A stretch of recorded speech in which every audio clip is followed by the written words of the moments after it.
didn't even play in the winners bracket. Boston, they go up 2-1 over Atlanta FaZe before dropping that game 4, game 5.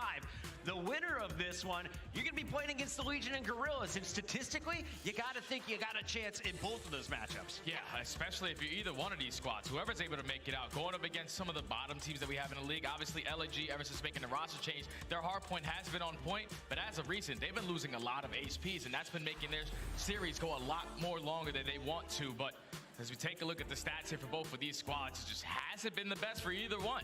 Pretty consistent across the board, but you see the thing that stands out is Seattle. 4 and 17 in Search and Destroy.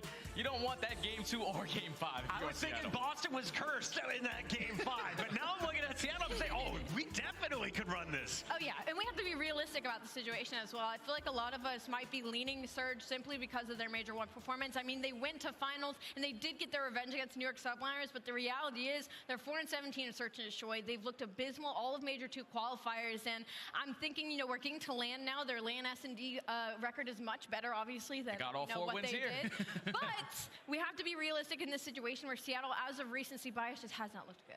I don't know if we're going to a game 5, but our stats team has some numbers for us prepared just in case we do. If you're a Boston fan, look away. Here's some of the digits recently that we've been seeing from the breach. Game 5. Apologies about that. I wasn't really prepared. Just getting everything set up here still. With a round win of just 30%. Not what you like to see. The team's got to step up that KD, and you got to avoid that round 11. 0 for 2. Don't let it go that far. I'm told the players are about ready, so let's hop in with our predictions. We're starting with you, Study. Where are we leading? Are you going to upset these Boston group? Nah, I don't think so. I think I'm definitely going Boston Breach just simply for the fact that they can win Search and Destroy. So if they win that game number 2, start off hot in map number 1, if they get to that game 5, it's going to get a little bit scary. But if you're Boston, you got to guarantee those S&Ds. Yeah.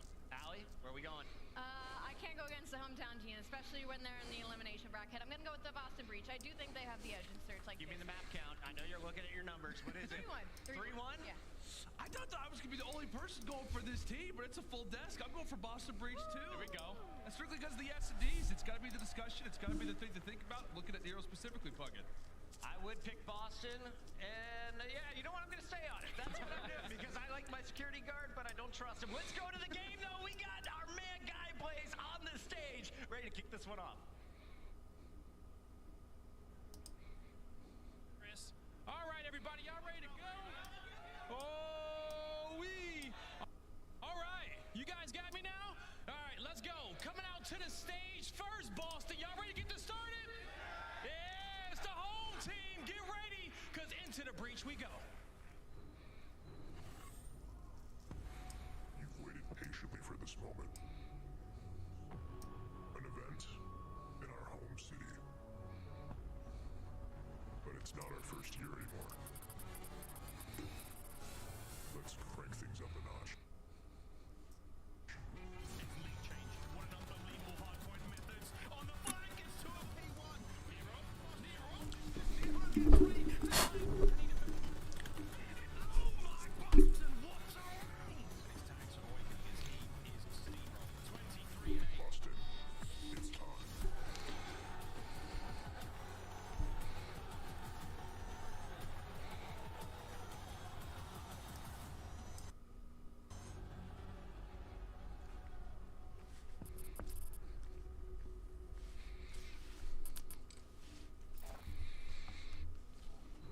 Get loud, Fenway, because here comes the Boston Breach. Make some noise for Vivid, Message, Awakening, and Nero. It's the home team, the Boston Breach.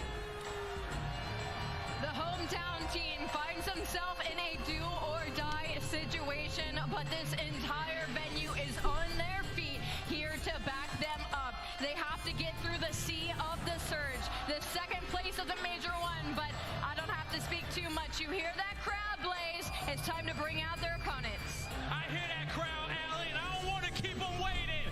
Coming out as their opponent, get ready, because for the first time this weekend, the storm is finally here.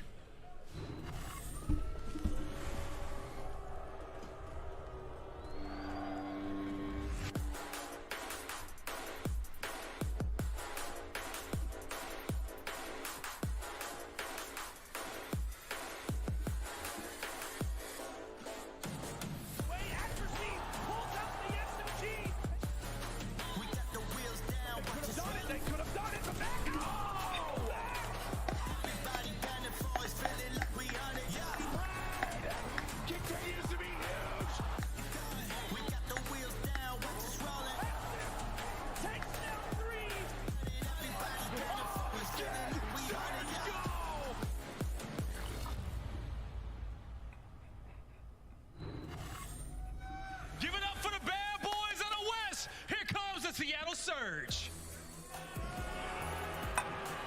Boston, get loud for Sim. Accuracy, Mac, and Pred, the Seattle Surge. And there you have it, our runners up at Major 1. They've previously been called an inconsistent team, and now is their chance to try to right the wrongs from last season, get a good game under their belts, and maybe send his hometown crowd in a bad manner. A lower bracket run with light a fire underneath them. We'll see if they can do it today. Blaze, let's get this series started, buddy. We'll see if they can get it done. Boston, y'all ready to go? For the first time this weekend, give a warm welcome to your casters, is Merc and Maven. Thank you, Blaze. Hey, everybody. Yeah, this has been, I've never been late to an event before with the weather in Dallas, the ice and stuff. I got here last night. I know you were missing me. You should have walked, dude. Everybody else got here, so something was going on. I don't know. It's just your passion's just not there, I guess. They wouldn't let me out. That's what I guess. I don't know. But it's we're happy to have you here. But yeah, it felt a little weird not casting. No, it was strange flying last night and trying to catch up with everything that was going on. It's been an insane start and so much wild action to come, but now the pressure is on. You got this Boston home event. They're up against the ropes, going against Seattle Surge, a team that looked to be lights out at times last major. You thought maybe they're peaking, maybe they're finding that consistency, but it's still this kind of rocky road when it comes to them. I mean, 1-4 in the qualifiers, like 0-7 in Search and Destroy. I think maybe the only thing is had a big win over New York in the qualifiers. You have something to work off of. Pred has still been incredible.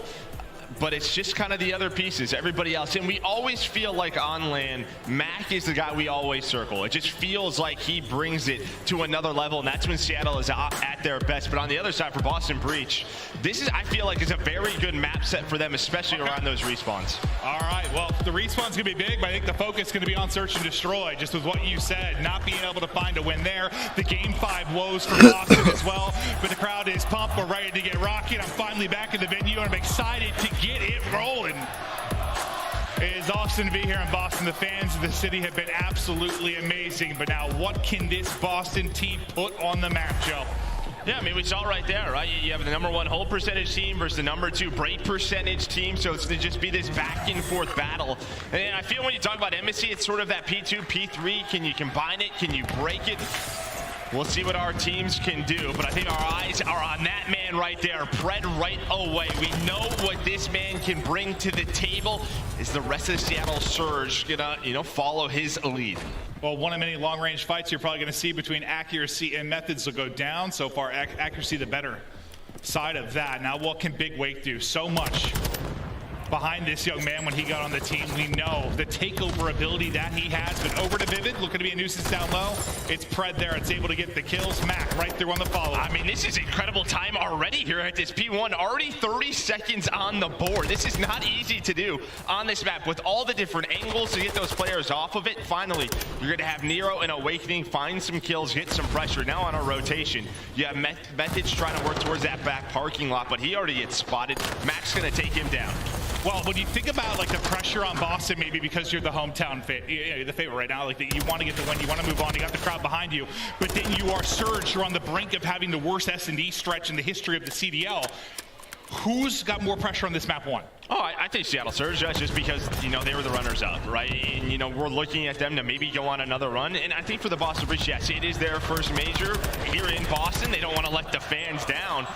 But it's sort of a question of, we don't really know where this team kind of stands. They're sort of middle of the pack. I think this win would give them a lot of confidence moving forward. Well, they're starting to try and chip away at this lead. As you said, it was 30 up quick on the board for Seattle Surge. Now, what can accuracy do? I thought in trouble, but the help came through on the flank, and he was then able to take the gunfight, so it'll be 2 through for him. The rest of the kill is going to go the way of Breach there for a moment. Soaking up the rest of the time in the hard point for now will be Pred, but with 10 seconds left, take a look at the lock top left. We're getting ready to set up for the next hard point. It's already Big Wake. Top balcony, picking up kills. That's just sort of how does Seattle Surge want to do this. Now you kind of have that split spawn, so Siv's going to get some angles in. That's a nice gunfight win, and now Methods, he could just stay down, right? You're going to use this trophy. Nero, he's going to flank, and they know where the pressure is coming from now. This should be a good chunk of time here for Boston Breach, but you do have one player in Pred sneaking on through. I think Pred found an opening. He does. Here's the first one, and there's the second. Pred says, this is my hill. And that's massive. awesome considering what the minimap looked like. That he was really the only one that had a chance to strike. And the playmaking ability of Pred continues to be absolutely magnificent. What a moment for him to start to extend this lead again after Breach, really bringing it back. A great individual moment there. Yeah, and now if you're Boston, I think you're just kind of hanging out, right? You have spawns for P4, trying to find Pred once again, but you're hoping to just get some nades on the hill and get that player off the time. But I don't know if that's going to happen. Accuracy, he's just going to hang out. You have one more player in Mac chilling, finding that opening kill. He's going to make this rotation messy for now, because here comes Pred, here comes Sid, and the rest of Seattle Surge flying on through Pred again with another 2, up to 12 and 5. I think you kind of were breaking down the craziness of that push. You saw from Method's POV, just trying to snap left, trying to snap right. He ends up like shooting between both players because can't really make a decision. The numbers are there for Surge. They get it done again. Now, look at some long range shots here for Pred. He's up to 4 in a row, 14 and 5. What more magic does he have behind this Vaznev? Now the push starts to loom for Breach as they're beginning to look for the opening. Stacked up inside will be Surge. Here it comes. Pred, what can he get done? He's going to drop quickly. It's up to the rest of the team to get it done, but that's 3 through for Breach, and maybe the break is there. All 4 going to drop. That's a lovely bit of work, and that's 3 from Big Wake. Yeah, nice shot from Awakening. Him and Nero leading the way. You need Vivid. I think that, you know, there's some machine gun duo. It's one thing for this Boston Breach team. It just feels like at one moment they're on fire. Maybe one is. Maybe one's really struggling. Can those two and Nero and Vivid find some consistency? But Mac, he is just going to light them all up in kitchen. They all line up. That is going to be 3 in a row. And this is what I mean. It feels like when we get to land, Mac is a different beast. The Mac attack. He's eaten early and often, but what has he got left in the tank? They've got a big advantage right now. Big part of that 16 and 7 line you saw from Pred. And time continues to tick. You were desperately looking for a break if you were Breach, and that'll be the 3-man sweep. They're able to get in. So the breaks have been here, but you're still facing a big deficit, this time a bit earlier in the hard point. Yeah, I mean, listen, the breaks have been there, but now you also need a couple of good holds. That's really been the issue. You've won some rotations, but it's been Pred, it's been flip there.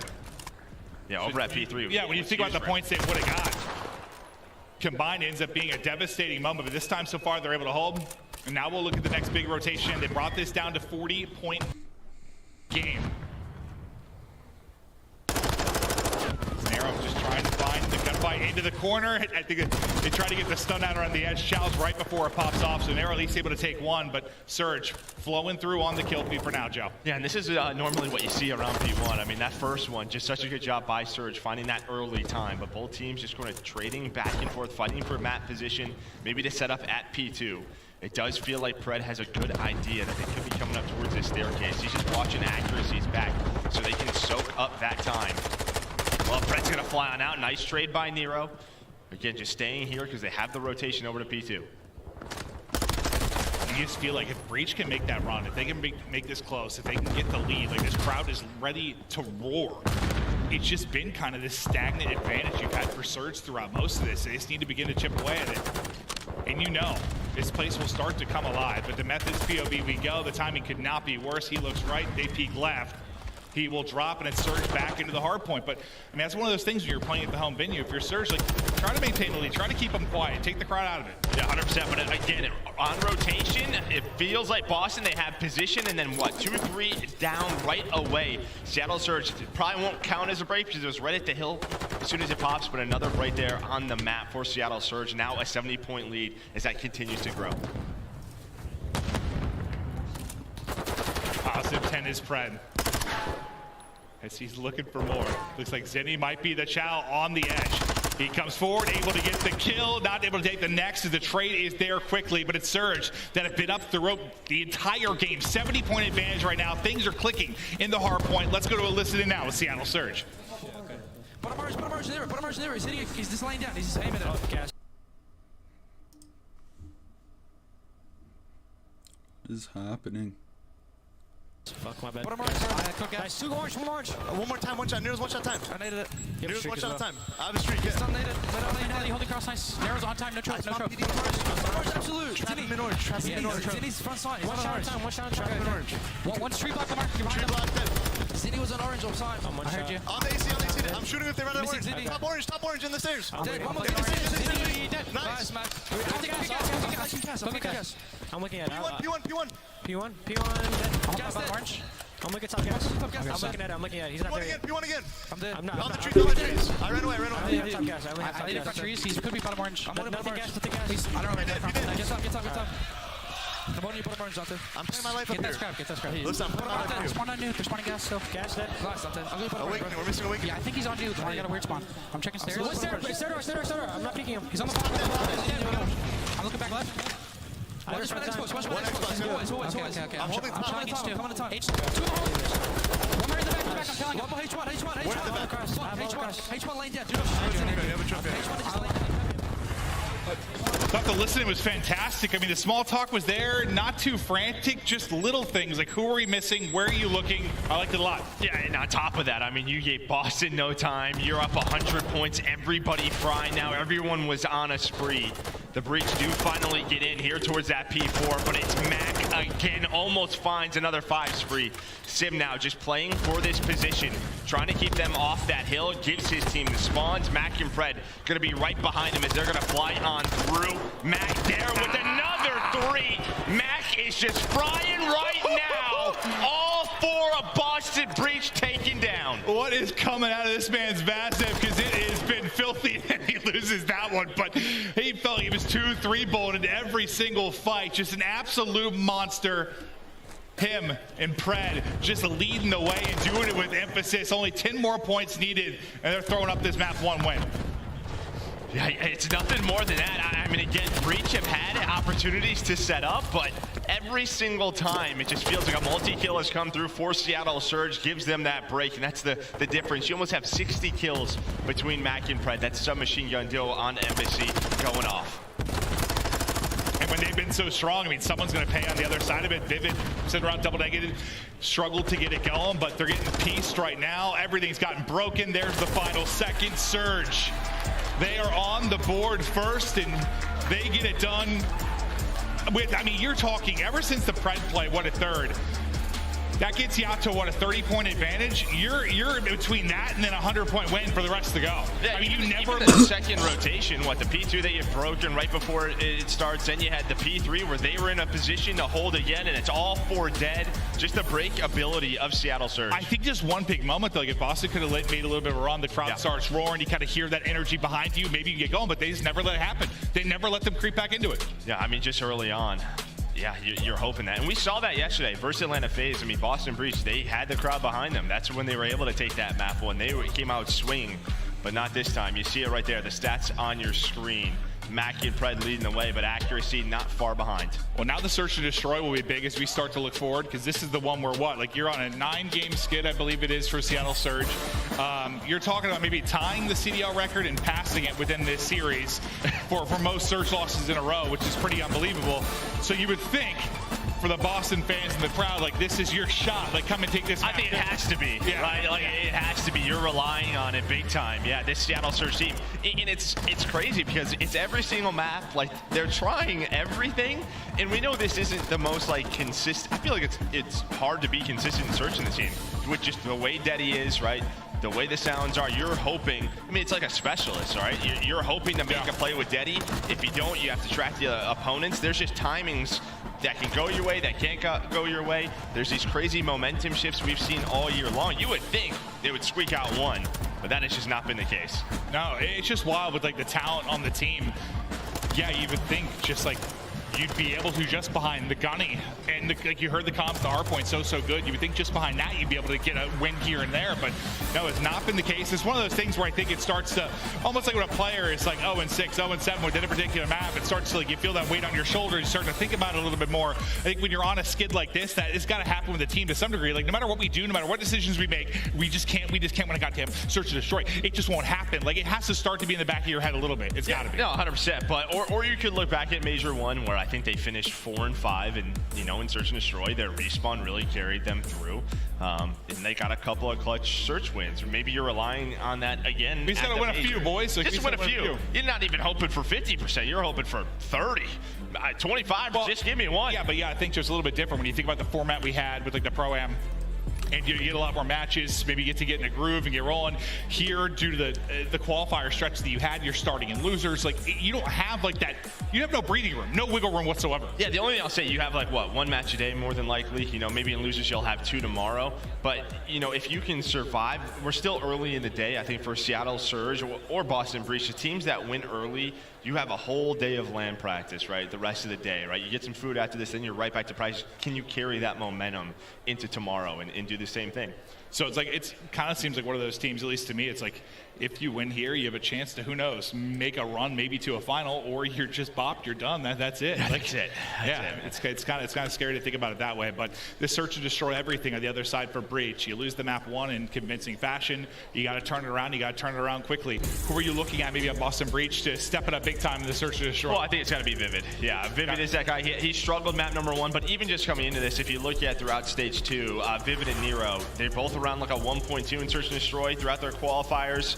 And that to me is just like when they're playing with aggression and those two are winning opening gunfights, search is going to be pretty easy for the team. And that's just your sub players. Again, those two have to find some sort of consistency getting on the same page. Well, we'll see if they can get it done here. Is everybody getting ramped and locked in for this map 2?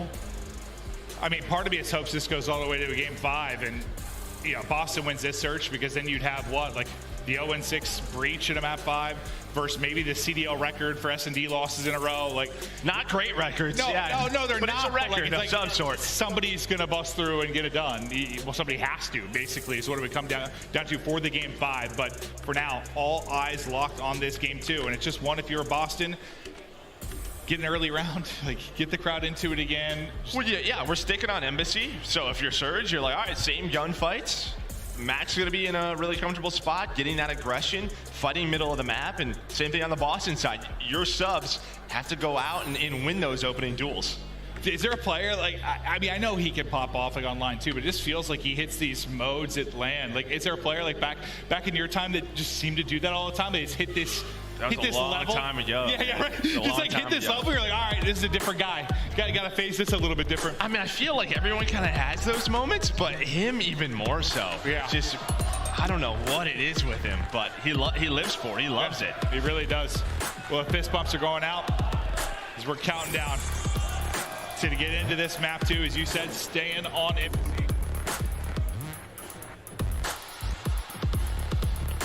Can Seattle figure out some of the issues? And there you see online 0-12. That is just unbelievable. And the two guys, given accuracy, who are really struggling, right, with those ARs, which you just wouldn't, I don't know, you would think they would at least find those quick trades. Well, yeah, like Lamar knows the Iceman, knows making those search plays. You think even if he was struggling a bit, he's clutching up in some rounds that might be the difference between you getting a map win and not, but that just hasn't been the case. But here we go. Right into the map, too. Really weird, too, just so you know. That was my cough button you had, dude, so the world heard you cough. Oh, perfect, Joe. Well, there you go. Nero with the opener on the Mac, and all right, you win that opening duel, kind of resets the vibe on the stage. I got to remember, I'm left, the box is right, Joe. I can do that. I'm going to forget, and I'm going to screw it up again, but everybody just kind of set up and waiting now as Mac has been ripped out of this, the 4v3 for Boston. There's the angle. Nice win. Vivid, lovely shots onto the forehead of accuracy. Give him the 4v2. The crowd eager to get rocking, and they're giving him some moments here. Now just down to Sib. Completely dominant. 4 up, 4 down. The venue, they roar as Boston gets one early. Yeah, and the two guys who you kind of wanted to win the opening duels did.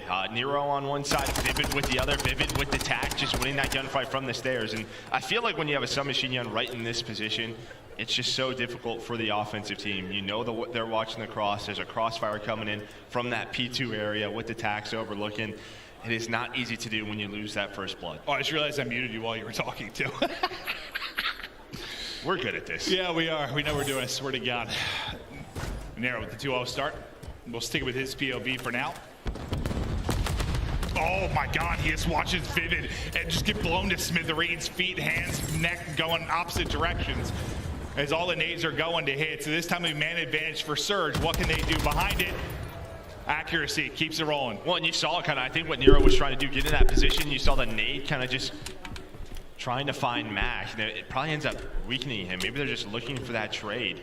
But now the rest of Seattle just gonna bunch on up. You have accuracy, number 6, looking towards this angle. So he's gonna get spotted, but that is the info to the rest of the team. You just have this triangle of players for Seattle Surge. They are gonna trade that easily. Both teams on defense, looking very comfortable, not giving up a kill so far. Yeah, no, it's just been lights out. Let's see if Awakening just with that first blood, yeah, can make like anything happen. But yeah, after the first blood, no one has found a thing, and that'll continue here. Bounce around the corner like a rabbit. It'll be Pred. Tied up 1-1. Now we'll see if some of the adjustments start to get made. Daddy starts to get earned. Trophy starts to get put down. Yep. Maybe they'll work. Maybe they won't.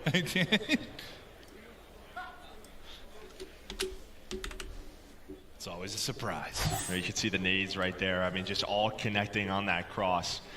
Not easy to do, but yeah, now you're hoping for the trophies. Now you can start working that quick plan over towards B if you want to when you're on the attacking side. We'll see what they opt to do.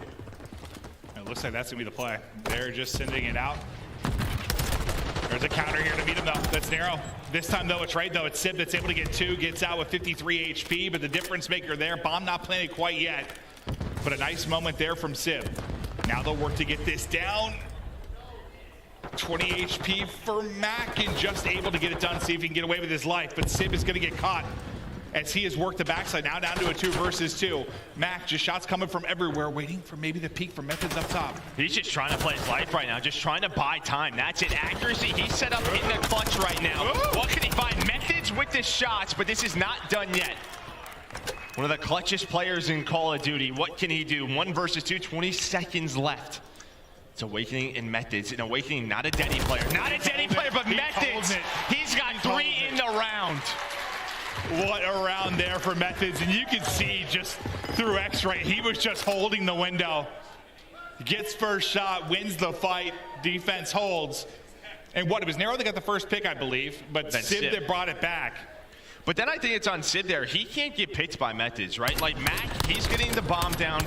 It's sort of like, if I make a play, great, but they're more than likely going to nade. Well, I thought Mac was the one in trouble, if anything. Like, no, 100%. If Sib's able to stay alive in a 2v2, that retake a lot harder. But gotta give props to this man. Methods, 3 in the round. And allows them to retake. Yeah, because I mean, often you think you get the bomb planted with numbers. You're in a pretty good position, but yeah, Sib not able to stay up. Now let's say they want to build this on over towards A. They're going to fly out. They go 2 for 1. Mac, I thought, going to bring that even. Maybe with a long-range fight, but not quite able to do so. Mac, Sib. Looking to clutch. There's 1. And that's so fast, and now he just repositions. There's no trade.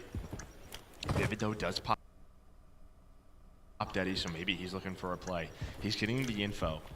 And Methods, eyes on him now. Sib and Mac, they know he's in this spot. He's just buying time. Similar, he wins 1. Somehow able to win that. Now he's just dancing. There's the pinch in Boston Breach. Winning offense. All right, Ziddy showed us a little bit of movement. I like it. That's 2 rounds in a row. Methods with the key kills in the round. Yeah, I think it's huge. Like those first tags he gets into Sib, right? And then he's able to back down instantly and react to the fight. He didn't really take much damage. Like he might have taken like a bullet. And they're thinking, let's push this out. We got him weak in the truck, but dancing, you said it right. Able to get prone, able to hit the pre-fire and win the gunfight. Another big round out of Methods. I know he just gets 1, but he distracts 2 players in a 1v2 for a long time. A long time, yeah. He's like, please help me. Please, Vivid, where are you? Looks like he's going to try to be a quick plan over towards B. Nero is here, though. Nero is here. He's going to find 1. Ooh, quick trade, though, and Pred's going to find Vivid. So those 2 aggressive players for Boston Breach going to get taken down, but bombs down. We already saw a 2 versus 3 clutch. Will we see? Right, it's like a relatively similar. I know pretty different. That you're not getting the bomb down. It's different players that have dropped, but that timing. That kind of timing, you know? Happens. Happens to us all, even the pros. Methods has had some incredible rounds. Look at this. It's a good read. It's a good read. It's not going to connect with the nade. But Sib just crouching around, trying to find that angle. On the other side is going to be Awakening, so actually just playing his life, right? He knows Sib has the bomb right now. Him and Fred, but Methods is going to find him. This man is locked in right now. Is he going to be ready for this, though? No, he is not. He's locked, but not too locked. Yeah, that would be like him in the Matrix. Yeah. That'd be something different. Yeah, I mean, he must have, like, you said he read it with the nade, right? I guess right after he hopped off with him, he checked low to peek it. Or peek low to check it, I guess I should say. He was able to find it, but the final kill here through from accuracy. But yeah, the senses were a-tingling. Yeah, just don't, you're not ready for Pred, right? Working through that kitchen hill for that trade. But Seattle, they needed it. Again, working off that quick trade from Sib. Able to find Vivid and Nero, give them that man advantage. Boston back on attack.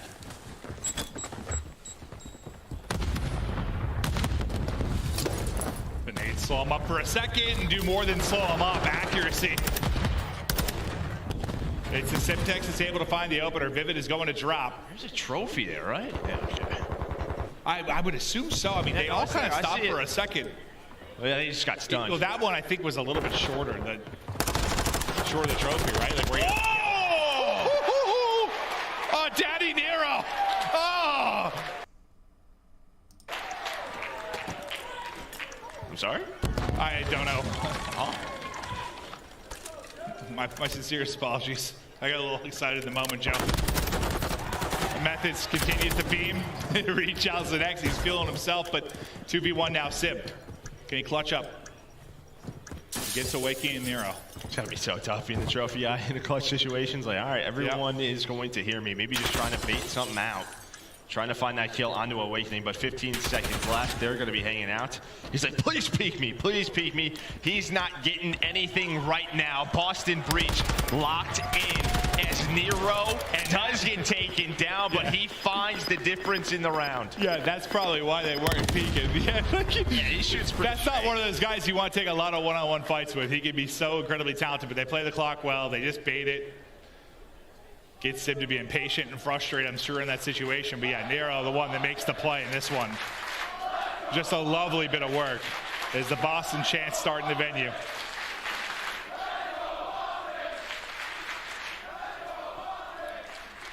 We'll see. It's been a lot of early first bloods for the defensive teams. Just people trying to cross over towards B. We're going right back to it is the question. It looks like Seattle's going to go for it. They're going to spot that cross. But no kills come in this time. A little bit different. Vivid has to dodge the nade, but does get the stun out. The bomb being planted.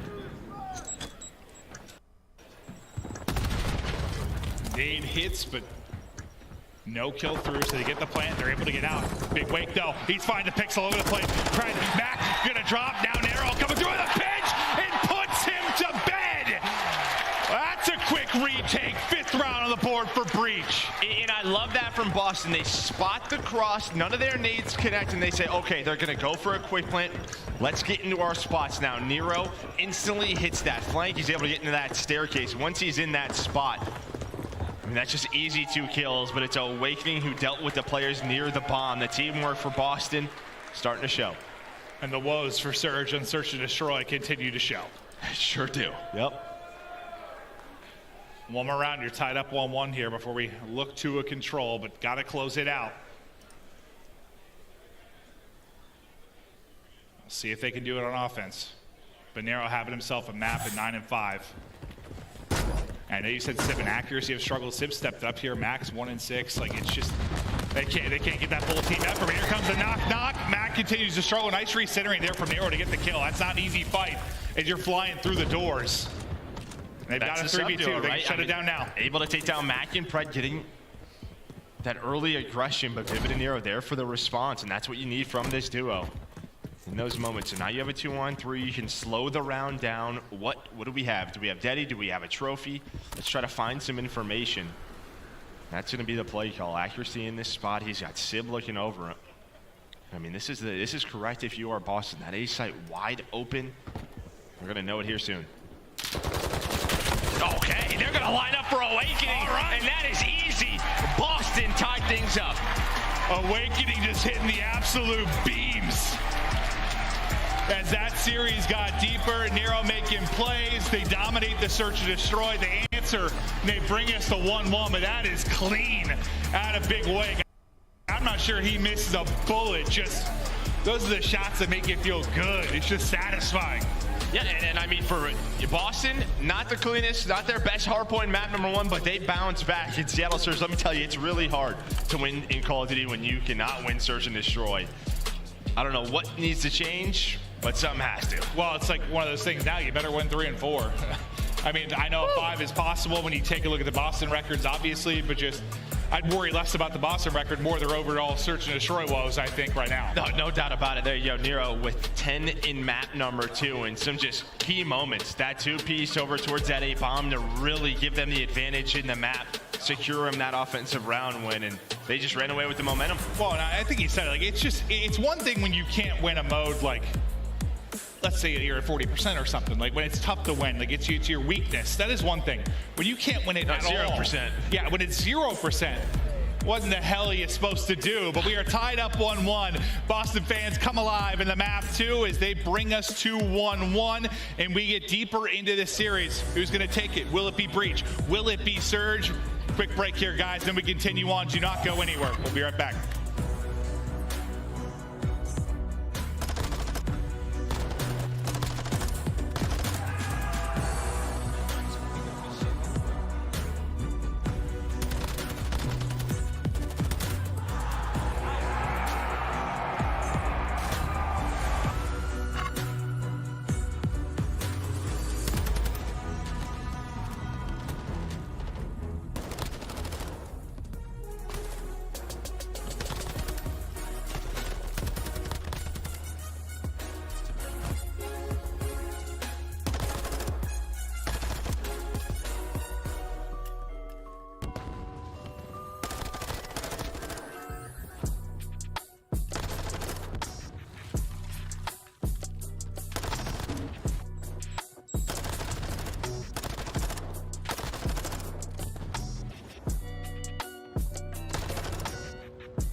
The Call of Duty League is presented by the GMC Hummer EV Pickup, the world's first all-electric super truck. Upgrade your game with the Scuff, the official controller of the Call of Duty League. Hello and welcome back to Boston. We continue on live shots of Fenway. And Joe, I know you're a big baseball guy. You are. Yeah. Huge baseball guy. Joe, I'll be honest with you, I've never been a big baseball guy, but I think it's very cool. Like, I get it. Oh, being at like Fenway. The history of being at Fenway, it's amazing. It's freezing outside, though. Like, the walk here, it's like -degree wind chill. I don't have hair to protect me from the cold. Well, they make hats. I don't own any hats, Joe. I look good in a hat. I look like an idiot in a hat. I can't pull it off. They're warm, though. That's a good point. Sometimes you gotta be practical overlooks, Joe. I can't believe it's cold in Boston in winter, dude. Who would have thought? Yeah, no. Honestly, well, coming from Texas and the weather we've had, it's been cold there. It's cold everywhere. It feels like it's been unbelievable. But we get ready to continue to rock on. It's awesome to be here in Boston. The fans have been amazing. Everyone in the venue, you've been so welcoming and delightful. But now, I mean, you're battling for your livelihood in this tournament. It's all fun and games. Like, we're here to celebrate a video game, but there's a lot of pressure on that main stage, Joe. Oh, no doubt about it. And now you get to Fortress 2 in a row. And I mean, I think you're probably pretty happy if you're Seattle Surge, but Fortress Hardpoint has been very good for Boston Breach. They just got to get there. Maybe you can survive here on this control, and we know how this goes.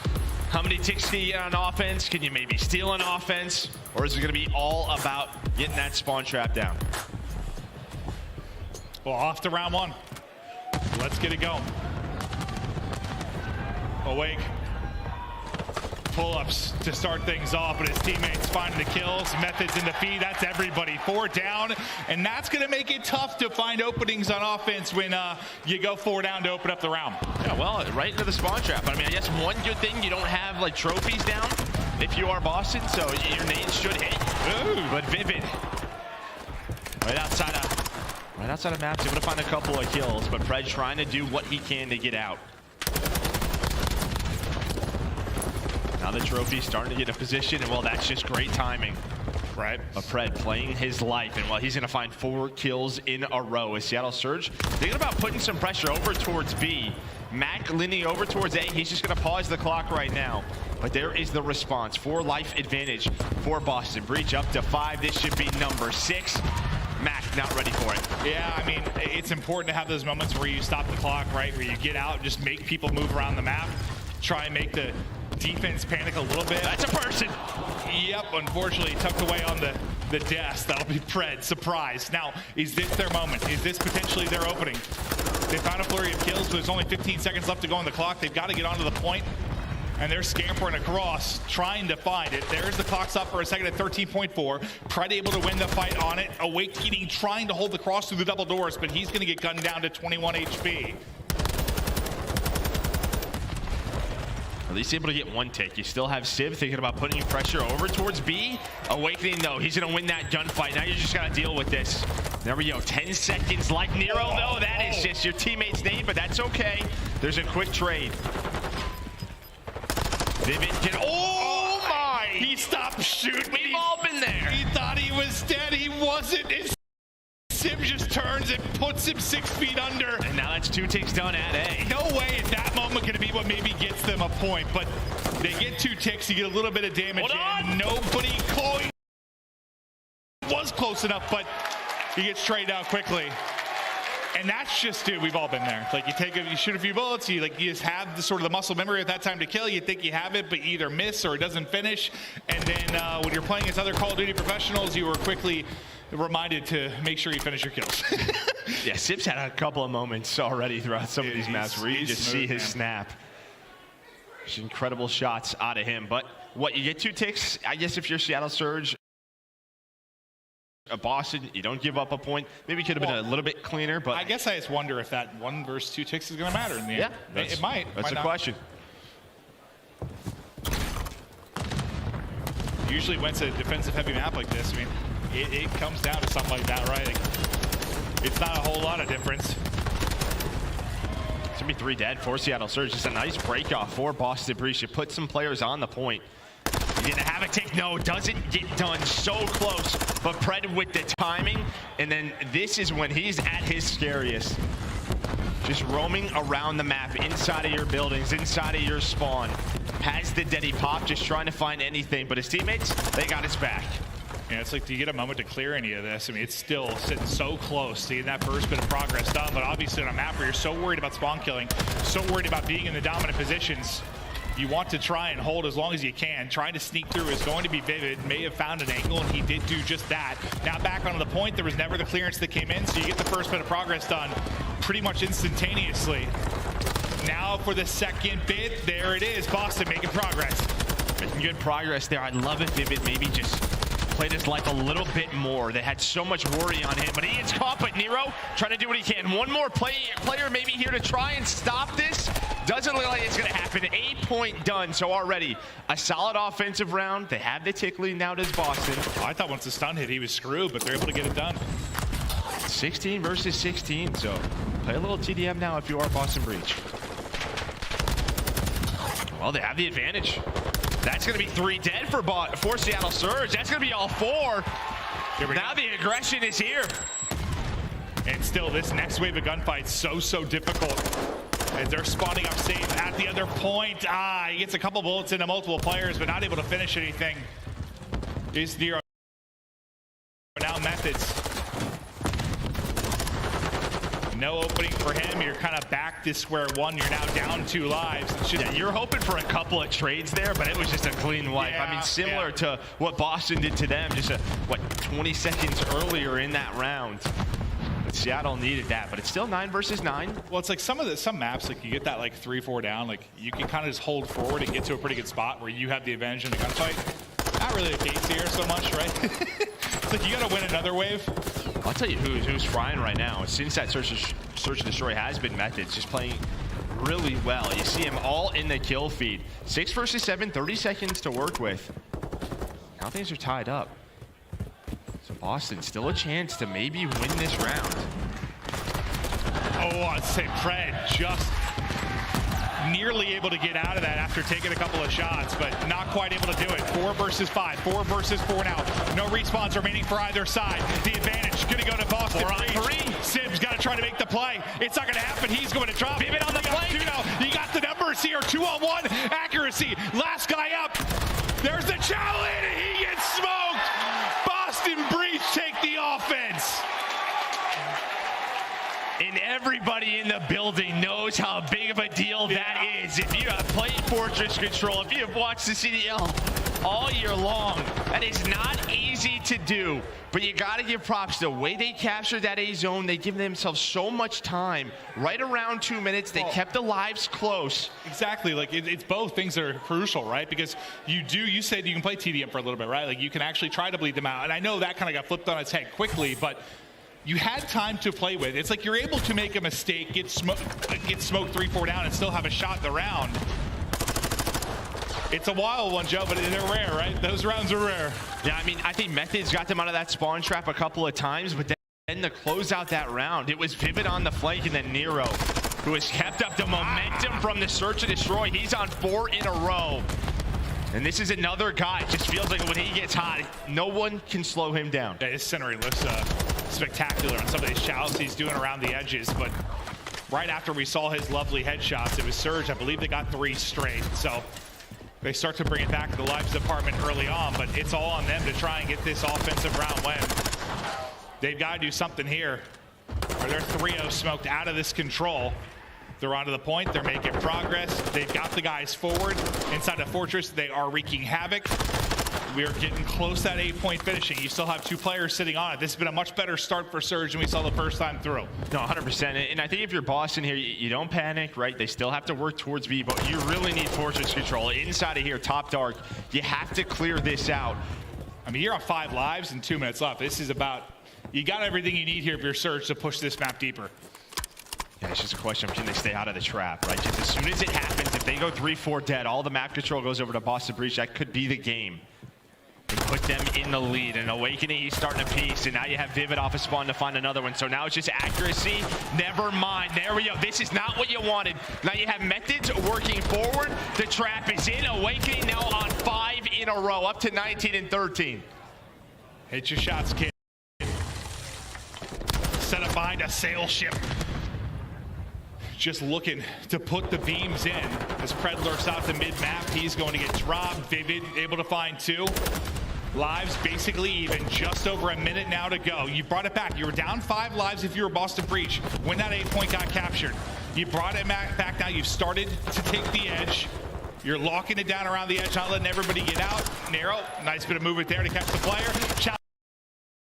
Around the corner, you're at least able to take 1 as there's 2 in front of you. Nice aggression there from Narrow. Method sitting at 18 and 10 currently on 3 in a row, Joe. Yeah, and that's just it, just getting that one more player. Surge are just trying to get out. You do have one player who's gotten through. That's going to be map number 7, but he's going to need some help. He is going to need some help, and he's going to get spotted off a spawn. There is the trade. In Vivid, he's brought out a 3rd tack, and I love what I've been seeing from him. It feels like he's been much more active in the feed, and now only 5 more lives. Boston Breach trying to go up 2-1 in the series. This has been a dominant control here on Fortress. Sib and Pred, the only 2 left. 15 seconds to go on the clock. Pred down, Sib last alive, and he is just playing deep in spawn.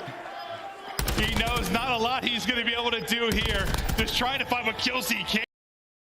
And he's at least taken a few. How many gunfights can he win? In there, Boston Breach. It is clean in control, and they go up 2-1. The fans liking what they're seeing here in Boston. How could you not? I mean, a beautiful control map out of them. And yeah, you were down 4 or 5 lives, but that's what happened, right? That's 2-3 dead. Seattle got put into that spawn trap, and they could not get out. You had 1 or 2 players try to, but the trades were there from the Boston Breach every single time. And you're going to see it here. This was just such a good effort from all 4 players. Every single one of them right around 20 kills. Yeah, it's just when they needed to play defensively as a team to keep them locked in or maybe regain when they had a deficit, they were able to do so. When they needed that big push out together, able to do it. The trades seemed efficient. The comms had to have been absolutely pristine and on point. It was impressive, impressive stuff. And now, on the other side of this, you got Surge, who, you know, make it to a final back at their first major. Now you're thinking they're in trouble. There's a map away from getting knocked out of this thing. I know we saw, listen, the results last year for them were wild. I mean, it was all crazy. It was all over the place. It's like, are they going to win a tournament? Are they going to start losers? I don't know what's going to happen, but it's just weird. I don't know. Maybe it's just part of it being a young team. It's just, I guess I expect sort of more consistently when you have, you know how like Lamar is and the leadership there. Like, I mean, it seems like they, you know, they don't really like playing online, but the fact is, it's like that's cool if you're bringing at the majors, but you're just hoping not to start in losers 1 because this is the issue. It just takes 1 series, you're out of the tournament. I mean, online can be frustrating. I know it can be, but you got to try and put yourself in at least a decent spot to exactly. Like 100%. you said, like starting at losers is just can't go 1-4. No, it can't happen. But now, what are they going to be able to do to give themselves a shot? Maybe get this to a game 5. I mean, I was excited about the potential for a game 5 just because of the ludicrous stats for these 2 teams when it comes to Surge, when it comes to game 5s. But I don't know, Boston a shot to close it out here. They get it done the Hardpoint. Yeah, we saw them on this map yesterday. First phase, they were able to take that map number 1, and they came out hot. Now phase, in typical phase fashion, they were able to bring it back on the map, but still, Boston closed that out, and I think that's important for them, right? Just that allows them to just keep composure. But it feels like ever since the Search and Destroy, they're shooting a little bit differently.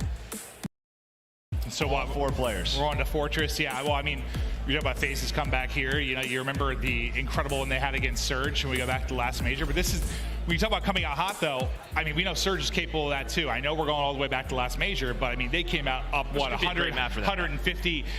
It's just one of those maps, and like we were talking the control, it's just like when you get in a rhythm, when you have control, you can punish the hell out of teams. It's like if you play mistake-free, you can dominate. It's not like you can win 250-0, but like it's probably one of those maps where you can get closest to doing so, like if you really get on a hot stretch. Right, and now you're just looking at the Seattle side. I mean, we saw in map 1, it was a sub duo. Now you're looking at, you know, Sim, You know, Pred still had a pretty decent map number 3, but you're looking at Sib and Mac for me, trying to get hot. Because after map number 1 for Mac, it's been pretty downhill for him. Yeah, I mean, he was eating, right? Like, it was just 3-piece, 4-piece, just absolutely terrific. Now maybe he's get back to Hardpoint, or maybe he feels, I don't know, like he can get in a rhythm a little bit easier than maybe something like a Fortress Control. Search and Destroy, obviously a completely different monster, but I guess Hardpoint, I think if you're like a player that gets like an X-Factor type player that gets hot, gets in a rhythm, like that's your mode to do so. Yeah, I mean, no doubt without question, it Yep. is. You get a lot of gunfights, you sort of start to get a feel for the game. So your eyes really, when you talk about the Seattle Surge side, it's just Mac. Is that who you're looking at? No, I think Sib as well, right? I think he's had some good moments, but not to the level he probably expects to play at. Sure. What about Boston? Boston, I mean, Methods had a really good map number 3 right there, and even the map 2, some big rounds there. But I think when you're talking about beating Surge, you're playing Embassy, you're playing Fortress, I'm going to keep talking about Vivid and Nero. I'm going to talk about the aggression. Those two need to keep it up. I think you just need to try to fall out of it. Not the trap, really, but as far as the map 1 goes, like, listen, I know people can talk about whether crowds matter, whether they don't. Some players probably impacts more than others. The fact is, the crowd didn't have a chance to make an impact in that map 1. Give them a chance here in the map 4, right? Like, give them a chance. Get out to a lead. Make some swings, some crazy moments. Like, try to get that roar going for your side. Like, don't just stare at a 30 to 100 point deficit the entire time through.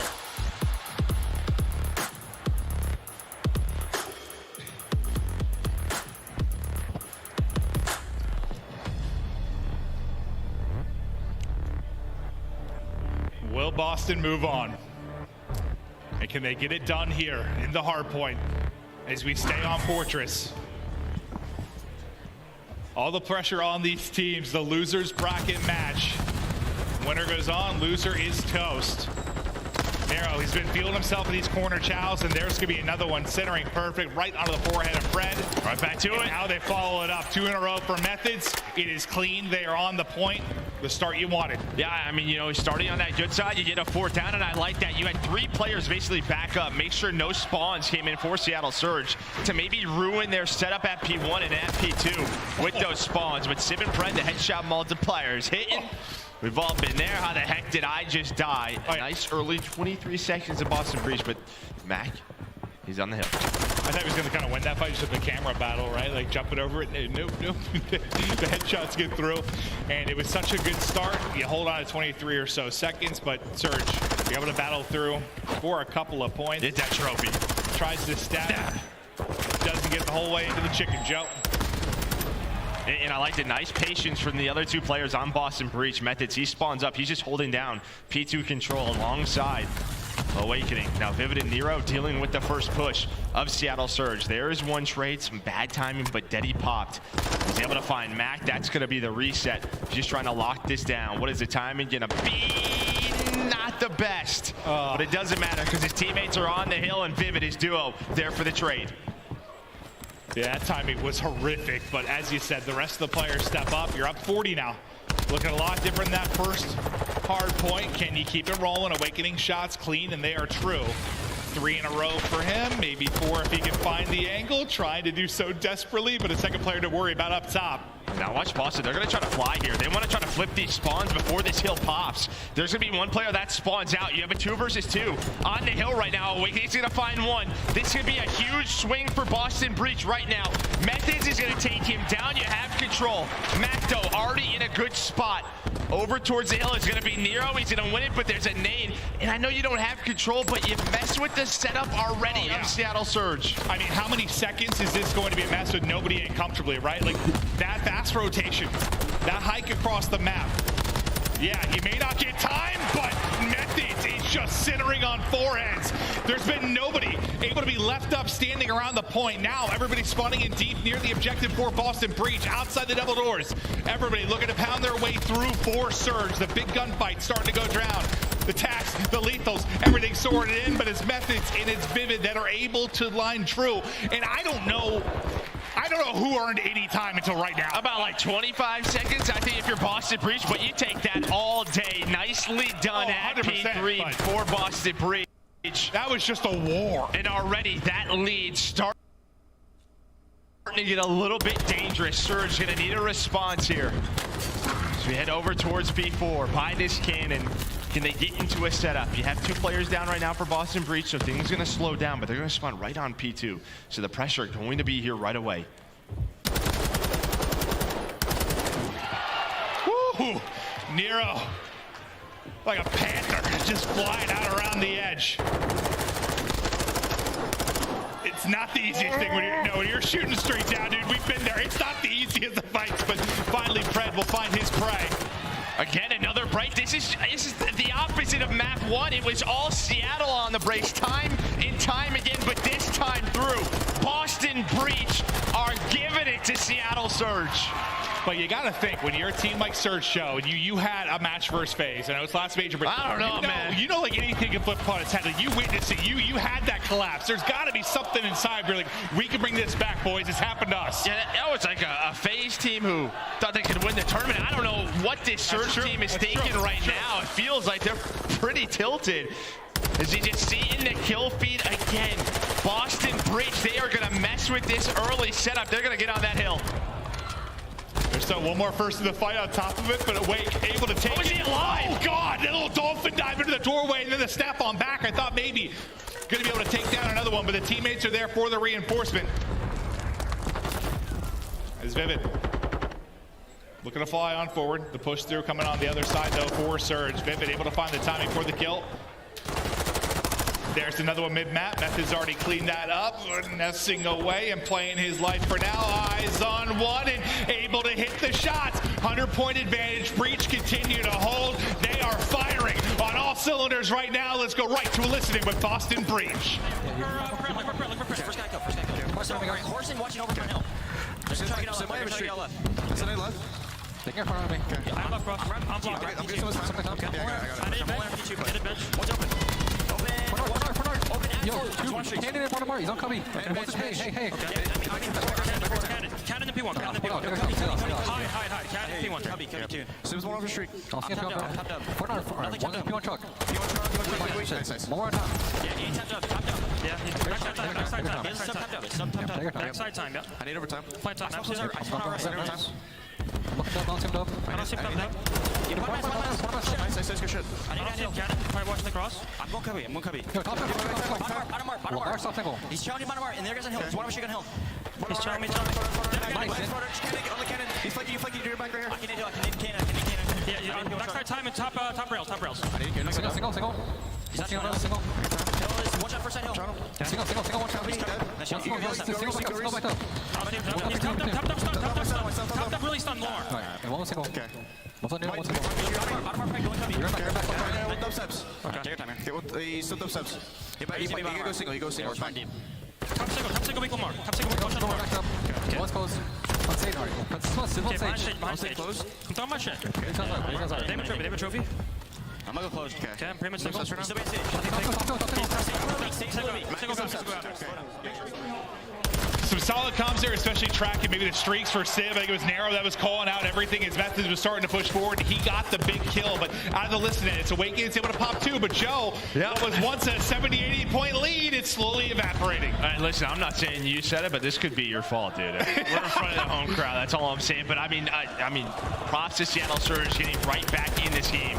Only down 10 points. Civ does have that streak as well, as he has stepped it up. It just feels like all you've seen in the kill feed is the tax for Seattle Surge.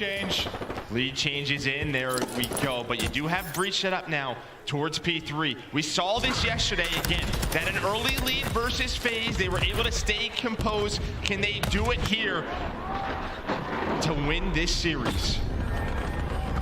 Cruise missile coming on in. That's going to rip Methods out of the point. Transitioning over will be Vivid, but opening now for Civ to take the gunfight, and he's going to do just that. The man is beaming. So is Big Wake as he tears down 3. Now Pred with the Denny out.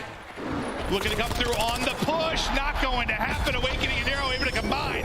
Civ, this continues to rain in streaks. They're firing from everywhere, able to take out 2 more. And you heard them tracking it. I thought based on their comms, they thought they had it shut down, but not going to be the case. But they still are able to hold in the point. Doesn't lead to much. Yeah, I mean, listen, you're going to get the final 15 seconds here. Now you just got to hope to get out of this position. They were able to do it last time through. In Awakening, it just feels like he continues to find multi-kills. That's going to be 3 for Big Wake. Methods now is on all the way through towards the hill. They do not know his position. So Methods, you're waiting for your teammates right now, trying to find whatever you can. There we go. Nero is going to find the first. That gives them the opening. Vivid with 2 of his own. Now just trying to make the plays. Popping Denny, finessing with the squad. And Breach able to get on through, making it messy. But P4 is theirs. I mean, Awakening, it's like every time he's finding a kill, it's coming in multiples. 2, 3. Just lighten up the feed. There was a lead change a moment ago, but that is a distant memory now. Is Breach close to eclipsing that 200-point mark? Knock at the door, though. It's Mac that's saying hello. Methods through for the trade. We'll see how much of this remaining time can go to Surge and what they can chip away to bring this back to a little bit closer. As we take an eye at the minimap, get ready for the next rotation upcoming. Players starting to get set up around it. Inside early's Wake. Then it kind of feels like they do know that spawn could have came through. Mac, he spawns on out, so they were ready for it. You had 1 player's in barn, just making sure nobody pushed through statue. That's going to be all 4 dead. As the hill is going to pop, and now you have map position if you are Boston. Breach, but from P1. Accuracy able to take down 2, but just finding any second that they can, getting them closer and closer to towards 250. I'll tell you what, that was a hell of a response from Surge for a moment, considering you had the 4 down. They found some kills, they got them out of the point, but how long will it last? Just a bloodbath. In around the point, it was 4 down. For Surge, now 4 down for Breach. Right back into it goes Surge, and soaking up time inside of the point will be Mac. You have 1 player through if you are Boston. That's Vivid. He shot his gun. He's going to find a kill, though. That's going to be a couple of dead. Off spawn now is going to be Mac, but he's by himself. He's got to try to hold the line as his teammates are going to come off a spawn. Boston, they're trying to hunt down Mac.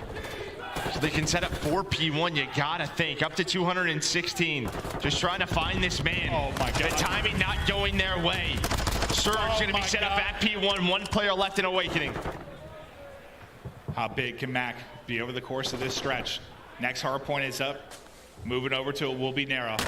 Just around that 220 mark, but Surge still alive, and this one is Mac, continues to hunt. Just flies on forward, the stun's going to hit, runs out of ammo, on 5 in a row at 5 HP as well, but somehow he's able to stay alive. Just no one has control right now. You still have mid spawns if you are Boston Breach, so yeah, right off his spawn, they're gonna find a couple of kills. No one on the hill for Seattle Surge. Mac trying to do anything he can. 7 in a row, another streak, but they're not on the hill. They're trying to fight for the map. Finally, Pred is going to get on it. I don't think they got a second over the course of that entire 7 spree. Yeah, just trying to get the spawns, trying to get good control to get into it. But finally, yes, they are in. It's looking like an 8 smash right now. Right. That's how it felt for a moment there. Just watching Max POV, but my man's just flying around the map. Next hardpoint ready to pop, though. Inside will be Sib. Their chance to make a run. Their chance to take the lead. Some crucial and massive gunfights upcoming. Can Boston close it out, or are we going to a map 5? A flurry of kills now for Surge. That's everybody wiped off the map. There's still 45 seconds here and counting. You can win it on this hard point. There's a nice openers for Breach, a chance. Yeah, this should be at least some contested time. The trophy's going to do a lot of work. But behind Vivid and Methods picks, that's going to start the push for Boston Breach. Nero's going to find another one. Nero with 3. Can't find the 4th, but there we go. Look at the time. And on this P3 rotation, though, Surge, they have the spawns. This is not good for the Breach. So, Boston, they're going to find this time.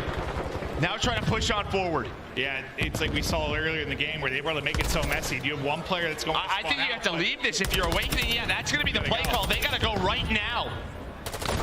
And they have 2 that have spawned out now. They're kind of in between everything, and Sib is popping off. Sib able to take down 3. What a moment of brilliance from the Vivid is there. Vivid is there, though. Nobody on the hill. Vivid not able to find that last player in Pred. A missile in, and that's gonna... No, he finds 2 team kills. Oh, no. Oh, my God. Has Mac just thrown the game with a streak? It's Boston now onto the point. It's Nero now winning the fights. What in the hell has happened? Everything falling apart from 5 more seconds. 5 more. Boston can win it here. The final point is through. Breach win it. What in the world?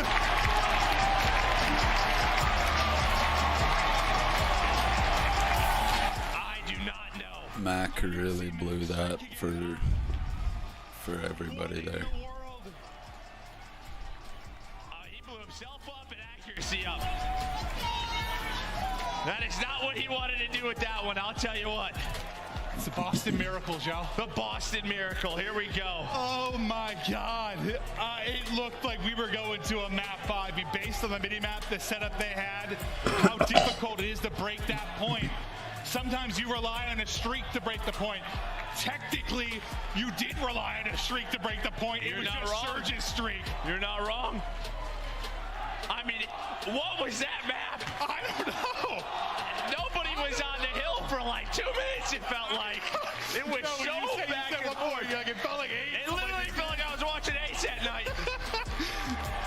Nobody had control of the map. And then you saw it. There was a kill, and I was like, Awakening's got to go. And they just flew on through. There was always one player left for Surge and for Boston. All right. Woo! That map was something. We warmed up now. Yeah. 36 for Vivid, Awakening with 33, but it was just such a back and forth battle. But I think it comes down to the crews. Yeah, I mean, I just have to watch it back again and see exactly how it played out, but that result was not crossing my mind in the moment, I'll tell you that. Woo! That result was not on my mind. That's not what I thought I was going to see in the feed at all. Here we go. Here's the replay. The end of that game, you get 3 down, and then what? It was Vivid who was still there, still alive inside of top maps, able to find one. Just, again, making it messy. That was really the goal. And it looks like there's 2 players there, but it lands. What? Okay, I gotta see it again. He doesn't kill the people inside of maps, but he kills the people inside art, it looks like. Did accuracy like just spawn up at the tail end of that? It certainly looked like it. I don't know what happened. I don't have an answer for you. I mean, even when I saw it again there, I didn't think that was going into 2 of his players. I'm not sure. I'm not a magician. I don't know how that works. We hear the crowd again as they are ripping and roaring off the massive win, the frustration there. Yeah, I mean, I'm sure Mac's saying, I don't know. I mean, even just seeing that again quickly, I said I need to watch it once more. I need to see that about 10 more times, see exactly how that broke down. But it was unbelievable. The home crowd has been electric. Man. We've got Methods, the beast, on the main stage. Take it away. Thank you so much, Merc and Maven. It was a pleasure. Boston, give it up for the home team as the Breach get it done with a huge win on the stage. Zenny, I can tell by your gameplay that this meant something for you because you wasn't going home on the stage here at the Major. What's going on in your head right now? You guys are insane, so thank you guys for the love and support. Obviously, yesterday didn't go as planned. We wanted to obviously stay in winner's bracket, but we couldn't go home early for you guys. So we'll be seeing you guys tomorrow. The goal here is to make a run and hopefully bring this one home. Yeah, you guys got a great bracket ahead of you. Now, hopping into the gameplay here, you know, everything was looking smooth for a bit there in that map number 4, okay? And we know y'all struggles on game 5. Talk to me about some of those back moments in a Hardpoint, about how y'all closed that one out. Yeah, I mean, obviously an unfortunate streak from them. We had control the entire game, but I mean, they're an unreal Hardpoint team, right? So we knew that we had to win all the respawns, and first map didn't go as planned, but luckily game 2 we bounced back. Our game 2s are pretty good. Yeah, you're solid. If it won game 5, I don't know what I would have thought. So thankfully we got it done in 4, and obviously I have some good friends over there. It's Dante's birthday, so I hate to see my boys go home, but I'm happy we're still in it for you guys. Well, a big happy birthday to Dante right there. And what do you want to say here towards these fans as you guys progress on through this bracket? This is your home event here, and everyone has showed up. The family's in the crowd, the friends is here. What you want to say to the supporters? Yeah, my family's here from New Jersey. They're up there. My dad's screaming. My dad's screaming stream like I can't hear him. But I mean, it means the world, right? Obviously, it's our first ever home event, and I've played in a lot of tournaments, but this one probably means the most to me. So thank you guys for showing out. Your love is felt. It's appreciated. We're going to do everything we can to bring this one home, guys. Thank you so much, Zenny. You look good and green. I appreciate you being here. Boston, one more time for the home team as they will progress on. Chris, take us away.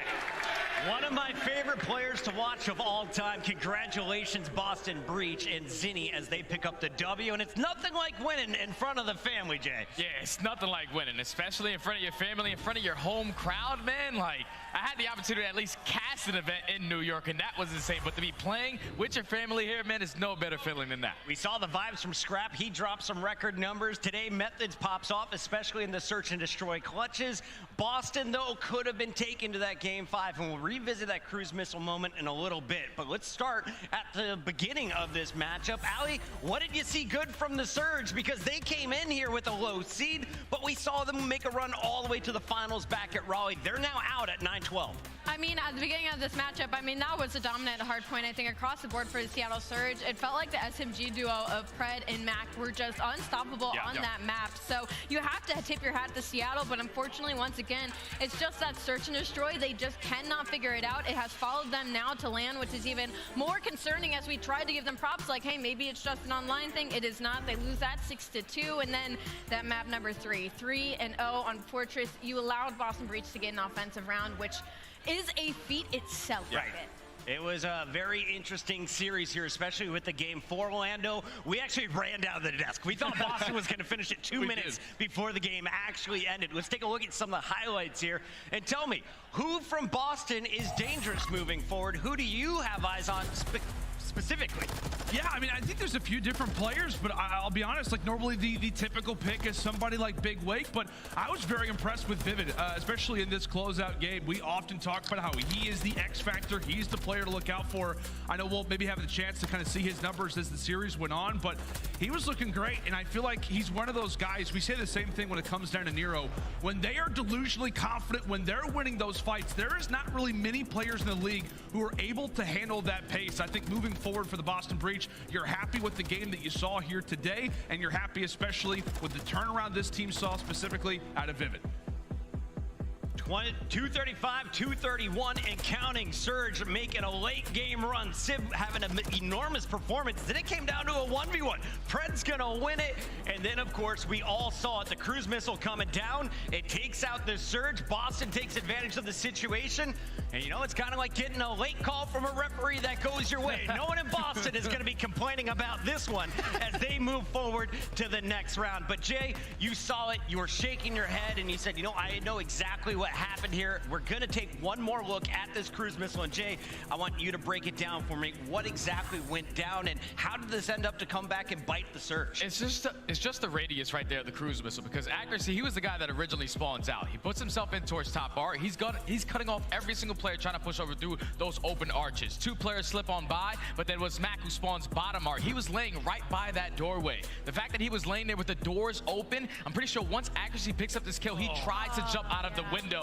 And since the radius for the cruise missile is going to be pretty big, they connect on both of them. And that unfortunate 2-piece, it looked like it was going to be a 5v3 at the end of that game. Mac definitely helped Boston win that one. Sometimes it gets eaten up Pac-Man style by a trophy. Sometimes it blows up right next to a player and they survive. Today, it takes out 2 teammates and was the turning point in that game number 4.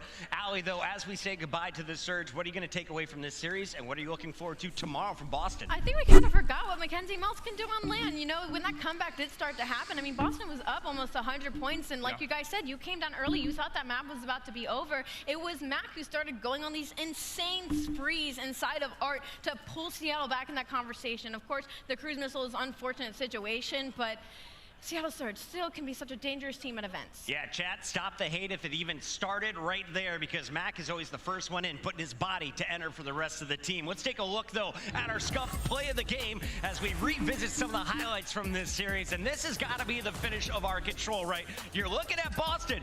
They fell down early against Atlanta. They come back, they win that game 3. Today, they clutch up again in another game 3, Jay. It was just their SMGs, man. The pressure that Vivid and Nero were able to put on the map. Nero was winning some insane gunfights all throughout this one. He finds a final 2 there, but like Ali said perfectly, it's like you win your defense. That's got to be a guarantee. But the fact that they were able to pull off an attacking round, and now you find yourself down 2-0 on a map where they're going to have defense, it's a very, very tall, tough task to handle, and unfortunately, Seattle had no answer for it. Yeah. As you saw in those stage shots, we have a man dressed up as one of our CDL characters here in the venue, but you can dress up like that guy in game. How do you do it? You got to get your team packs from the Call of Duty League. Pick it up right now. Rock your favorite jersey in-game. I've been wearing the LA Thieves skin because it makes me look hidden behind bushes. What are you rocking these days, Lando? You know what? I kind of transfer between a few different teams, but I'd be lying to you, Puckett, if I wasn't rocking Boston lately. This has been a fun event so far, and I think for future I might rock some Breach. Lando, I think you're capping, man. We were playing the other day. You were rocking the Ravens. That's not true. That is not true, the Jay. Ravens. No, it's not. You're playing with a different Lando. That wasn't me. There's no way. My bad. I can fly high, though. There's no doubt. Chad, pick up your skins, rock them in Warzone, DMZ, and everywhere you want to play, including Mosh Pit. For now, we got to go to commercial break. When we come back, it's the third match of 5. Lock in. We're halfway through the day, and it continues with Mutineers versus LA Thieves after this.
Welcome back in. We're live. It's the CDL Major 2 coming at you from the MGM Music Hall at Fenway. Excellent venue here. And of course, a big shout out to everyone behind the scenes working in the control room back in Columbus. And of course, my man, Paradox in the hot hands. I took it to Twitter. He is crushing it on the observing. They caught every crucial moment in that last series. And here on the desk, we got to welcome in two of your favorite casters. We got the beautiful Chance and Miles joining Alley Cat and I. Miles, how you feeling, buddy? Honestly, Chris, after that last one, I don't know. I'm sweating. There's a bit of sweat. There's a lot going on here, man. It was a crazy, crazy moment that I don't think we could ever recreate if we tried. It's going to be negative 25 tonight, and I'm somehow still sweating in the venue watching Call of Duty. Chance, though, you were calm, cool, and collected. You felt that Boston one coming, didn't you? No, I did not. I thought Seattle actually had it kind of clear cut, and then after the control, it got a little bit more spicy than I was expecting. And even for like that cruise towards the end, I've never paid that much attention to a cruise missile in my entire life. And after watching it 37 times, still don't understand it. So, we'll figure it out eventually. Moving on, we got our next matchup ready to go, and I know the players are revved up and ready to play. So before we can bring them out to the stage, we got to break down this series. Florida Mutineers are taking on the LA Thieves, and a Thieves squad that took OPTIC the distance last night. They're coming in with the 8th seed. Mutineers got bumped down by this squad to the 9th seed. And let's start here with the Mutineers. Alley Cat, what have you seen from this squad so far? They've been clutching searches. Yeah, it's been their search and destroy, right? But their respawn just really hasn't been there overall, and maybe this is best situation possible for them to go up against an LA Thieves team that has also been struggling throughout Major 2 qualifiers. At this point, it's just whoever can take that map 3 for me, to be honest, because Florida, they have 3 opportunities to take respawn, and while their hardpoint, it just really has not been there. They're the bottom half of the teams, and when it comes to hold, they are the worst in the league when it comes to breaking. The respawns are just not looking in their favor. They made some interesting moves throughout this major qualifier, and you can see they started it with Brack, then they brought in Dave Patty, and Dave has made them stronger in search, which they needed in that Game 5 versus the Royal Ravens. But this is the guy I think we need to watch today. He's playing the SMG role. He's done a 180, a 360, a 720 on kids when he needs to. Havoc's just got the gun.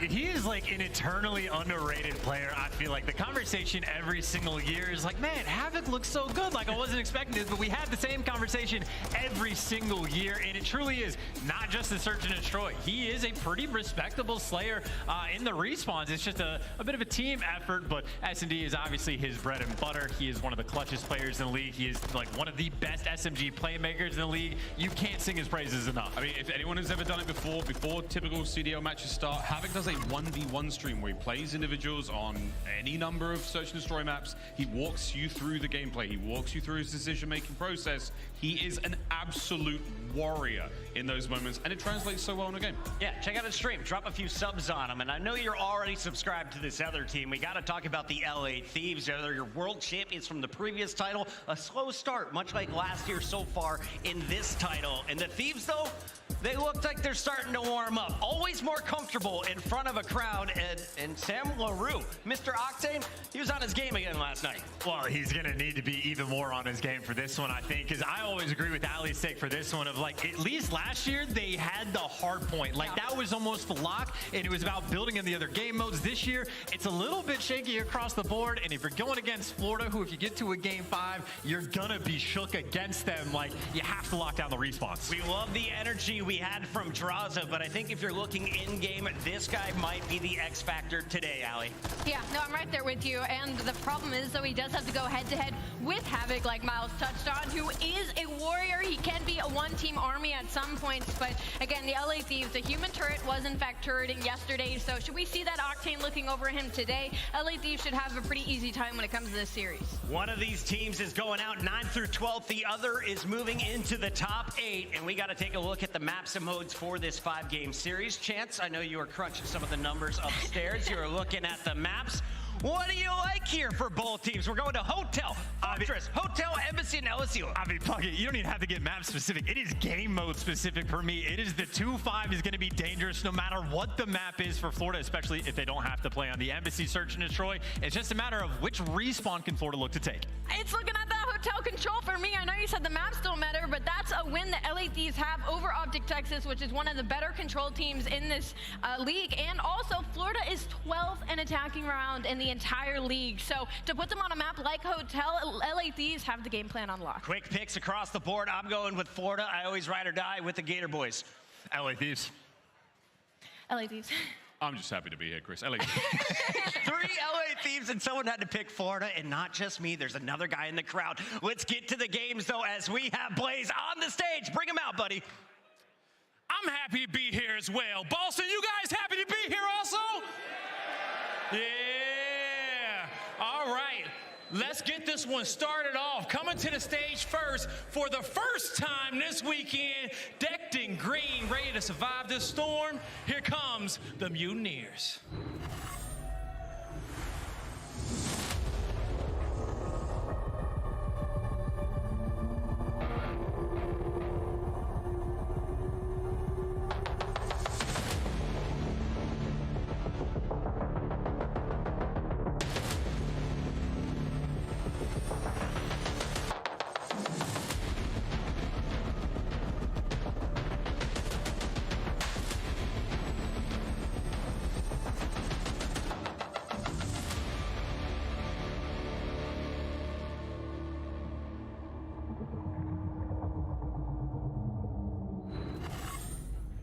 Boston, get loud for the Florida Mutineers. We got Thicko, Havoc, Dave, Patty, and Major Maniac. Give it up for your Florida Mutineers.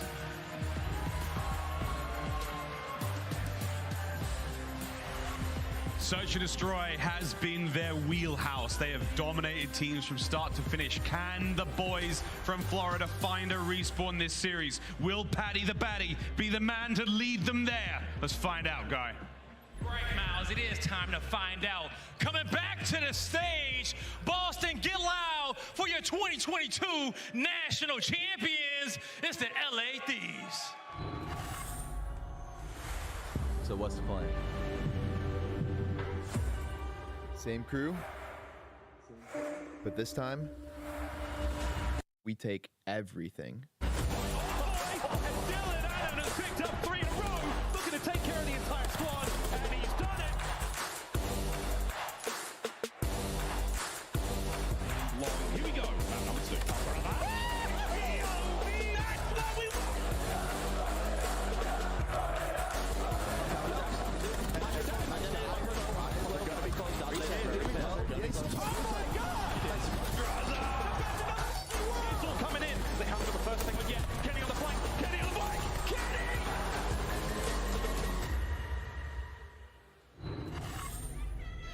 Here they come! It's the Thieves! We got Octane, Draza, Kitty, and Envoy! The LA Thieves!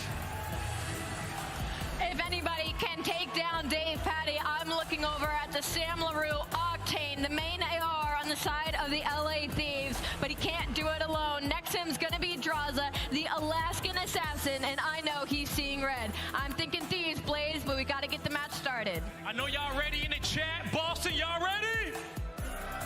Lando, Study, let's go. Let's do it, Blaze. Let's have ourselves a fantastic series. Florida taking on the LA Thieves in a match, Jay, that I'll be honest with you, I am absolutely terrified for both of these rosters coming into this elimination game. Oh, yeah, without question, man. Obviously, if you are the Thieves, you fall short in that Game 5 Search and Destroy. Yeah. But the same Game 5 that they played yesterday is going to be the Game 5 in this series. The only difference is that Florida are the #1 team in Search and Destroy. They are the worst at Hardpoint. 5-21. No question. That's horrible. Yeah. That's absolutely abysmal. But their S&D has been able to carry them through a lot of series. So if you're Florida, just need one respawn. One of the 3, try to force that Game 5, and the series is probably going to be theirs. That's like one of the more dangerous parts, it's fair to say, about the Florida Mutineers throughout previous majors. This franchise, right, has been known for these wild runs on land, and oftentimes it's because of their sneaky ability at times to win respawns. As you said, coming into the map vetoes, you and I were very, I don't know, I guess a little questionable when it came down to it, because you've got these search destroys that appears to be on lock. You're undefeated in the 2 that you'll see today. As you said, man, they just need one, and it could be our opener. They just need one. They just need one respawn, and starting off on the Hotel Hardpoint, It's not going to be easy to take down the Thieves. They're the #1 breaking team on this map, but their only opening for me is going to be that P2. That is where the Thieves do struggle. They give up about 25 to 30 points, but like I said, the #1 breaking team on the map, that's the only hill that they struggle with, underneath 20%. We'll see how both teams look to adapt. As we said, an elimination match. Losers headed home, and loser will see a top 12 placement listed next to their name for the remainder of time. No pressure, Jay. No pressure at all. Here we go into the game one, Hotel Hardpoint. As we jump on forward, it's LAT with preferred spawns for P1. Florida, at least for the future, preferred spawns for P2. We jump on in, and no surprise, it's Thieves who hop in first. Yeah, Thieves early on. We're going to get a lot of time off of this P1. You just have to win your gunfights because you are starting off on the better side. Florida trying to get the break, but they're maintaining the spawns for next. Major Maniac with the big kill onto Envoy.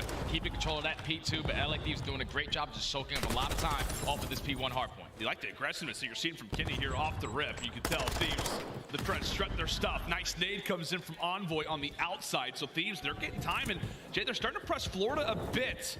Quickly, they've got a nice little spawn out situation beginning to happen. Soul player here is going to be Vico. Yeah, Vico's the only guy here. He at least finds one. He's trying to finesse around the pillars. Does a great job of doing so. So he's going to be able to maintain those spawns for Florida to get fully set up at this P2. They have the perfect setup. Dave Patty holding down the spa angles. You also have Major Maniac watching through Jules.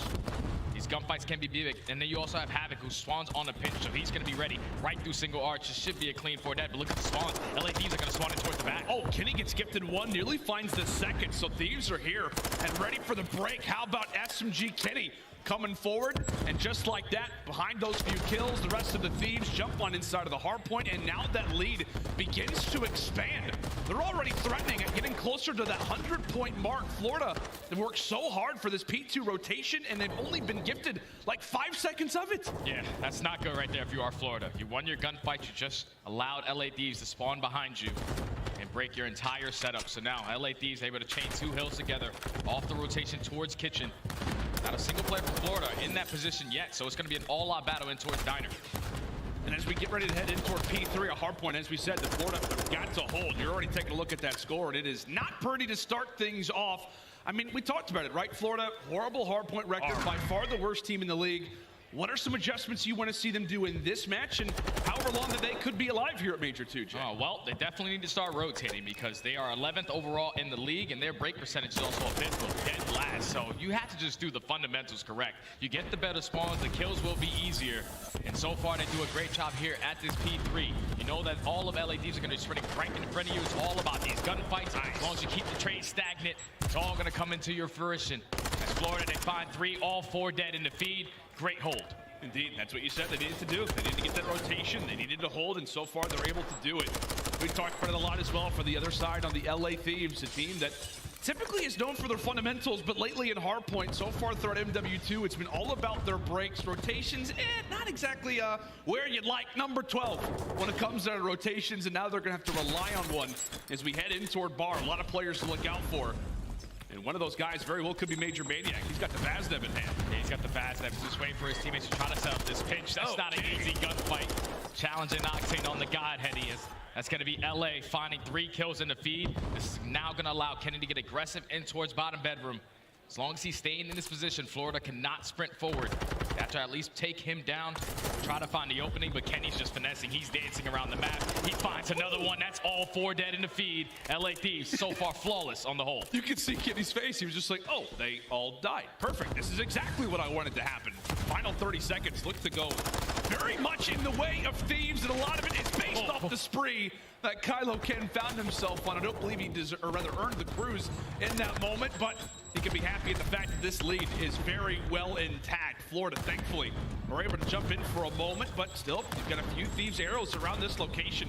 A current 3v2 inside of the hill, and they look to be in a prime spot to take that one as well, and they will. Scrap goes to them, and another rotation where Florida's got to be solid. A break here would surely be horrible for them. Yeah, it would definitely be horrible, and Dave Patty's now the only line of defense to try to hold this down. You take care of him, and LA Thieves find the early break.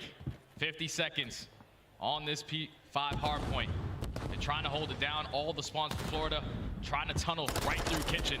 They win the first gunfight. Now you just have to win the trades. But like even despite the rotation toward restaurant, man, it just feels like so far these setups for Florida have been so fragile. Like you had Vehicle, who was the backside of P2. He was the only line of defense. He only stays alive for a little while. And then we come in toward restaurant. Florida, one player here who is there to hold off of a massive, massive play. And Thieves, they win a 1v1. And look at that. Now they've got the time again. It's frustrating. It's got to be frustrating to see the way that this hardpoint has already started, as it is basically a 100-point lead. And we're only just a few hard points in. We're not even through the first rotation yet. Yeah, you just got to start cutting your losses if you're Florida. You can't send 2 players on the old hard point, because that's the reason why they got broken at Diner. They sent 2 players towards old. They were able to at least try to fight for that final 15, and then it turns into a 2v2. If both your teammates don't win their gunfights, you lose that rotation. We need to cut our losses and rotate properly and get properly set up to try to get back into this one, because the LA Thieves, they're running great with it. They are indeed. One man who's absolutely doing that right now is Octane. We saw his POV for a moment. I believe he sits right now at 14, maybe 15 and 8, somewhere around that region. Having a phenomenal start to this hardpoint. Did so versus OPTIC Texas despite the loss. Put a 1.38 up in that game, and there is another break. Not the first time we've seen it, and it may not be the last. However, for Florida, they've got to dive in. 20 seconds to go. You got to fight for this time. And Dave Patty jumps on forward. Nobody there. However, Havoc's able to rebound. That is a very necessary 15 seconds that you need as we reset and prepare for the second side. And now it's time to go back towards P1. If you are Florida, you have to soak as much time as you possibly can. Not allow LA Thieves to get 40 seconds once again at this first hard point. You also want to do a great job of just slaying around the map, controlling the spawns, making the kills easier. That's going to be 2 dead in the feed. They're maintaining P2 side. They're getting some great time off of P1 to start. They are still battling inside of middle. Major Maniac is making sure those spawns are squeaky clean, and right now they are. But as we said, what currently is dirty is that scoreline. They've got to be more efficient. As you said, when it comes down to these P1s, still fighting, still contesting, but this is time that you have to have if you're Florida. These 30 seconds, you'd love to just make sure that it's a contest fest, but at this stage of the game, Jay, any point is a valuable one for Thieves, and it gets them ever closer to the 250 mark. Yeah, the Thieves are able to flip those spawns. Look at number 8, Octane. He hasn't moved from back steps. He's holding down that overextension, knowing that Florida have now all spawned over towards that kitchen side. You have one player, Kenny, trying to set up the timing on the flank. He's going to be behind 3 players, but Draza, he takes down Vehicle. Major with the trophy, too strong for Havoc. And now that's going to be all 3 dead off the rotation.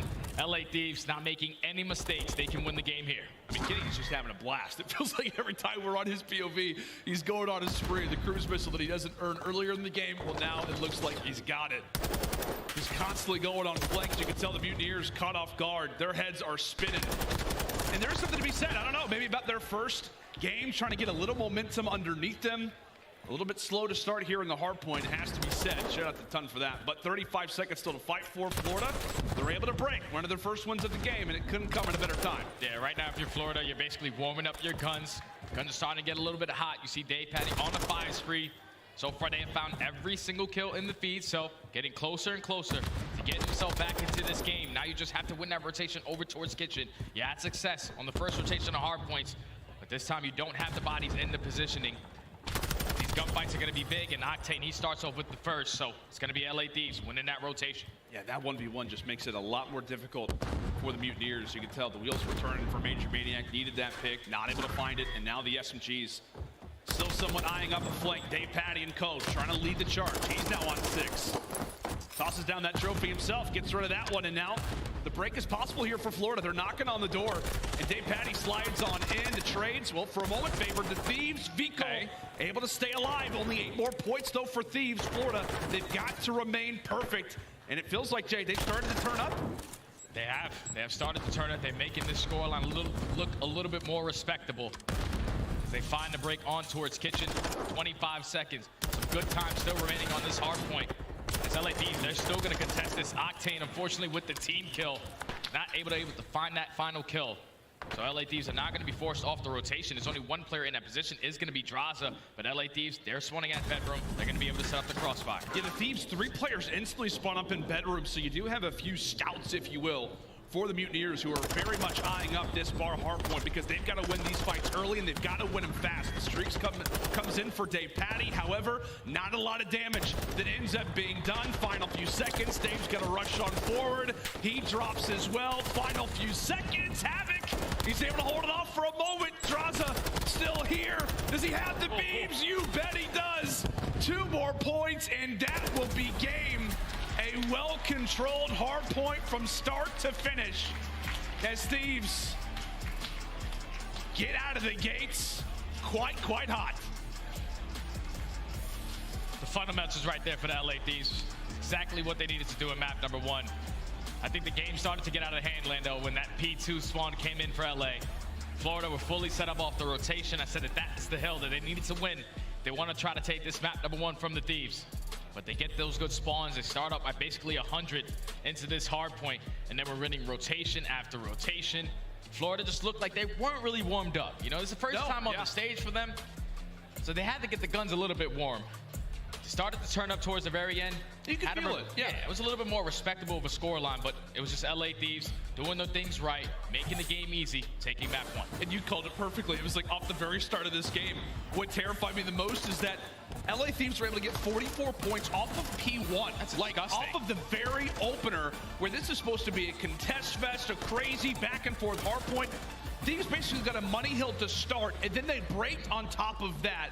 Then they held the rotation toward next. They were just in the driver's seat to where, I mean, Florida could play their best Hardpoint, and you're not going to make a comeback like that, given the massive scoreline that you're down by. You just have to be on the side of Florida. You have to be that guy that's going to be like, all right, we got to cut our losses, guys. Yeah. There's no point in sending 2 players for 20 seconds when we know that they're getting the better spawn to at least win the trade battle there. It's going to make our setup weak at the next hill. And we saw it time after time. You're fighting for the final 15 to 20. Then it turns into a 2v2. If your teammates don't win your gunfight, then you lose the following rotation. You're allowing LA Thieves to chain hill after hill. And when you allow that to happen, that's why the scoreline started to look the way it did. Florida started to bounce back when they started winning gunfights, but at that point, it was too late. Yeah, it absolutely was too little too late there for the Mutineers. Another Hardpoint loss as that win rate, that percentage does not get much better, at least to kick off the Boston Major. As we said, the worst Hardpoint team in the game, and sadly from online to land, that is something that currently is translating. But one thing that if you're a Mutineers fan, Jay,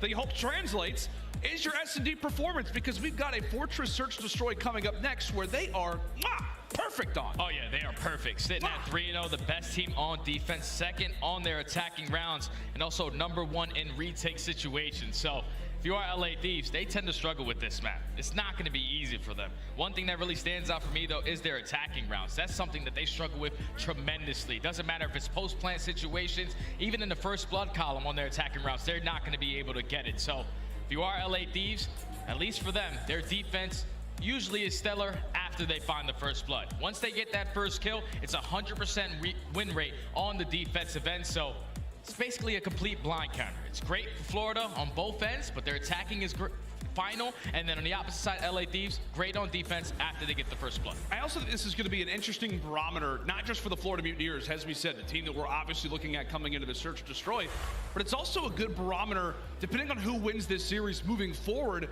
who's going to look good in Search Destroy, because LA Thieves yesterday were not able to turn up enough in those Search Destroys versus OPTIC Texas. That was something that we've so often talked about with the LA Thieves. To kick off Vanguard last year, not good in Search Destroy. To kick off this season, better, but still not above 500. You really hope that maybe some of the issues that they've been dealing with, some of the struggles that they had yesterday, this is a team that goes back, watches VOD all the time, that they figured out a few of those mistakes and hopefully change things around versus, as we said, one of the best Search Destroy teams in the game. Oh yeah, this is the match that you want to do that. You want to go back and do your homework to try to prepare an S&D, going up against the best S&D team that we have in the game, to see where you really stand up against the best in this mode. So one thing that I took away from their Search and Destroy yesterday is that when they're aggressive on the map, they usually find a lot of success. But when the game starts to slow down, when you allow teams to start reading your setups and slowly pick you apart, that is when LA Thieves start to struggle. You cannot be easy read on your setups. Well, to get more in the weeds with that, what do you think that comes down to? When the game is fast, they're up, they're feeling good. When the game slows down, what do you cater that to most for the struggles? Just a little bit antsy. Like someone is always trying to make a play. We know Envoy, he's a playmaker. Kenny, the same thing. But when the game slows down, at that point, a lot of thoughts start going through your mind. Can they push towards A? Can they hit this back alley? What opening do we have? And then when you have them thinking like that, that's when you can find the proper opening in the search and destroy rounds. But this is a must-win map for Florida if they want to make this a series. Yeah, we're already saying it. I mean, we're, what, maybe 15 minutes at best into this series. We're already saying a must-win map if you are the Florida Mutineers. But as we said, this has been their territory. It's been phenomenal for them. And one guy who can lead the way is Mr. Colt Havoc, as he'll be jumping through the top side of the windows, rocking a 1.64 KD, and showing why that is the case. Quickly catches off Draza, first blood. Yeah, he jumped right into that single window in about 10 seconds. There's no way you're going to be able to read that play if you are the Thieves. So you get the first blood, you back down, and now you hold strong in the man advantage. LA Thieves trying to use their attacks, trying to get some nade hit markers. This one is going to connect onto Vico, but he doesn't check the corner. 2v4 now. Props to Vico, man. Brought down to 20 HP, just continues to hold his irons and is awarded with the second straight kill of our opening round here for the Mutineers. It is all up to Envoy and Octane quickly. 45 seconds still to go. Octane, he gets wiped away. Great teamwork for Florida. A perfect answer here in round one. And you said it before the map even started. The guy that you have to pay attention to on this one is going to be Havoc. He finds that first blood, and his SMG duo in Vico puts himself in a nice little corner to find the final two. Great plays from Florida, dominant on the defensive end. Take round one. And I think it was Chance who talked about it on the desk, and I think he covered it perfectly, man. We could talk about this in respawns, we could talk about it in search destroy. It feels like Havoc is just a guy that doesn't get talked about enough when it comes down to his impact on the game. Yeah, he just takes over the game. He plays so much search and destroy. Like Miles said, he's always playing those 1v1 challenges.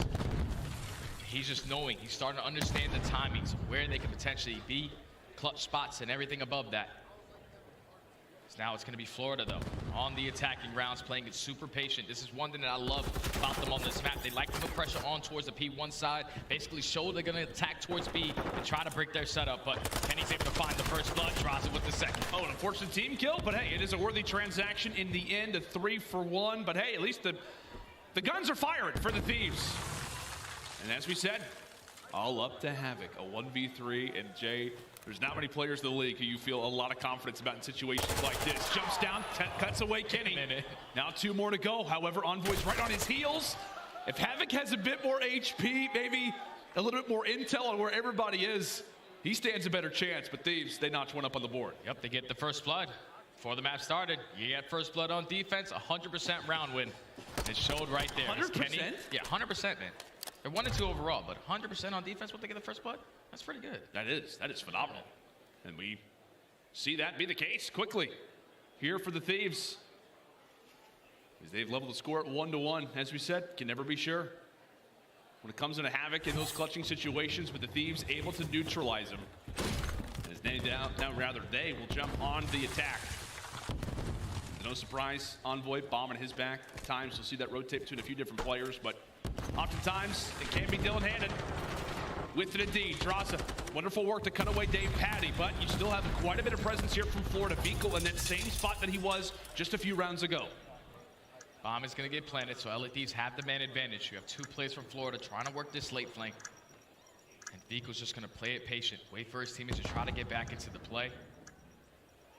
It's going to be Havoc and Major. Major's the only one with dead silence, so you're potentially going to get some sound cues onto where Havoc is going to attack from. Draza and Envoy, they find 2. They find the final kill onto Vico. And that's just a flawless attacking round right there from the Thieves. You get the first blood, you get the bomb down, you hold your angles. Very clean round. Yeah, and you can see there for the Mutineers, I mean, they're trying, right? They're trying to figure out something. The wheels were turning in a situation like that.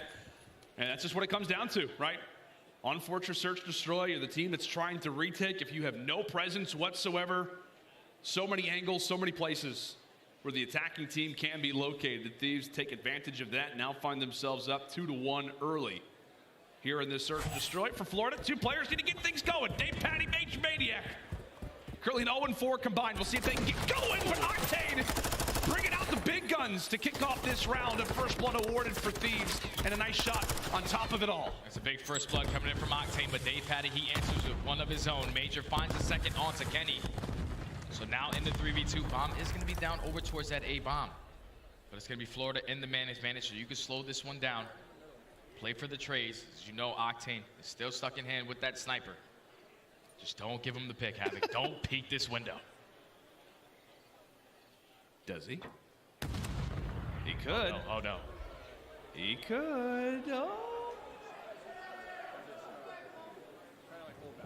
He's debating it. Meanwhile, Dave Patty, he thought he spotted somebody too. Everybody playing patient. Octane, oh, patience. Doesn't pay off there. Tosses out a nade. And still, hold on, is waiting for Havoc. Meanwhile, Envoy able to cut away Dave Patty. Havoc actually cuts away Octane. In that situation, Envoy there in the back lines.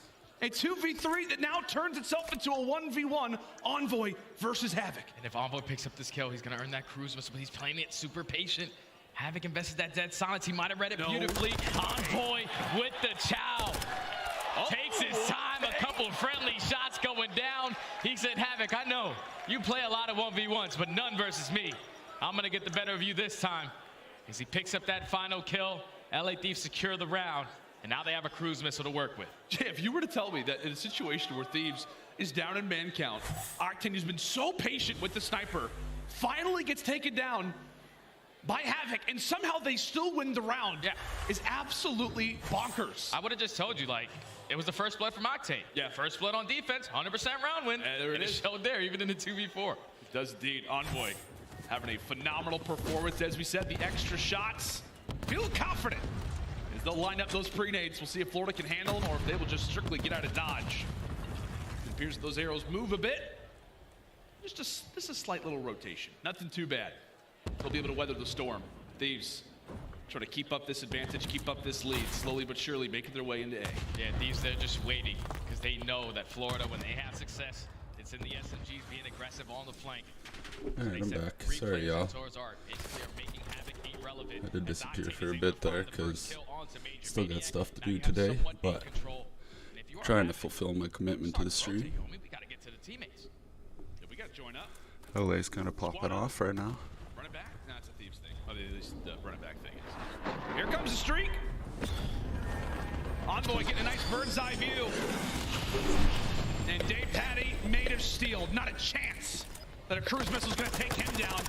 Oh, great work again from the Patty.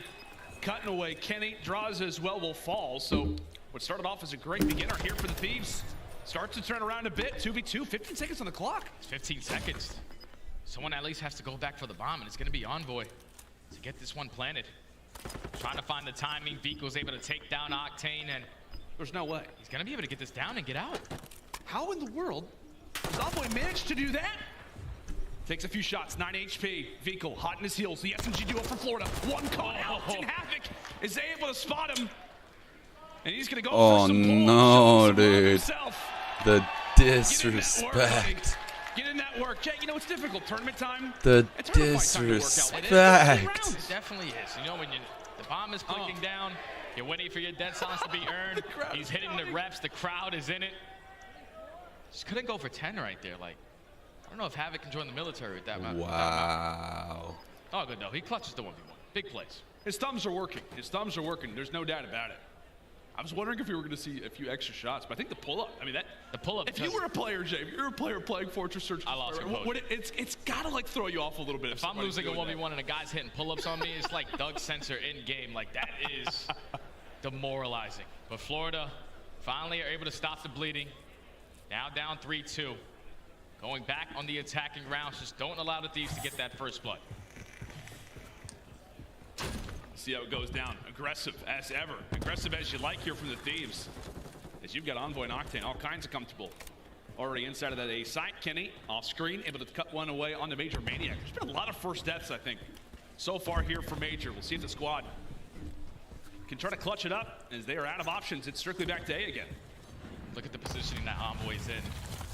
Yeah, did some stuns, did some nades as they even set it up. Find a team kill. But that's going to be Octane lining it up with the sniper. So now in the 3v2, LA Thieves still in the man advantage. Octane picks up all the info he needs. Oh, he knows where both players are. He knows where both players are. So Thieves are going to look to try to strategize a bit. They know that somebody is going to be off to the right. He gets dropped. And so will Dave Patty. That is a great moment, right, where Octane obviously finds one with the snipe, but because of the way that he's holding that angle, gives the comms over to the teammate, and anytime you can solo out Havoc, you will take your opportunity to do it. Thieves grab it and now find themselves up 4-2.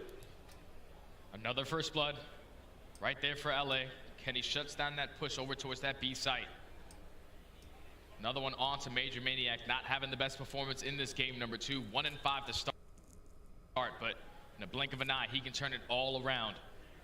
So now with Florida on the defense, I would love to just see them set the tone again with the aggression. Like, have your SMGs pushing towards Art, try to find the timing, try to get the first blood. See if they like to do it. Meanwhile, Draza over at P1.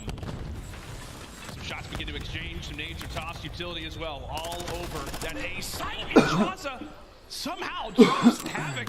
And that gunfight, Major Maniac gets on the board, but still, it is the Thieves. With man count advantage, Dave Patty, a fight that he's got to win. And it's Kenny who's able to escape. Kenny gets out of dodge and reach out for the fight. Kenny is slippery. Reach house, and now along with it, his teammate on the other side ends up finding 1-2, 5-2 Thieves. Yeah, right there was just Florida sending 2 players towards that left side. Once Havoc is taken down, Major does find a trade, but then now there's no one watching open arch. Kenny just sprints right through, finds a kill, and then head glitches that statue. Holds down that position because he knows he basically has the trap. That Kenny went back to Kenny from Quavo. LA Thieves. It was too confusing with the rapper named Quavo. Now at point game. As we said, Florida Mutineers coming into the search and destroy. They were undefeated, technically still are. 1 round to go before that wonderful record. Finally does have a spot on it. Kenny on the 4 spree. Decides to pop dead silence. It's actually a team kill off the rip and a stun kill as well. It is all out chaos to kick off this round and to close it. Whoa, that was fast. From start to finish, when those kills come through, I think it's about 5 seconds in its entirety. But as the dust settles, it's Florida who put up their 3rd. Yeah, Octane definitely just got sick and tired. He was like, Kenny, you've been getting a lot of first bloods. This time I'm going to take you down. Too much love. We're going to give a free one right there to Florida. As they win their gunfights. Draza almost made that something, though. He puts his way into R. He finds a 2-piece, makes it at least a 2v1. Is not able to clutch up on the round. So now LA Thieves up 5-3. Back on the attack. It's got to be aggression right here from Florida. You have basically nothing to lose. You got to switch it up. Nothing to lose, everything to gain. Havoc looking for those jump spots. Maybe thinking someone could go for a quick flank off the rip. That's pretty nasty. We will see. I honestly didn't know about this spot. They wouldn't allow for the Thieves to come to them. And Major, as we said, having a slow performance at 2-7, decides to bring out the big guns. Yeah, that's kind of tough. You're not performing in search and destroy, switching to a sniper. Not the common strategy. Not the common strategy from one sniper to another. Oh, but if you can line up this shot and get that first blood, how it can change everything. But LA Thieves are doing a great job of just taking a lot of ground towards A. The bomb is going to get planted, and Draza already finds himself in a great position. And Vinkle does a wonderful job at actually stopping the play and also finding a kill. Stays alive. And then the Thieves, they could tempt at going for a B-bomb rotation. You could very much tell. Look at all 4 of those arrows. It's basically a box setup. Right now for the Mutineers, Draza trying to breach and clear. Meanwhile, Kenny, he's also now out of the fight. A 2v4. I was going to say, how did he not Still die? 3 members to go and 20 seconds on the clock. Major pistol whipping, and now it's all up to Octane. 1v3. He did pop dead silence, so he's definitely sprinting. He's running around fast with that tag, but there's just not enough time. Turns on to Vinkle, and Major finally is able to put that snipe to use. Down 5-2, and now Florida back-to-back rounds. Yeah, and that round all comes into the play of Vinkle. You said it perfectly, my friend. He was able to stop that bomb plant, and then was also able to get that first blood onto Envoy. You put yourself in the man advantage. Majority of these rounds, you will find some success. As Major finds 2 on the round, the sniper, I guess, was the play. Now you just need to figure out what you're going to do on attack. Last time you got a little bit of help from Octane, killing his own teammate. This time you got to get the first blood. Absolutely do. Got to be mistake. Octane, how about the line? Nasty. Also, get a nice hit marker there onto the rookie. Bruised and battered, but Vinkle will type in the digits regardless. A statement beginning here for the Thieves, but the Mutineers, as we said, a huge spot for them. Can they come up clutch again? Can they come up clutch? 3v4, you have to hold down your irons. These kills have to be big. Kenny finds 1, Envoy finds his 2nd, and that is a perfect retake right there for the Thieves. Now up 2-0 in the series. You can play the music if you want. Yeah, play the music. I was gonna say that there was a weird sound there. A dub in the books for the Thieves. And honestly, man, a similar story to the Hardpoint, where it's like Thieves come out hot. Feels like Florida begin to gain a bit of confidence. They start to wake up a bit more, but it's just not enough. It's not enough in the end, as it is a huge, huge victory in the books for the Thieves, taking away what has absolutely been Florida's strong suit so far throughout this year, and the primary reason why we thought that this could be a closer series. Yeah, now that you are Florida, and you lose your search and destroy, you find yourself down 0-2 in this one. They're okay at control, around middle of the pack, sitting at overall 7-7. But this has been your bread and butter, man. This is what allows you to always go to a game 5. And unfortunately, they fall short. They allowed LA Thieves to get 7 first bloods out of all the rounds that they played. The majority of those came on the defensive end. Every time they found one, they found success on the round. Florida just did not have an answer, and now with their backs all up against the wall, they have to try to complete the reverse sweep. Yeah, and it's not going to be an easy task. As you said, it feels like, Jay, every time that we cast over the Thieves, every time that we see this roster, it's just a team that doesn't look like they're going to break easy. I know they're off the loss versus OPTIC Texas, where things got dicey toward the end, but it just feels like a team that's always going to remain composed. But it's fair to say right now they're feeling good. I think we saw all smiles after that game finally ended. Without question, man. It's got to be feeling good to win a search and destroy, man. You lose this series yesterday by losing 2, and you beat the best S&D team in the game on one of their better maps. So you're feeling good if you are LA. Yeah, as we said, that undefeated streak comes to a close here on Fortress Search Destroy for the Mutineers, but can their control begin to level it up, as they are already 1 map away from being eliminated here at the Boston Major? Can they stay alive? We'll find out right after this.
The Call of Duty League is presented by the GMC Hummer EV Pickup, the world's first all-electric super truck. Upgrade your game with the Scuff, the official controller of the Call of Duty League.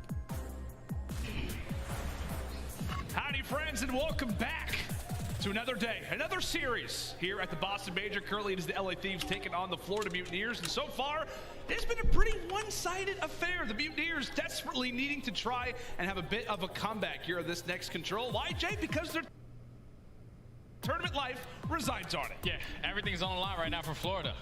They're going to be able to make it one day to the event, play 3 maps, and potentially go home. It's not going to be easy to try to climb this ladder because you're going up against LA Thieves on their best control map. We got the opportunity to watch them play this versus OPTIC Texas yesterday. They pulled it out all the way into round number 5. And to talk a little bit more about Hotel, attacking rounds are a lot better than defense. And for Florida, they are the worst attacking team on this map. So not going to be easy, but it has to start right now. I was going to ask you, like, you know, is there any number that you can give me to make me feel a little bit better about the Florida Mutineers? None whatsoever. I'm not hearing anything, at least as of yet. As we said, Hotel Control, the most commonly played one here for the LA Thieves. They've got the most reps on it. And we'll see if OPTIC can continue to put up numbers. Good God, at 1.43 right now, that's human turret-like, Jay, believe it or not. Oh, yeah, it is, man. I'm telling you, when you're playing fundamentally sound in your hard points, we saw that Octane was just posted up towards the back of the steps, like not even moving. So he's probably barely dying on the map, just picking up the kills when he needs to. And then in that search and destroy, he was making an impact with that sniper in hand. Multiple first bloods on the rounds, just making it happen. So now if you are Florida, I think one player that I need to see more out of is the guy that they just made the roster change for, Mr. Dave Patty. Mr. Krabby Patty, Dave Paddington, Patty the Patty, whatever the nickname is. That one. He's had a slow start to both of these first 2 maps, so that guy was the hero. He's the reason why they brought him in, to try to get better at respawn. And with them being their backs against the wall right now, you need to start in his control. Well, it feels like for the Mutineers, like you really do want to see like this roster change work out for them. You want to see, hey, what was the reason behind, right, releasing Brack, allowing for Dave Patty to come into this lineup? Where are we going to see that impact, that change? And it doesn't feel like we've really seen it. I mean, at times, don't get me wrong, Dave Patty's a great player, but it just feels like for the Mutineers, this change, the reason for it, all the drama behind it, has just not worked out or really seen any change. It hasn't, because it's the same, basically the same formula. You're going from Brack, who was an AR player, the same exact thing that Dave Patty is, and it was just the fundamentals in their gameplay. It's not one guy, especially when you're making that many mistakes in Hardpoint. It's not just one guy. It has to be multiple different reasons why you're losing the maps the way that you are. 5 and 22 in Hardpoint, that's the thing that you scrim every single day. You get on and you practice with your team, play all 5 Hardpoints in every single series. Sometimes the controls are not guaranteed. You play that mode the most, you just simply have to be better at it. And that's a wonderful point, partner, because I feel like even for the Mutineers, we're talking about, hey, you know, if they can come away with a control victory, is it possible? Absolutely. Anything is possible. But even getting back to the Hardpoint conversation, do you think that it is something that weighs in the players' minds, knowing that a Hardpoint record, knowing another Hardpoint loss, even if they're able to walk away with this control victory, is there still a level of doubt that you have in yourself coming into what could be even a Game 4? I think so, because if you are Florida, just their struggles in Hardpoint, they have not been playing good. Let's take a look at our scuffed team of the Major, Lando. Who do we think it is, man? I don't know. I have no idea, actually. I've got a few names in mind, but guys, make sure if you have not done so already, put your votes in. Let us know who you think is going to be on the scuffed team of the Major. You have the ability to decide, Jay. Give me one name. Give me one name right now. With that question, Dashy. I got to go Dashy. That's a fair one. I think the crowd would like that choice as well, to be honest with you. Could have went Methods, too. I think they would have liked that one as well. I think so. Chef Tony deserves a lot of love. Played really well. Now Chicken parm, a little bit. Chicken parm. I love myself a good chicken parm. Does everybody know where I can find a good one? I need to find out. Just got to text in. I'm not gonna lie. Didn't have a great meal last night. That was yeah, that was kind of tough. I woke up. I just didn't feel the greatest. Anyway, scuff team of the Major. Make sure to do that. Hotel Control, Jay. How you feeling? Well, like I said, man, it's just a tall task to climb if you are Florida. You saw the difference in Havoc's expressions after that map number 1. He was laughing it off. That's right. And then you go into the search and destroy. Oh, this is locked in the bag. Now you lose that one. And everything changes. Now you have to be playing perfect Call of Duty from here on out to try to keep your tournament lives alive. Yeah, absolutely. You got to try and dig deep, do everything that you can. It would be unfortunate, as you said, man, to fly out all the way here to Boston. We know all of the travel issues that have been going down with a bunch of different teams. For the Mutineers, just to see 3 maps, and that would be it. Would be not great for them. I love actually, during this moment, we're actually just making sure everybody is good to go, ready and prepared coming into this next control. To actually take a look at how the bracket is shaping up right now as it currently stands. As we said, we've got 5 elimination games going on today. And so far, big games going forward. The New York Subliners were able to best the Royal Ravens. They stay alive for the moment. And on the bottom side, the game that we just came off of, Jay, a wild end. Boston Breach cutting away the Seattle Surge. Surge out in top 12. Who knows what that's going to mean for that team, but every roster fighting for their lives. And it's actually really good to know as well, right? Thieves up 2-0. Shout out to the graphics team for that one.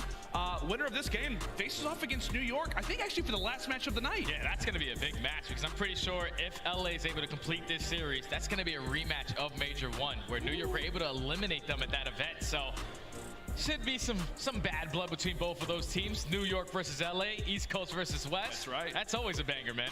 It absolutely is. Excited to see, like I said, who's going to come away with this game.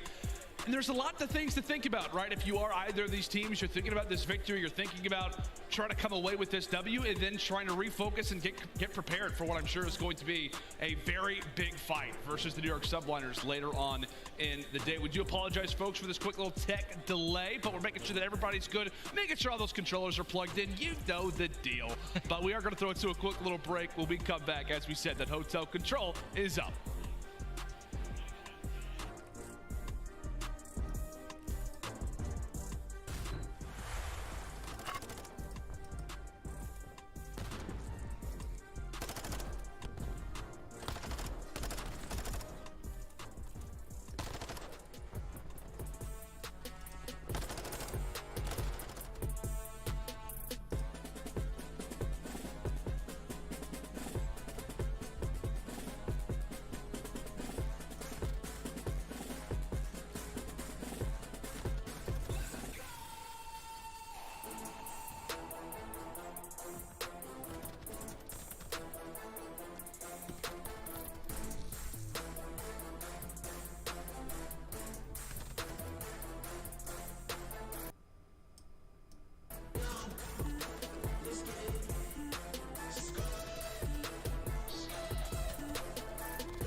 Look at that. We're even coming back from the break a little early. We just needed somebody to plug in a controller, fix something a little bit. Shout out to our incredible production team getting everything back in order. But Jay, as we said, coming into this control, LAT up 2-0. What 2 players are you looking out for coming into this game 3? Oh, well, it's definitely got to be Havoc because he's the playmaker for Florida. And then the opposite side, I want to see a little bit more out of Sub Kenny. That guy, he took over in that search and destroy. He was making the plays, but obviously this matchup is insane. Havoc versus Envoy. A couple 1v1s in that search and destroy. Some love expressed either way as well. Yeah, it's fun. But Havoc is the guy who I'm looking at to really turn up because he currently does hold the record in control with 40 kills. That is fair. What map was that on? Alicilo. Oh, okay. Completely different. I was kind of hoping we could find a number finally for Florida. But still, nonetheless, that 40 bomb still lives in the minds of many folks out there. Mr. Havoc could be the guy to do it. And as we said, coming into this, somebody that you're looking out for to be the difference, to kind of carry the roster and maybe be that spark plug. It very well could be Havoc, as now from this point forward, the Florida Mutineers are fighting for their tournament lives. Down 0-2 and in desperate need of an opening round victory. Maybe it could be here on the attack. A few early fights as Florida look to sink their teeth really into both zones. However, a decision could be made for them. A few spawns over toward the top. They still have their eyes at B. Still have their eyes on B.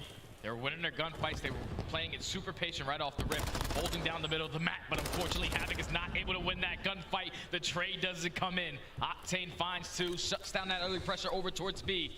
And Florida still have nothing to show for it. That door pretty much slams right in the face of the Mutineers as they are going to have to pivot quickly. Now over at that A zone, they do have man count advantage, but as long as they take, Jade also puts in the back of the lines for Thieves.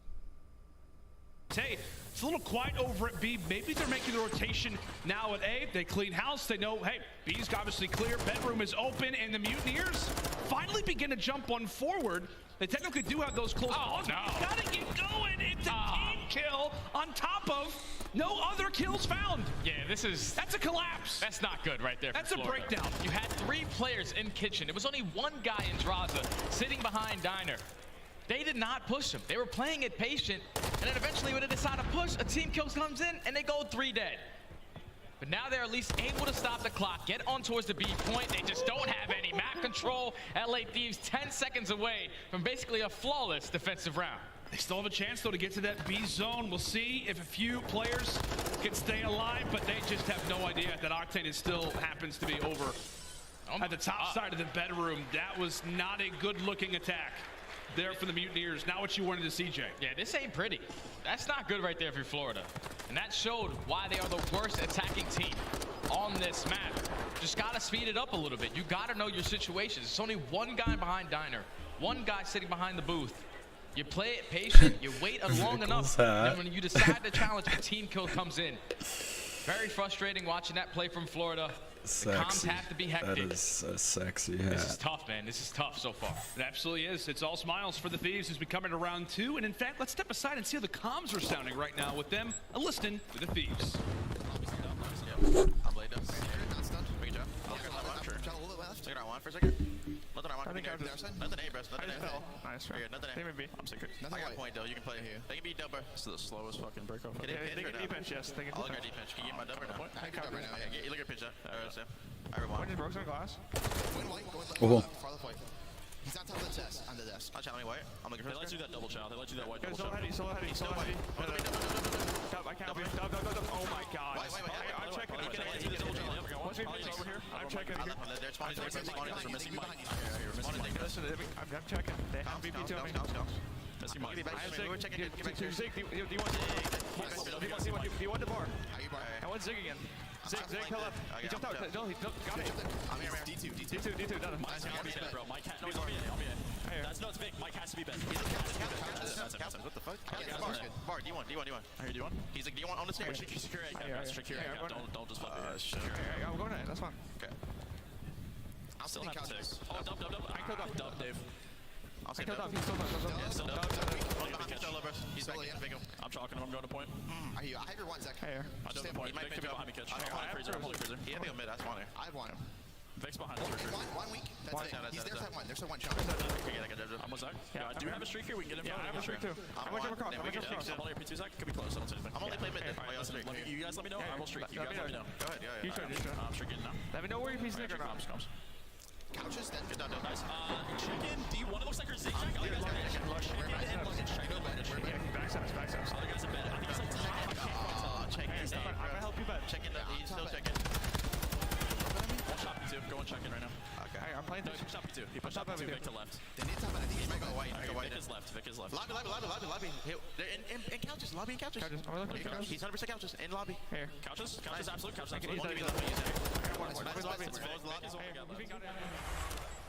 I mean, that was a great little check-in. Really, so far throughout this round with the Thieves, I'll be honest with you, Jay, it doesn't really sound like super motivated. It's honestly like annoyed. Like they're almost like annoyed that this is as easy as it appears. They get that A capture essentially for free, and now they begin to divulge into that B zone. Mutineers, they've got 4 players, but nobody is looking at the zone right now. That thing's moving quick. Yeah, everyone is flanking to bedroom. So this can potentially work out. You just have to win these gunfights. Havoc wins 1 towards top bed. Havoc finds 2. So he's able to shut down that pressure. There's still 1 player on the point. Havoc's trying to time it right. He's just going to jump right on out. Lines up for Envoy. There's still 1 player in towards bedroom. It's Major Maniac. He's going to be the lifeline. All right, Patty, there it is. Nice little 1v1 versus Envoy, but he's going to get a move on. He's definitely going to put those trainers on. Gets involved in the fight, and there you go, Patty. That's what I'm talking about. 3 in a row. Granted, I mean, you've given up quite a few segments already. And as he finally does hit the dirt for the Mutineers, They need some life. They need some momentum. Right now, lives do favor them for the moment. Time begins to tick away. This could be the last push right now for Florida. 2 players out of the fight. They've got to get here soon because the Mutineers continue to stack. Havoc over the top. Havoc over the top. 3 drop. Last man up is Octane. Last man up is Octane. There's only 30 seconds left on the round. You have 5 seconds if you are LA. But these gunfights are going to be so big. Octane with a huge one-on-one versus Havoc is now going to allow you to sprint forward. You just have to stop that clock. You have to cross over. Major Maniac able to at least take down one, but he's the only guy here for Florida. You have to go. You do indeed, and he's not going to be able to jump into the point in time. It is great work there for the Thieves to remain composed in that moment. Florida, they get that opportunity. They get that chance where they find a few in a row. But the Thieves, I don't know, man. It just feels like getting to that objective at the end. Florida, multiple players going for long routes, trying to hit in through couches, through mid. There just wasn't enough bodies, it felt like, toward the bar position. That's exactly what it was right there, Lando. I understand that you're getting the bad spawn, especially for that B point over towards Jules, but everyone cannot overextend. You have to wrap back and at least help your teammates.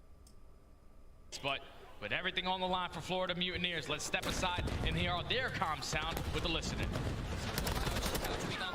I'm coming there. Watch the pinch or something. Stop the clock. Yeah, he's in a pinch. You have all this side. Double archer draws that right now. Exit. Kind of hold pinch check. I need your exit. Javi, can you hold kitchen pinch? I'm looking exit. I'm looking our red door and I can peek your one late. So come in my red door. He's side door already. Side door in kitchen. In kitchen. That's good trade. I'm our side red. Anything you want. Exit. Red hole telling our side. Okay, now we. Wine and exit. Last 2. Okay, 1 and exit. There's 1 on point. They're filling in B. Push up close, red hole. What's B? You want one stunned it. You could be mid watching the cross catch. I don't see anything. D1 or got heady. He's got it. Needing it. Yeah, I'm needing it with you. Go top head and challenge. Challenge D2. He should be done. Good job. One double archer me. Single me. They could be checked. You fast. Red door. Red door shooting me. One's on me. D1. Red hole weak. Go away. Phone booth in the corner. Stop clock. No, he flew at me. Nice. One more. Exit R1. R1 got me. R1. Okay, 1 D1 to bar and one's R1 right now. He's back to R1. Yeah. That one is 2 on A. 2 on A. I'm gonna go cat here. Guys, can play kills around B side again. Dub 1 shot, ran away. We're gonna be pitching top cat, pitching couch. Couch now weak. Couch pushing Lily, so one was dub. Let's go B. There's gonna be 1 B. One B. There's 2 B. One dubs. I'm looking at my push. Chime in. Yeah, I can chill with you. Chime in mid. Draws. Listen, one's D1 and one's push. Mutineers still with life, however, 25 seconds left as they've got to come away with an attacking round, and all of it starts with getting a few segments either at A or over at B. They decide to invest in that B zone, but they've got to make their way from the crosshair to the lane of Draza. A trade comes in. Dave Patty, able to stay alive. Nobody from the Thieves is here to contest. Nobody from the Thieves is here to contest. All spawning out towards Jules. They're going to invest a cruise missile, but the trophy is going to be down. You throw the tax, you're able to take down Dave Patty. So now this is where you can set up the pitch from the middle of the map. Kenny and Octane through mid. It's only 5 seconds left in the round. LA Thieves, they're going to hold on. It looks like they will. 3 fall, and nobody from Florida is going to be able to get to the point. It is a calm and confident Thieves 3-0.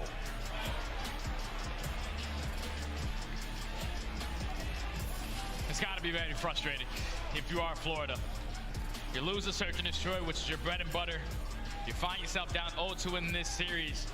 And even when we jumped into the listening right there in those final moments with them, it was just no teamwork. It was no team play, no team call for like, let's just commit towards one of these sites. Let's at least extend the time by a minute.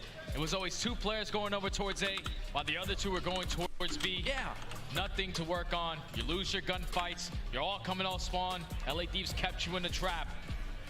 That was just a textbook series right there from the Thieves. That's they tough needed that off for the bounce Florida. back after that difficult loss to But OPTIC. LA Clean keeps 3-0. going. Have a dance with New York later. Yeah, they absolutely do. That'll be the biggest story coming after this series. The Thieves, they look great, and they looked pretty good in that series yesterday versus OPTIC Texas. Despite the loss, they come in and they handle business versus the Mutineers. Jay, it's got to be a frustrating moment for Florida, right? You come into this major, having high hopes, as every team does. As you said, 3 maps in, and you're done. The only thing that I would take into consideration is that Dave Patty's been on this team for only 2 matches throughout stage 2. Yeah. So he jumped in towards the middle.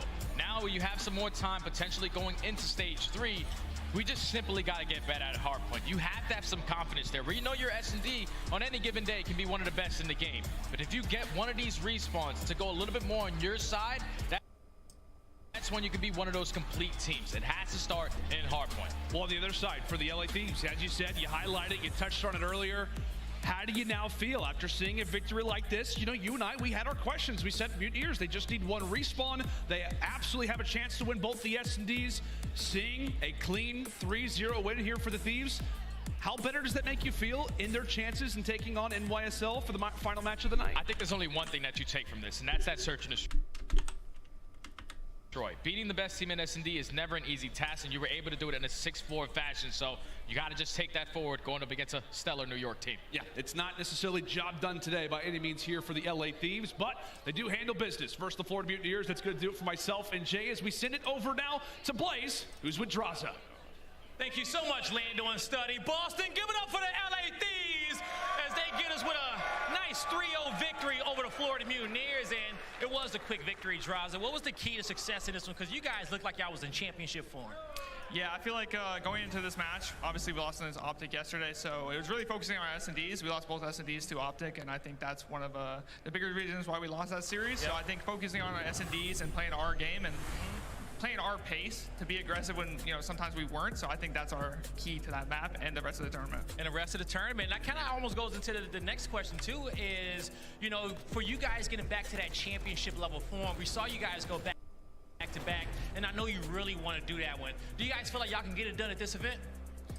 I think we got a long way to do it, but I'm still very confident. I think our S&D is the real reason. If we're going to win this tournament, I think S&D is going to be why. I think that's one of our weaker game modes, and I think that we're close to being really good at it, but we just got to put a few things together, and I think we'll be great. All right, that sounds good to me. Any last words you want to say out here to the fans so you guys can get back there and start preparing for that next series? Yeah, I appreciate everyone who's out here just supporting us. Obviously, we had a tough loss yesterday, but we're looking to do as much as we can in this tournament, so I appreciate you guys. And we appreciate you, Draza. One more time for the LA Thieves. Chris, take us away.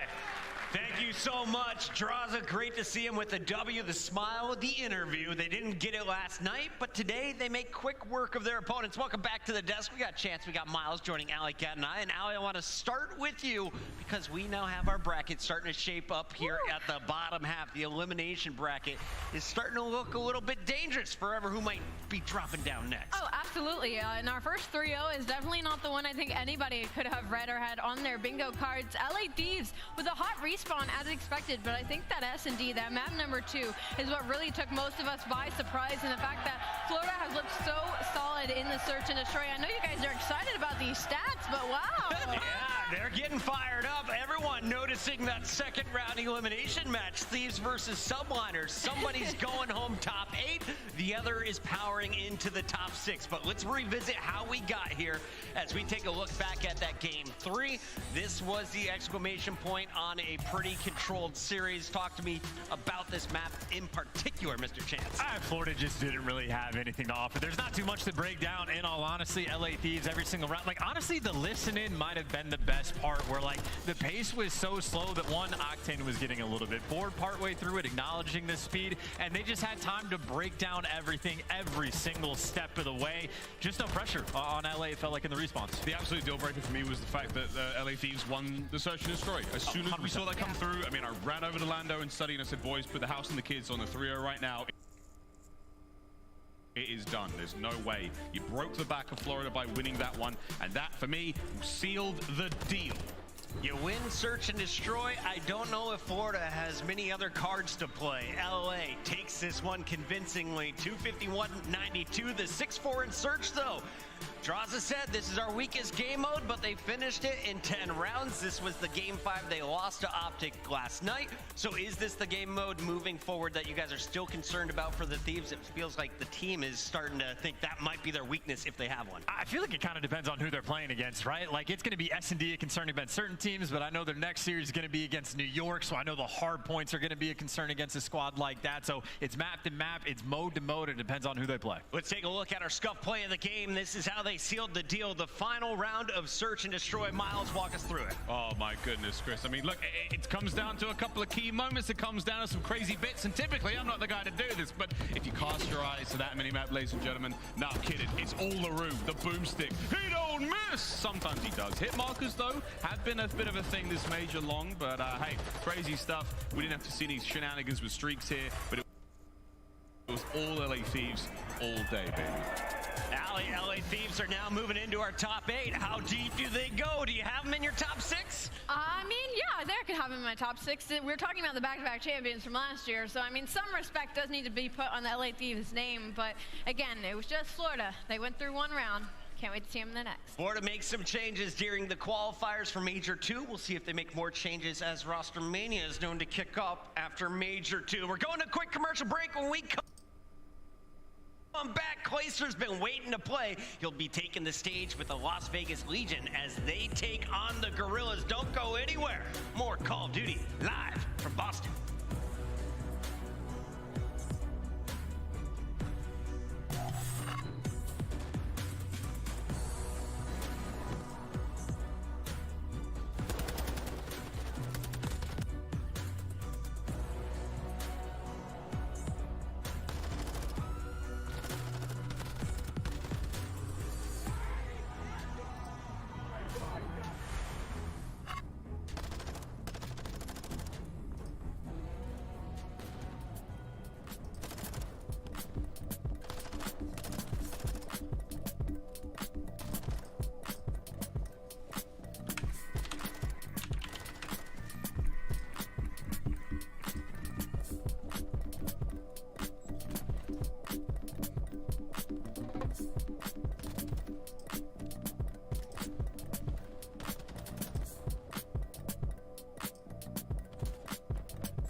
This is the OG live stream.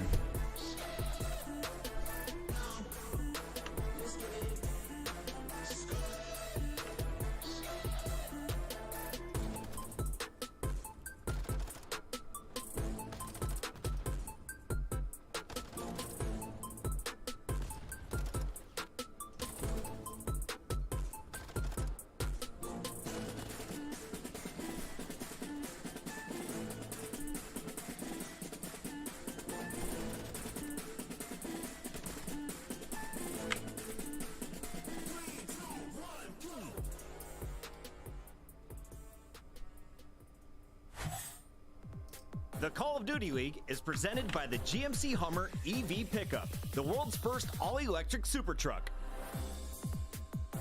Upgrade your game with the SCUF, the official controller of the Call of Duty League. Welcome back to Boston, you beautiful people. It is time to keep our Friday rolling as we're gearing up for match number 4 of the day. And this is the final round in our elimination round 1, as one more team will join the ranks of 9 through 12. Everyone else is moving into our top 8. Can Vegas make it 2 tournaments in a row, or will it be the Guerrillas sneaking in this time? Welcome back. It's Chris Bucket alongside Chris Tunn. We've got Ali Cal. We have the beautiful Bryce all the way from the UK, and this is going to be a fun one. I have a feeling we're not going to see another 3-0, or are we today, Tunn? Is it going to happen again? I don't think so. I don't think we see it in this series. Both these teams well matched up against each other, have strong game modes in particular. We've got a bit of a mid-off in the middle of the series, though, as well. There's a lot to talk about. There's a lot to talk about, and we're going to be jumping in here, starting with the Vegas Legion squad. This was the team that relocated from Paris all the way to the desert in Nevada. Now they are ready to light it up in Boston, and they shocked everybody at the start of this year when they went on a little bit of a lower bracket run there in Raleigh. Yeah, and you know what? What's shocking about this team is that they have the assets that they need to succeed, right? You have the veteran leadership as well. You have the slaying intent, and when TJ is on a roll, it's very hard to slow a player like that down. So the Vegas Legion fighting themselves in this situation is less than optimal, but we also saw them win a control before the end of the Major 2 qualifiers came to fruition. So they're coming off a big win against OPTIC Texas, who is still in our winner's side of things. Right. So this should be a good matchup for them. Bryce, I'm so confused when I watch the Legion, though, right? You go the distance with Surge, you clutch up in your search and destroy. We talk about Surge being your strength against the Breach, the Royal Ravens, the Subliners, but then you go up against OPTIC Texas, you lose your search, but you beat them in 3 respawns. Nobody ever said the Legion were consistent in any way, but the truth is, I will give full credit to the Legion. They have been improving slowly but surely. Whether or not it's Major 2 where we see the most of them, I don't know.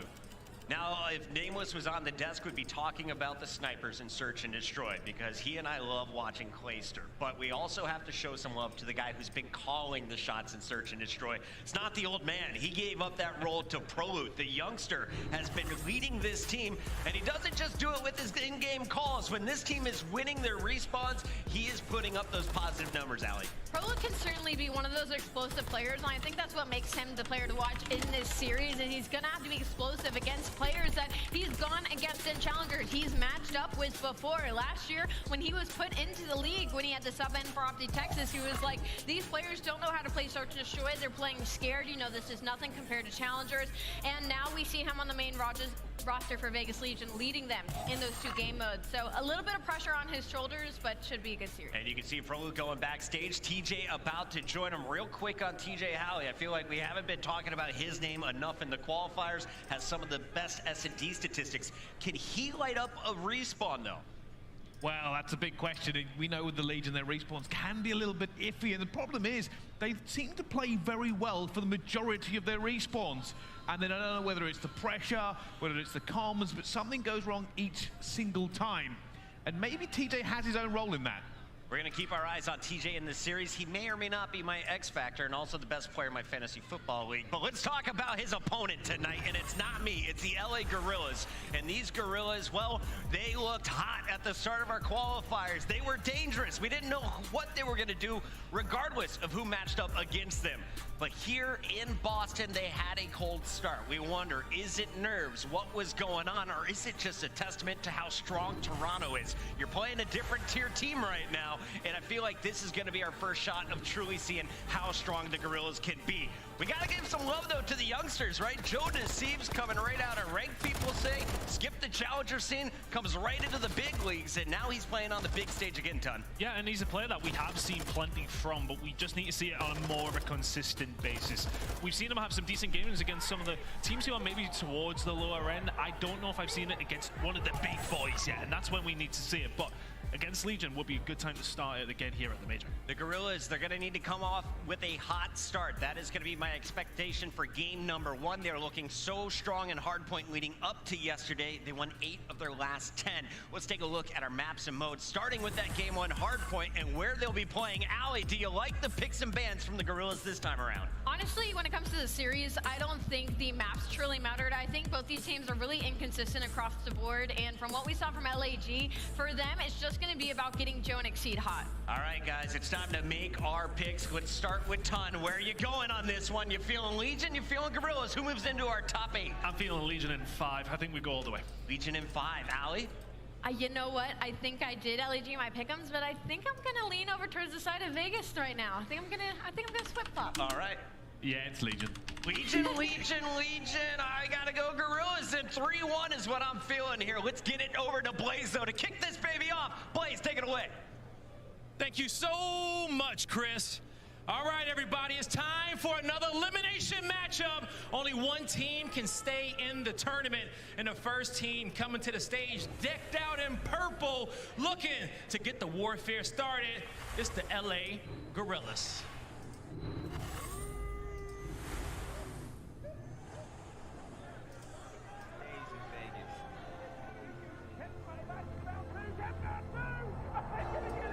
Because in the end, whatever goes down.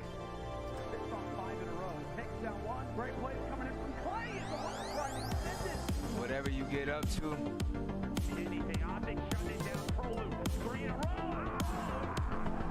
Your triumphs and transgressions.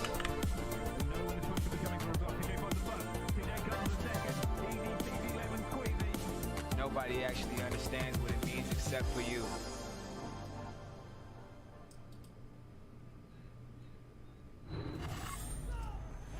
Just playing. It's the Las Vegas Legion!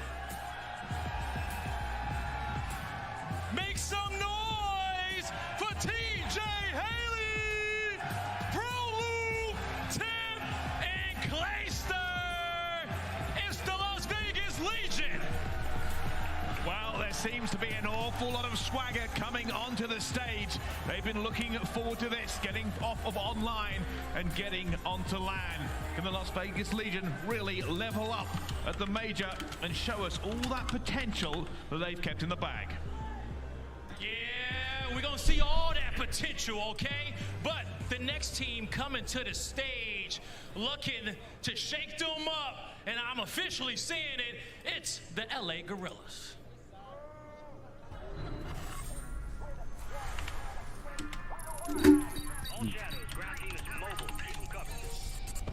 Eyes watching for the opposition, how they crushing any competition.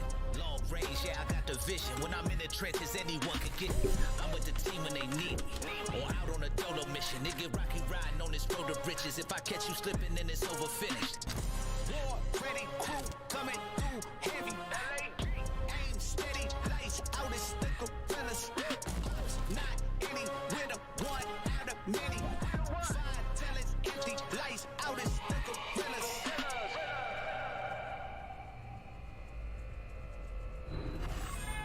Boston, give it up for the Guerrillas! We got a Saw, Exceed, Jodeci's, and Arcini's. It's the Los Angeles Guerrillas! And LAG haven't necessarily looked at their best. Hardpoint needs to be at it here against the Vegas Legion. But S&D's struggles may well continue. I feel like they need to close it in 4, but they'll be feeling confident. Guy Blaze, let's get this one rolling. All right, LAG versus LAV. Y'all ready to get this started, Boston? Once again, let's throw it back to your casters. It's Merc and Maven. Thank you so much, Blaze. All right. Here we go. Excited to be here. Excited for hopefully another terrific match. Yeah, on one side, you've had the S&D has been insane when you look at Vegas. On the other side, the Hardpoint's been so good for LAG. You've got Youngblood, you've got Vets, you've got Clay versus RCs. There's all the history there. There's a lot that goes into this one. One team's coming out of it. Yeah, I think, you know, on the side of, you know, Vegas, they've looked better and better. I mean, they had a big win over OPTIC, and they won all 3 respawns. Nobody really saw that one coming to finish their qualifiers. The LAG side, this 4, they've been competitive in almost all of their matches. The only one they didn't look too competitive in was the one yesterday when Toronto Ultra just kind of ran away with it. The one big thing for them, I guess, is they won a Control, which they were winless in Control in the qualifiers coming into this. But that was on Fortress, a little bit different going to LSELO. And you still think, I mean, it sounded like just the introductions, like you're still going to have, I think, that underdog sort of, you know, with Vegas and all the struggles of that team throughout the first couple of years of the CDL. It feels like the crowd kind of gets behind them, like they're sort of hometown favorites every time they're on stage, unless it's against like an OPTIC or the actual hometown team. I think Clay helps that, yeah. Probably, Clay definitely helps. I think Temp as well. People love seeing Donnie Temp on the stage, but yeah, I mean, those two are a blast to watch. And to me, I think Assault really struggled yesterday, especially early on in the respawns, that sort of AR battle. Temp and Clay, they can take over maps. They can be superstars. You need Assault and Arcities to have a good map one here. Yeah, I was like traveling in during that and trying to catch up with stuff when I landed late yesterday. And like I just saw like Zuma's reaction, you know, that is a 423. Yeah, he's like, someone else did it. Let's go. He was getting so fired up, but we're getting ready to rock with this one. Map 1 about to be underway. Reminder, it is an elimination match. One of these teams knocked out of the tournament. Who will continue to fight on? And you know how big this is for Clay with the struggles and the just nightmare it's been for him the past couple of years. You saw the raw emotion from him on the main stage at the last event. Let's see if he can make a run here. As we kick it off with Clay's POV quickly. Over to TJ, nearly able to knock down 2. Yeah, and you asked me earlier, you know, with the Surge match, like, is there another player like similar to Matt? Like TJ has kind of always been very similar. When he is hot, he is just dominating. But speaking of that, Prolute opens things up with 3. And we saw TJ versus OPTIC. He was locked in. He played very, very well in that series. It's just a question of, can he be consistent? I hope the main stage will bring the best out of him, but we'll wait and see. It's Prelude just trying to bide his time. The push is about to come in. Multiple players to deal with. He's able to drop 1 at least as the flood comes through. Is now LAG able to get into the hard point. We'll see how much of these remaining 10 seconds or so they can get, but the pressure going to be on the rotation. It's TJ once again nearly taking down 2, but it's going to be RC's on 5 in a row. As we'll keep an eye on that spree. Just staying alive right now is Prelude trying to deal with want to use streaks here though. Yeah, well, we'll see. Maybe just not in the front of that building, but RCs, he keeps it going. He's able to find that first kill. Here comes the rest of LAG trying to break this through. Prelude's going to spawn very close at that closed door. But I see RCs, they're going to find 2 more, but it's going to be 3 in the feed for Vegas as they're trying to hold on. RC's already gotten the streak. He was on 7 in a row. Finally able to take him out as Clay, who's now up to 4 and 2, and he's on 3. Well, before he drops, I curse him, and Assault takes him out. Now, see what bit of work you can do. Try to just find any kind of opening. Trophy is there. Both doorways going to get flooded through, and just too much for him to deal with. They're right back up and snapping. It'll be Arcides who continues the hot stretch at a 5-0 KD to start. I mean, this is great, though, for Legion. If they can hold on, you give the last 20 seconds up, but on this P3 rotation, you already have Clay all the way in the back. You have Prelude all the way in the back. Temp and TJ are trying to get there, but LAG, they're going to cut them off. This is going to be a hard scenarios. It's going to be a 2-on-4 towards the front of the hill. Joe with some beautiful shots. RC's is shooting at a ghost. He's being haunted. There we go. Prelude is going to take it down. He thought he like jumped over his head or something. I don't know what he saw. Oh, the haunting of Arcides. Just couldn't quite track him down, but the teammate able to pick it up and now tucked away in a corner doing damage that he can. But the break comes in quickly for Guerrillas, and they're looking for a lead change here in the hard point. But yeah, that kind of split spawn that you were pointing out on the minimap ends up giving the numbers to Guerrillas, and they're able to get through. Now lead on over to Guerrillas. What can they do with it? Yeah, I mean, RC's 13 and 3. He's shooting at whatever he can. Maybe he's seeing things that we can't see. I was so confused, but LAG, they're going to take that lead now, and now Vegas Legion's just going to try to keep them locked in towards that right side of your minimap. Is the 4th hill going to pop up here in just 7 seconds. That loudness equalization you're hearing through your flies. Not allowed to use it here. The league said no. Okay, never mind. Fuck, our Cities is doing so good. But 20 points up. Is Guerrillas making the run now, though? Is Legion inside of the point to exceed we go? Teammate able to clean up the kill in front of him. Now, what kind of opening can he find? Not going to be an opening. It's Prolate there with the re at the door. He's able to drop him. Now, Joe Deceives from up top. You see on X-ray, he's got players all around him. What kind of timing is he going to get on the push? But again, a big break, and it was led by Arcees. He found another 3 kills on that break, so he's up to 16. And, I mean, at least you're splitting this time for Vegas Legion. Joe Deceives just trying to get control of this area, of top art, but Vegas are going to lock this down. That's going to send us over towards P5. What, 12 more seconds here at this 4th hill. Pretty back and forth battle. But LAG, it feels like the momentum's shifting their way. Yeah, no one able to get a ton of separation quite yet. Awkward fight as attack was coming out for Joe Deceives. Arcity still shooting absolute beams. Trophy out for cover. Now getting set up here deep on the heady. Showing off the arm strength and now the cruise missile. Does he find better luck than Mac does? Well, he's gonna get hunted down. Clay's gonna find him. Clay's actually gonna find him, so this is gonna be okay. At least you find 1 kill. Excedo going big. But I mean, you talk about investing a streak. You don't give yourself a lot of control, does LAG behind that streak. Just get it done with the gunny right now. As hot as he is feeling, right off the spawn, right back to a 3 streak. He is finding everything. Make it number 4, 21 and 7. Yeah, just use your gun, bro. Yeah, screw the streaks. The bullets are enough. As he is in his bag right now. Absolute wondrous play out of Arcities. As second by second, they grow this lead, but still. There's something about Vegas having an esports team that still feels weird. Like, they shouldn't have one. He's a walking streak. Yeah, I mean, this is a chance, though, for LAG to create that separation. Joe Deceives able to snap on the temp, get that 2nd kill. Now they're just trying to get Pro Loot out. The spawners of Legion are coming on through, but here comes Guerrillas. They're trying to get on the hill. Beautiful shots with the Vaznev. That'll open things up, but it's just a fight for map control right now, and the trades continue to go back and forth. It could be a tough map for Vaznev at times, but like, I think if I saw like Joe Deceives' kill on Clay at the back statue and then saw all his shots there, I'm like, this guy's triple positive, right? Like, it feels like he's shooting absolute lasers, but. Well, he certainly is. He just hit 3 more. Holy. I guess the man is shooting lasers, the triple, and they kill feed for Joe Deceives. And now a 30-point advantage for Guerrillas. Clayster trying to push forward for any kind of opening, but sitting at the box is going to be Assault, able to stop that push short. Nobody in the hard point for now, but tracking in will be Assault just for the final couple seconds. You see the top left hard point about to drop. Joe Deceives already in position for that hard point. The pressure now for Legion, starting them out. Yeah, I mean, now you're looking for a break here if you are Vegas. It's been a couple of big breaks in this map for Guerrillas that have given them this lead, but it just feels like the kill's slowing down. Look, bottom right, TJ, 8 and 20. Joe Deceives starting to take over. Arcees right from the get-go having a fantastic map, but the slaying starts to lean towards one way as LAG now with a 60-point lead, and it continues to grow.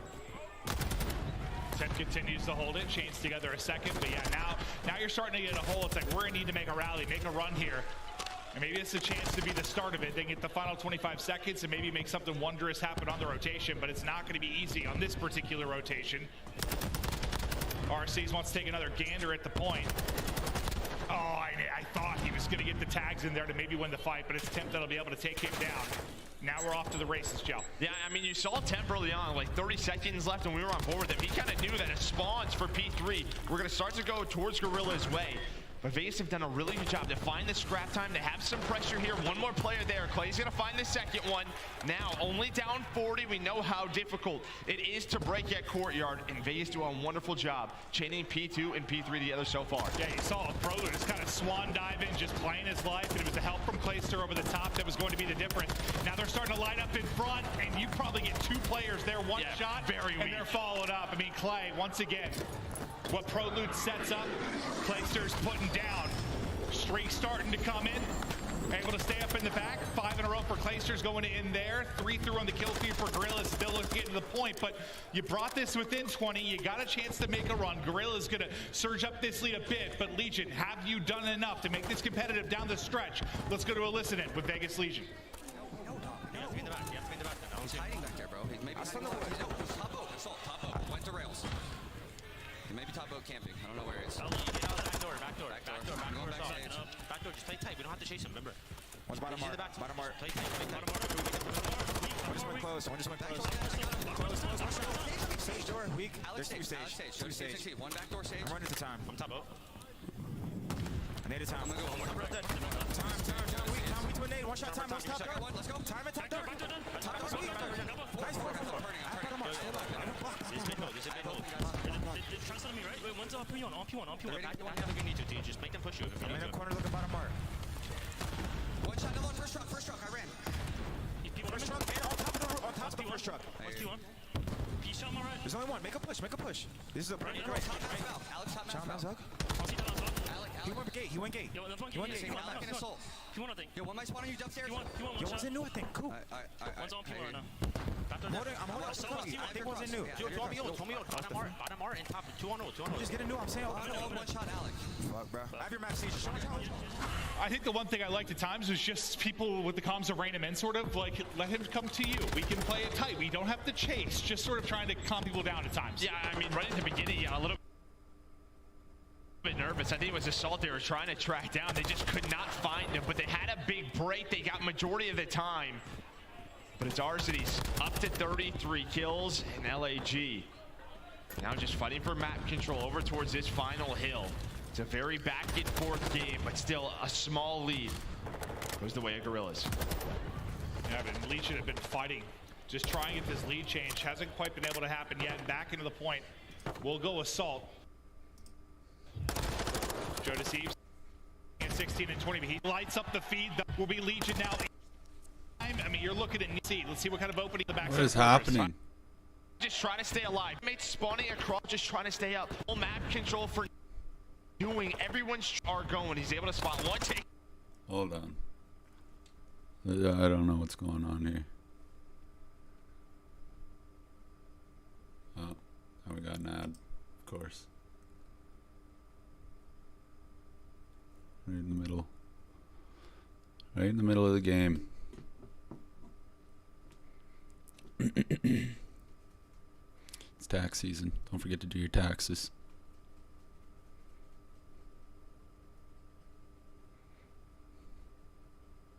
This is some bullshit.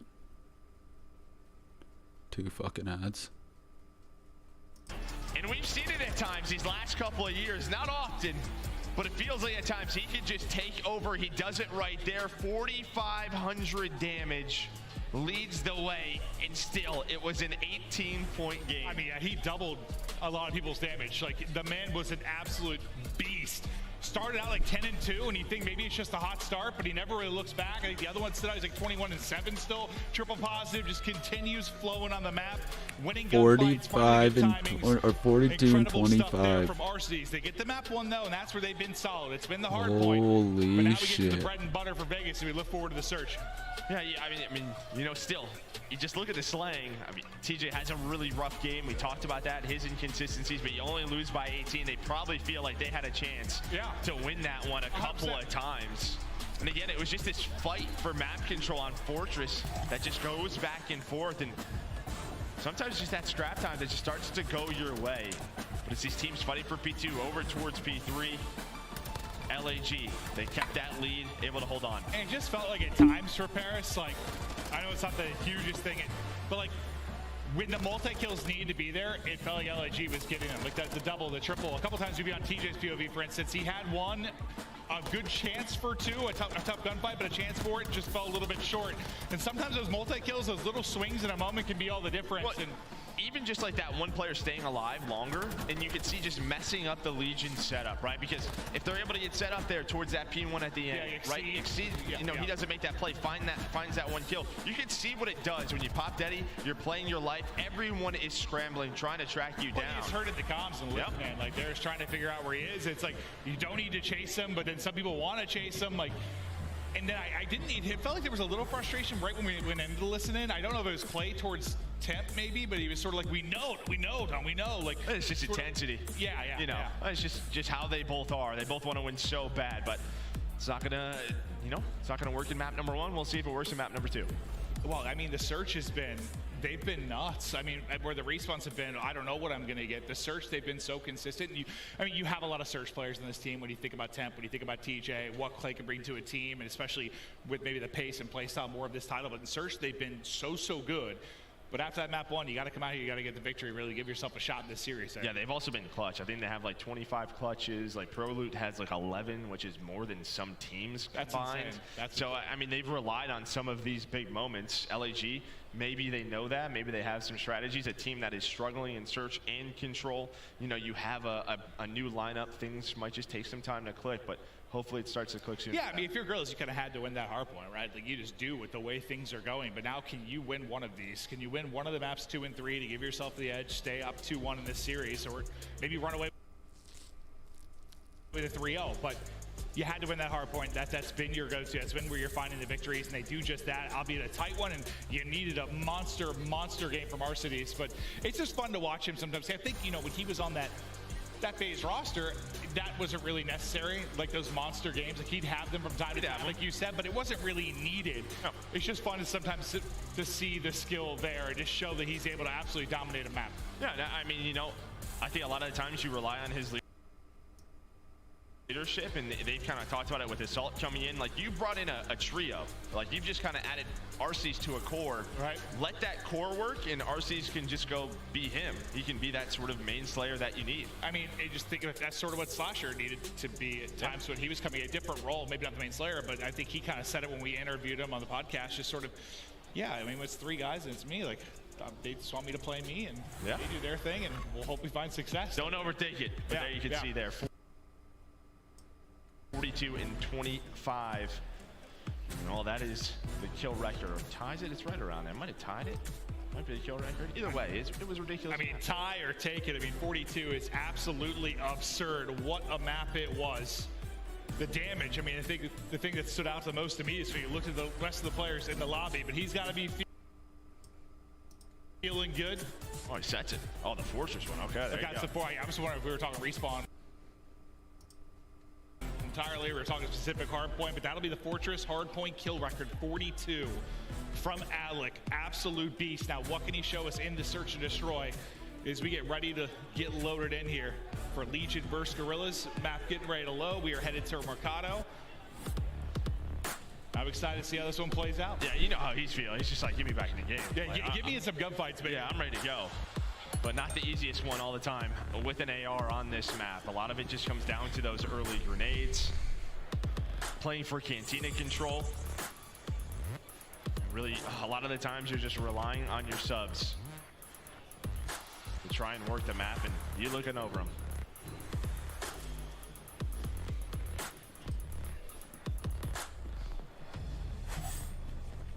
Let's get it rocking. Map 2 now underway. Offense first for LAG.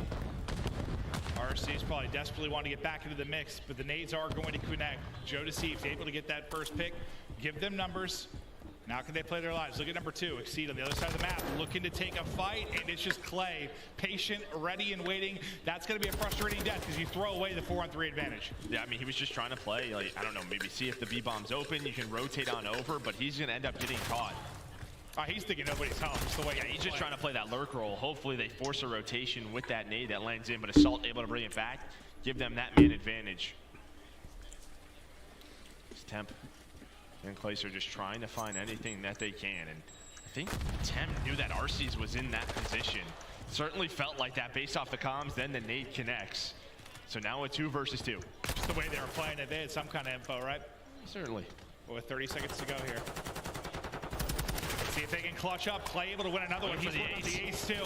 That's 3 in a row, and he's hungry for the final one. Joe Deceives in trouble, down to 15 HP. Starting to swarm around him. Stun getting hit inside. He's tucked away in a corner though. Tim's gonna get shot in the back, but it's Clay with the ace. Time for the defuse. Hell of a round there from Clayster in round 1. That does it with the tack, does it with the Vaznev, and I'll tell you what was a key right there. That stun, because with Joe Deceives, he's trying to regen his health, but that stun stops that, right? It does 1 damage. He's just got to sit there and wait, and he's thinking, I have Deddy popped, I got to get a kill, and it's sort of just panic mode, hoping your health comes back, but it allows Clay Look to at get in those the position. glasses. It's an easy Those trade. are some It's an ace for Clay. thick frames.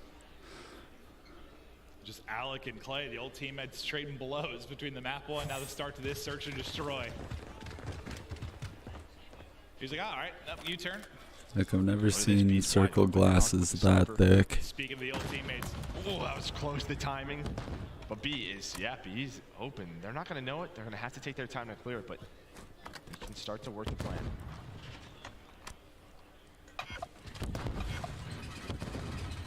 Let's see what kind of angle he can find. Oh, nearly takes the hip off attempt.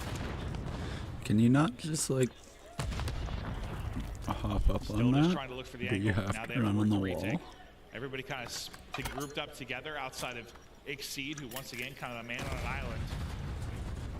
They try to hit the nades, and now here we go. They're on the edge. The two-man push, able to take down one. Clay continues the hot streak. He's up to 5-0. Tip tagged up in the window. Trying to stay up, get one kind of angle. They're on it. TJ gets a kill. He gets a kill. 18 seconds left. Clay up to 6-0, looking for number 7. Oh my goodness. But TJ finding that kill was The 3-time. Because they were committed to it. I like the play call from Guerrillas. How close was it? I would a second. I think about a second away. I think it was Joe Deceives just hops right on it. But nice patience from the side of Legion, not to get caught with the sniper. The nades start to come in. Well, Clay up to 7. And look at him smiling. He loves it. Probably nothing better. Being on the main stage, having your name chanted in the venue. I'm liking those glasses too. The Harry Potter glasses. Nice dude. specs. He's a wizard, mate. This guy upgraded.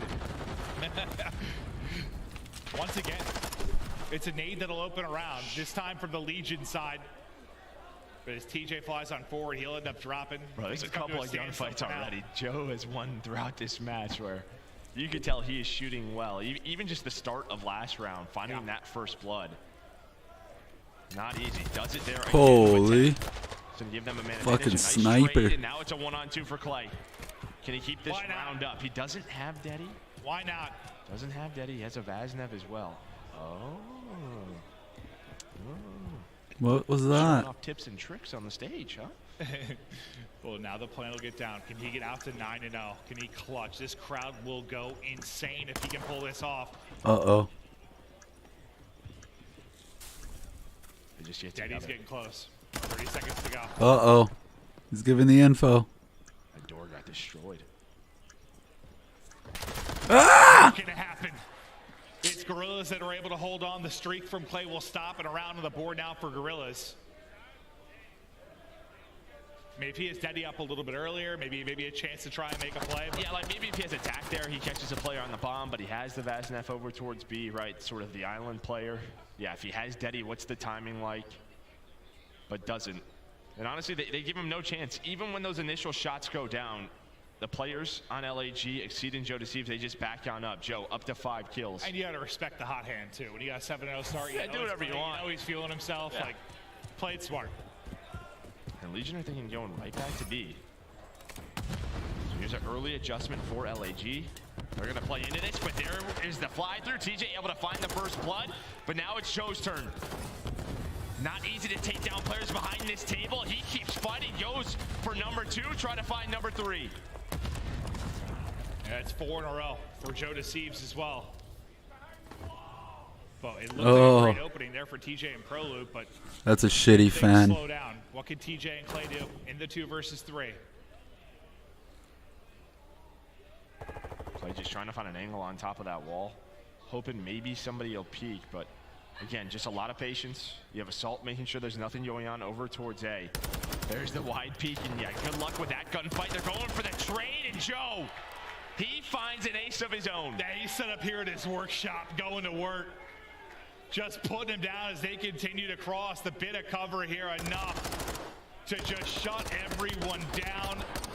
Lovely shots. The man's been beaming since map 1. He's 9-2 now, and well, he's the guy that's matching what Clay is bringing to the table here in the map 2. Yeah, and that's why going to B is pretty difficult, right? I mean, that's why we see teams really go over towards that A site, fight for Cantina controls. It just takes one player at that table. Yeah. Just takes one. No, that heady is mean. He has the protection of a couple of boxes, some lamps.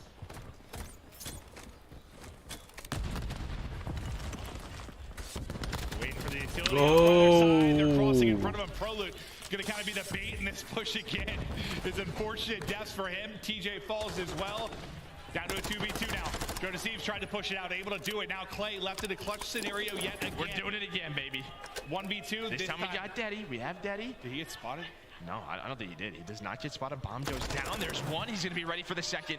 He knows it's the bomb planter. Which direction is Joe coming from? What? Joe's on 9. Clay's on 8. And Damn. The 1v2 clutch from Clayster. My man's is feeling himself, but of course it comes down to those two in this moment. He's able to take it and using his hand for a little extra loving. As he's just getting fired up, trying to get the crowd into this, trying to get his team into this, that we could do this. And Joe on the other side was just like, you know what? I'll give him his props. Joe, he's on 10. Clay up to 9. Both of them leading the way in this back and forth battle. The plays continue to be made, but now into the round 6. 10-3 from Joe Thieves, 9-2 from Clay. You got 1 on Assault, 0 on Prolute. Prolute's been just the super mega bait in some of these pushes. I mean, 100%. He's just like, all right, I'm going first. Well, Clay, he's going to call this in. He's going to get the info. So they know the A-bomb's open. Does he spot the one player on the full flank? That's going to be a seat quick. Inside a barbershop. I don't know if he's going to be ready for this. This would be next level, and the nades do Here it connect. comes. I heard something. I did for a moment. I thought he had the gunfight win, but Assault sends him to the dirt. 2v4 now. TJ 1 kill, but not going to be enough. Tim picked Oh, down the no. win. Just like that. That's a way to answer after the big clutch from Clay. You dominate the round, you bring it to 3-3. And that's huge, and I'll tell you why. Because the fact is you've had that, that round 1 win offensively over towards B. LAG, they've been sending 3 players over towards that area, and they just said, you know what, we'll commit to the retake on this site. And the fact that it's that clean means they're probably not going to change anything on defense. Plus, you have the streak gone. A nice retake there. Very clean from LAG.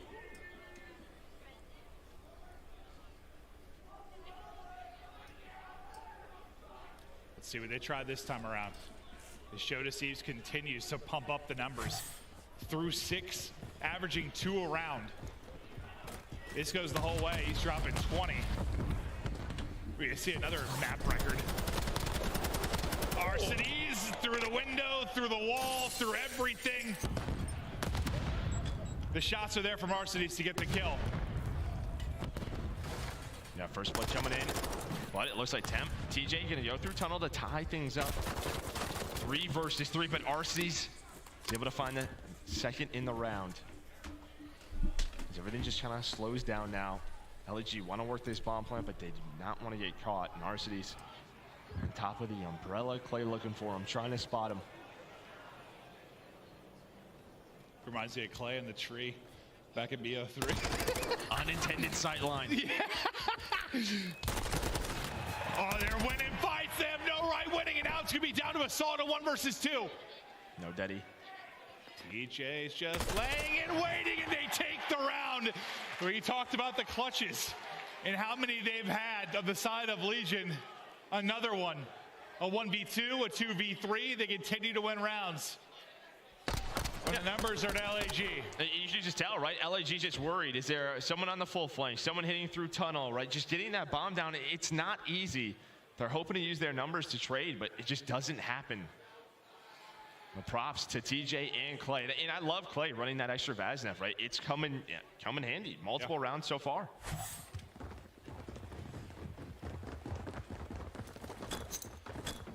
Back and forth we go. Every ounce of utility seems to be tossed into this one at the break. Get on the board, Prolute. Come on. First gunfight. TJ. Come on, Prolute. He's able to win it. As Clay just continuing to look for the angle. Just seeing maybe an elbow or a wrist. Now a thigh. But Assault actually gets a kill there from that block. Clayster now getting a little impatient, wants to push forward. They're starting to push this out. Sending it in is going to be Prolute. Clay's going to drop as well. I thought he was going to be there as well to take out the second player. Now TJ's chance to clutch. Is it another clutch round here for Legion? Daddy out, 1 versus 2. First kill, finish that down to 1 versus 1, scrambling away. His daddy did reset. He's got some time to work with, but Joe Deceives, he's read this. He's read this. And well, there we go. He sure has. The wrap out, read like a book. As Joe Deceives makes the play, the Iceman can't get it done. Close, but he was ready for the wrap. Up to 14 is Joe Deceives. And again, just around that 8 bomb site, I think what Assault and Joe Deceives just able to play their lives, able to find those picks. And in the 1-on-2, TJ not able to find the clutch. You need to win that one, just based on how 2 out of the last 3 were clutch rounds from Legion. But most importantly, Prolude got on the board.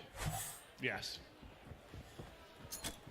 That's right, he's just been jumping around the corner, spinning in circles, trying to... There's only one Nicky D, okay? Yeah.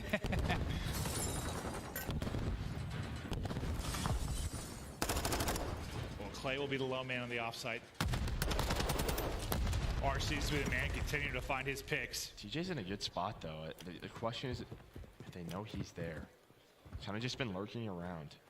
Just prone right outside of that bomb position. Well, now they're going to know. Cruise missile called in. Prolude does find one. As soon as that's called in, TJ goes forward. Prolude with another one. Are you kidding me?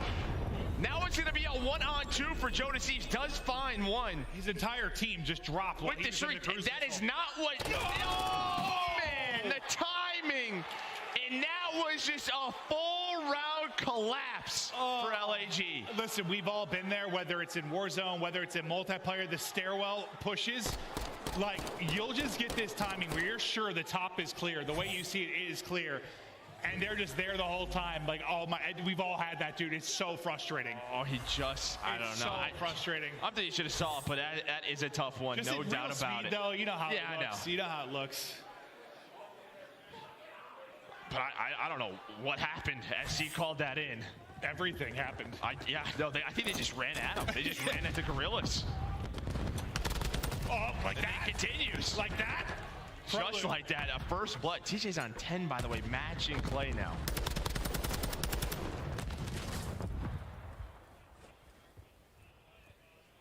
One more round for Legion. 3 versus 3. Next big fight upcoming. Oh my lord, speaking of timing, Prolude trying to back out of it. The push is going to come from underpass and he will fall. Trades go back and forth again though. 2 versus 2, 50 seconds on the clock. Legion need this round to get to around 11. You can see bomb down. I mean, Clay was mid-tunnel. So you can see Joe Deceives just trying to spot that where he is, but Clay's able to find another one. Now a 1-on-2 for Arsonies. I think Clay gets them both as Legion tied things up 1 apiece. Clay, I mean, who else would you rather have alive there? Clay and TJ, based on the maps they've been having, they go to work, they get the win. They have the 1v2 clutch, the 2v3 clutch. Clay getting the crowd fired up. You love to see it. I mean, TJ almost had as many hardpoint kills as in the Search Destroy, honestly. I mean, that's exactly what you want to see from him. Now can he keep it going? But a nice team effort from Legion. But again, just the clutch factor that they have, it comes through again. But I got to say, the round that just sticks out to me is the round where Joe Deceives is calling in his streak, man. I don't know what happened, but Legion just flew. They found the timing. Things where we see it before, it's just sort of a, all right, streaks in, come and run around. Run. And you just catch a timing or whatever. Yeah, I mean, TJ was like on the bomb, so he's thinking, I got to go. But Joe Deceives with 15 for the loss. Clay leading the way on the other side with 13. Those two just went back and forth. Oh, that was, you had a ton of incredible individual moments. And I'm glad Prolude got rolling because I felt for the guy early in some of those rounds. I mean, he was just the first in, just getting dropped. He starts like 0-5, 0-6, but he ends up having his moments. They end up getting the map win, and now they tie us up at 1-1. I mean, the story of map 1, RC's just dropping a bomb there. I mean, it was a ton of people popping up with individual performances, but it ends up being the clutch factor that gets Legion the W, Joe. It sure was. I mean, you know what it's like to be pro, dude. Just always getting baited by Tief and Sim. It's unbelievable. Those idiots. Sometimes it happens to the best of us, but we're tied up 1-1. We're getting ready for control. We're headed to a quick break. Do not go anywhere. We'll be right back.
What do we think? Who's winning the series?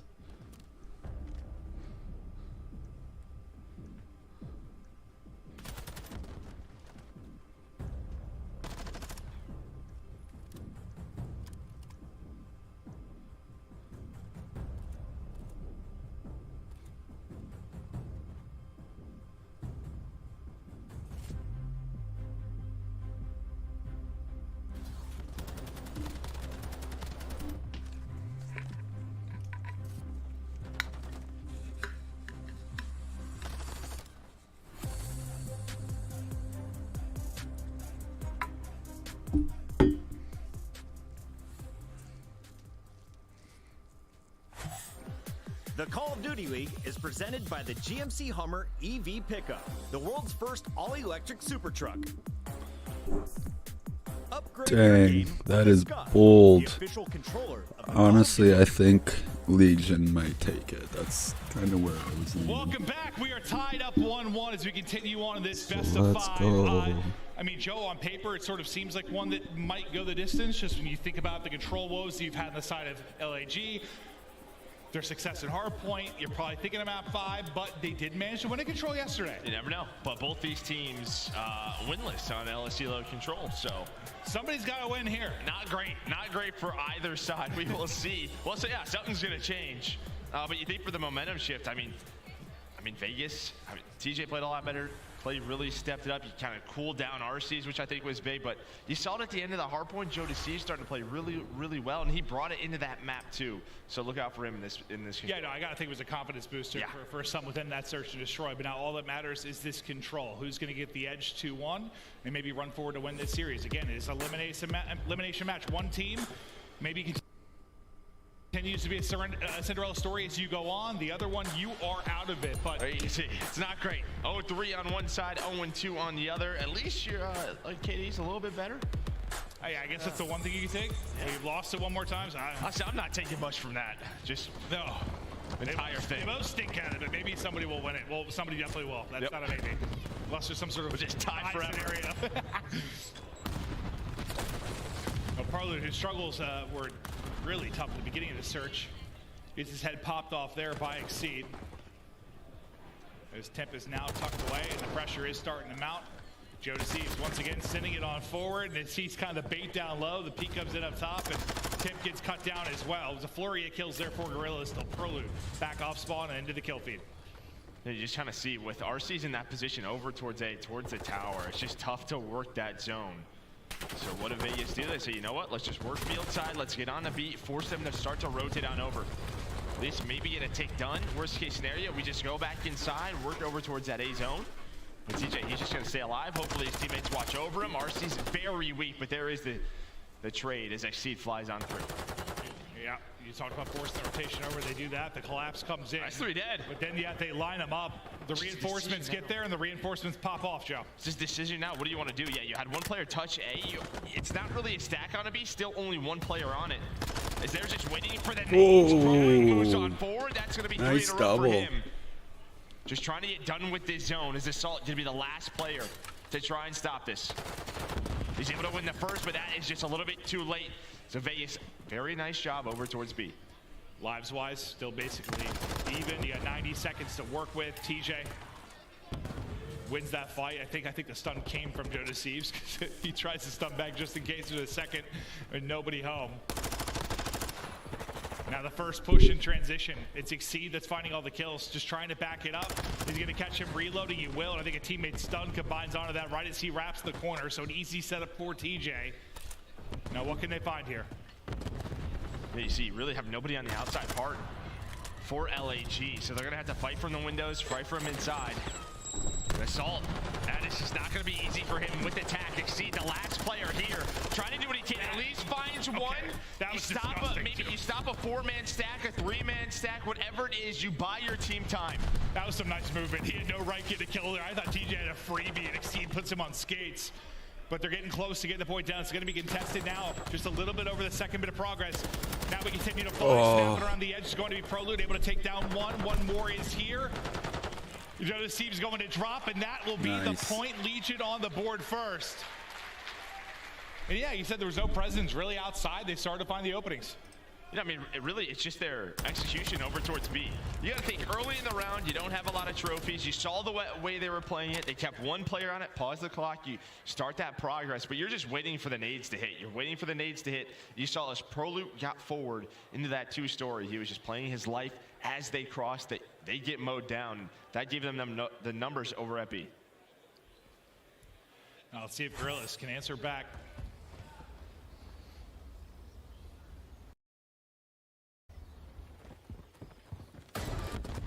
Where their opening will come from. But Joe DeSweeps, who's been absolutely twisted at times within this match. It's Assault that's putting him down, though. That's 2 early ones. That's a wrap out to B quickly. One guy lurking in behind 10 enemy line. That's going to be Prolute, and Prolute is going to chow. Can't finish one. Hits them both down to probably half HP, but they're able to turn and snap together. Now the nade's starting to come in. It's what, a combination of a stun and a Simtex over the top from Clay that I think gets him out of a point for a second. Near the second bit of progress, but not quite done yet, Joe. Yeah, they're trying to hunt down Joe, and they're just able to do that. I mean, he was just playing his life, and you know, if you're able to just finesse, get inside, just like the way he was doing, you just force the defense to try to hunt you down. But it was an early trophy from LAG that got them that control. You saw it was really the MVP of that push. But RCDs, now with those 2 kills, they're going to open up that A zone, start to work on the progress as they see. Just waiting for the rotation on over. With the rest of Vegas all working inside. That's going to be TJ and Temp. That's going to be a couple of kills for Exceed.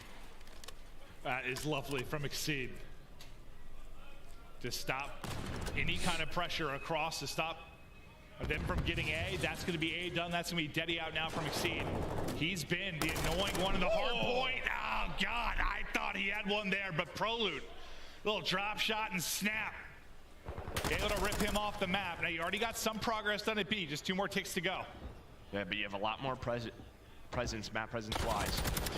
For Legion, you have Temp all the way pushed up. You did have TJ, but they know they have to find Temp. He can watch this cross, try to get some info. But you have, what, RC's all the way in the spawn of Vegas, and they all spawn low cliffside. I think Joe's going to spot that, and well, it seems like I'm going to just hunt down Temp. They should make things a little bit easier for us, but Temp just trying to finesse, trying to play his life. The stun does connect. I just don't think he was full HP. He was just about to regen, and this dude's gonna find that kill.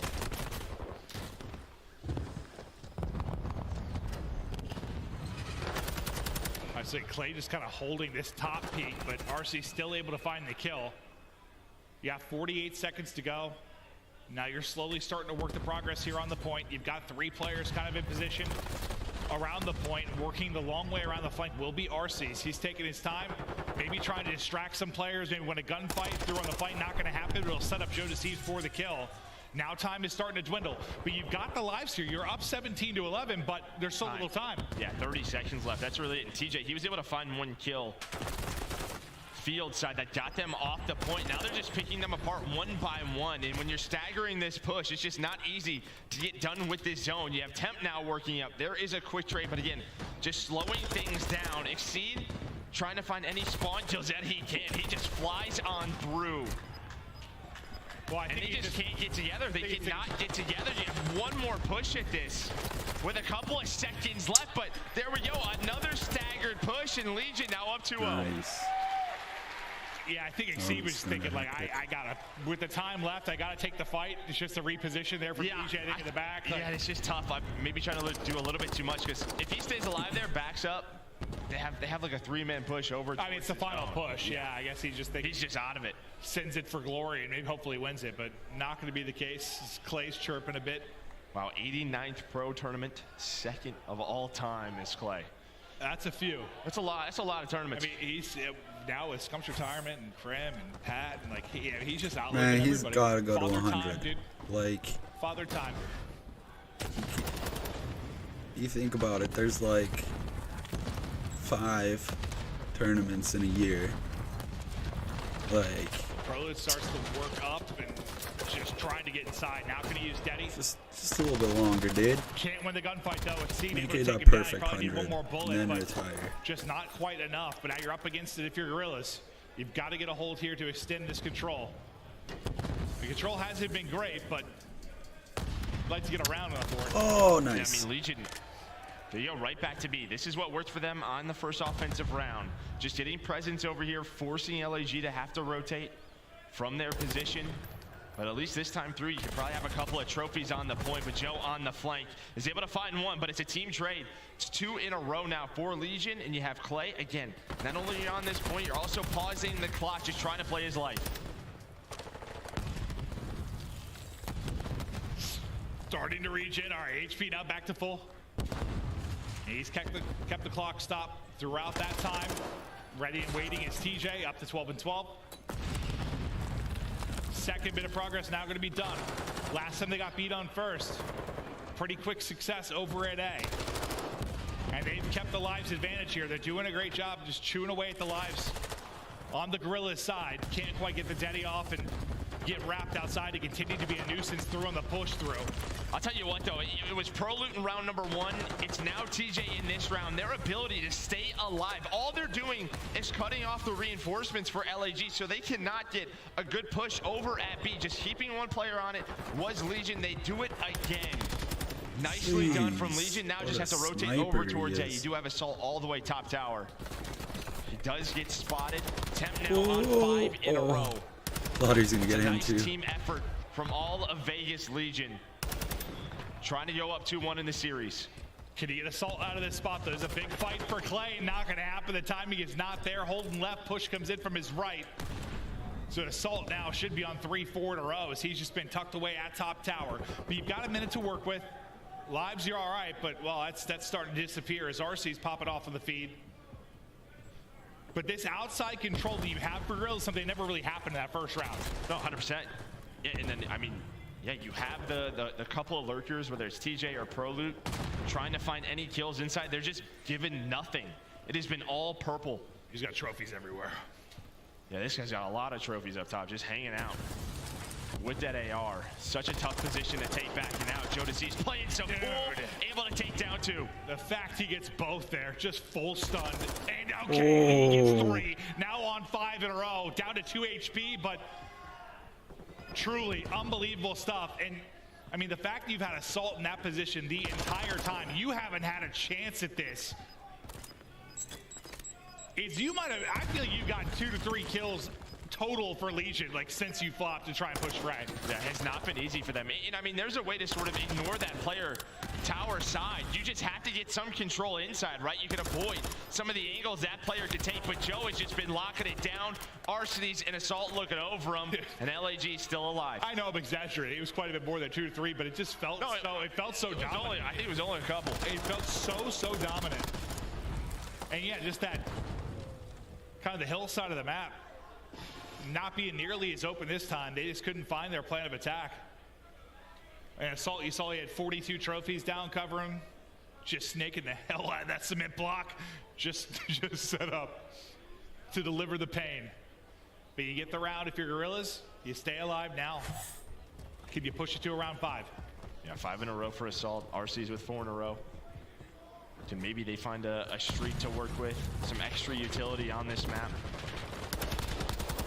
Temp trying to cut him down. TJ will do it instead. So a big kill there. Now can they find RCs? But LAG, they got to find an offensive round win. Weren't able to do it last time through. Some nice pressure over towards B. They're just going to get on, but they know they have to finesse. And this is that same position where Pro Loot and TJ have been so good for Legion. This is where, I mean, Exceed, we've seen him have his moments where they're looking for They just run around. Exceed. Where's Exceed? Yeah, just run around, bash through doors. Open door, closed door, open door, closed door. And finally, they're able to take him out. I think he had 2 or 3 before he dropped. Arsenes lying in wait.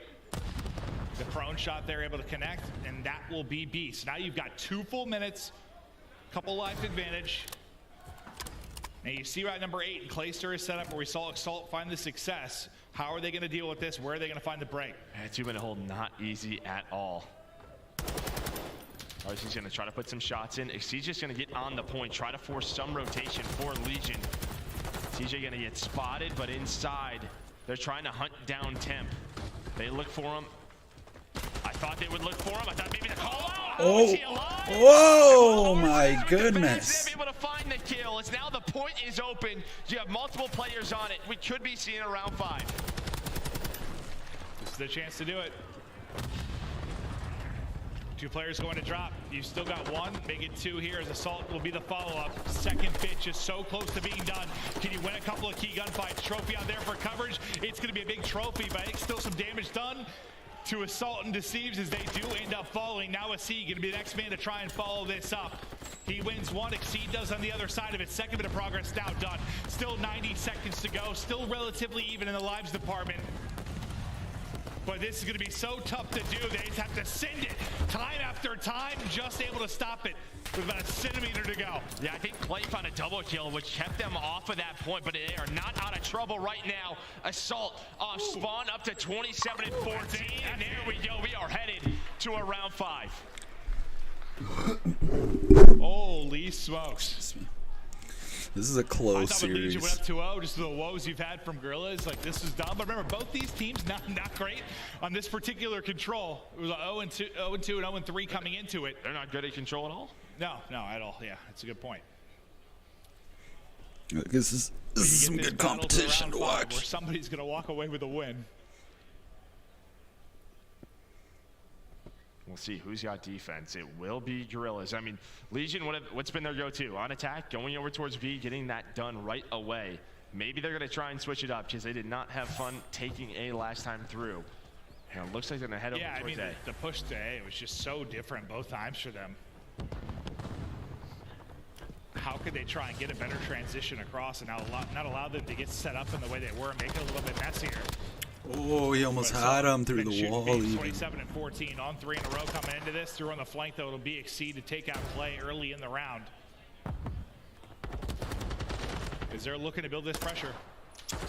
Onto the A point. We still got bodies here in the form of TJ. Yeah, TJ just trying to stay alive, trying to do what he can. And well, he's able to find a double, so he's going to pause that clock. But of course, there's an LAG AR up top in the tower. But it doesn't really matter right now. TJ taking over the round early on. And well, that is allowed 3 to go down. Assault, the last player here. A second tick comes in. Holy. God, Assault! 31 and 15. The triple to clear them off the point is the man makes a heroic Really play. stepping it up from yesterday. I don't know how he is alive, but the map might be alive just because of that. 31 and 15 for Assault. Does get taken down now over towards the B zone. Prolute got pushed up, but it's trades back and forth right now. What in the world was that? I know he's having a map, man.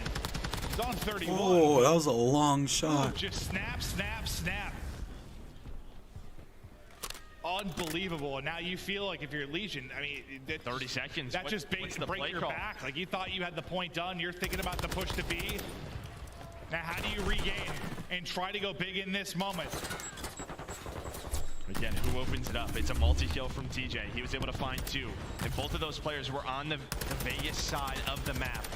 Yeah, right. He didn't even get hit markers. Streak comes in, doesn't connect, but it allows them to push on through. So you have 2 ticks done on both points. Vegas, 20 seconds left. They gotta go. Joe already over towards A. He knows the push coming his way. Can they just get that extra minute? Can it get to the final point where they have a chance to make a play? They've got to do something here. Joe Deceives ready. RC's looking up over the top, able to hit the shots. Contested for now. Stopped at 9 seconds. It's another gunfight win. 2 are going to drop. Fuck. Running across his number 6. Oh, he got in. He got in. And he's out. But it's Exceed that is ready and lurking, and Guerrillas are able to get the round. And that all comes down to Assault with the triple on the point. Unbelievable. I don't know what he did. I don't know how he's alive. I mean, he had all the info. It's just he had no right getting all the kills. Somebody need to get one more bullet into him. What a map. 34 and 17. 4K damage from Assault. But I mean, that triple on the point was everything there. Yeah, I mean, A gets done, right? I mean, you'd have that extra minute.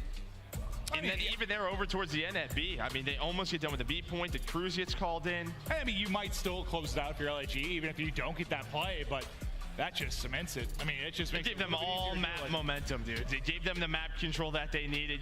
You can see there, Assault 34 and 17. It's been the ARs for LAG. It was map 1, all RCs, map 3, Assault.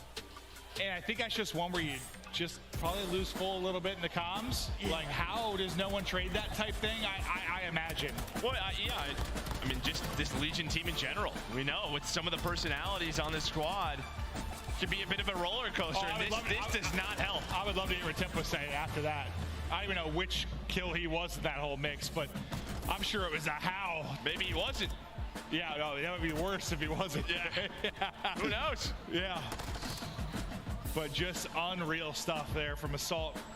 Monster map. I mean, he was big in that. I mean, he was also, when he was able to get set up tower side with the trophies in the earlier round defense, I mean, he was huge and just staying alive and making sure they never really got that outside field position where they were able to take the map. I assume at some point we're going to see it again. It was right here. Yeah. TJ gets taken down. Shots on the Clay and then shots on the Temp. He was number 3. And he was probably just caught mantling, I think.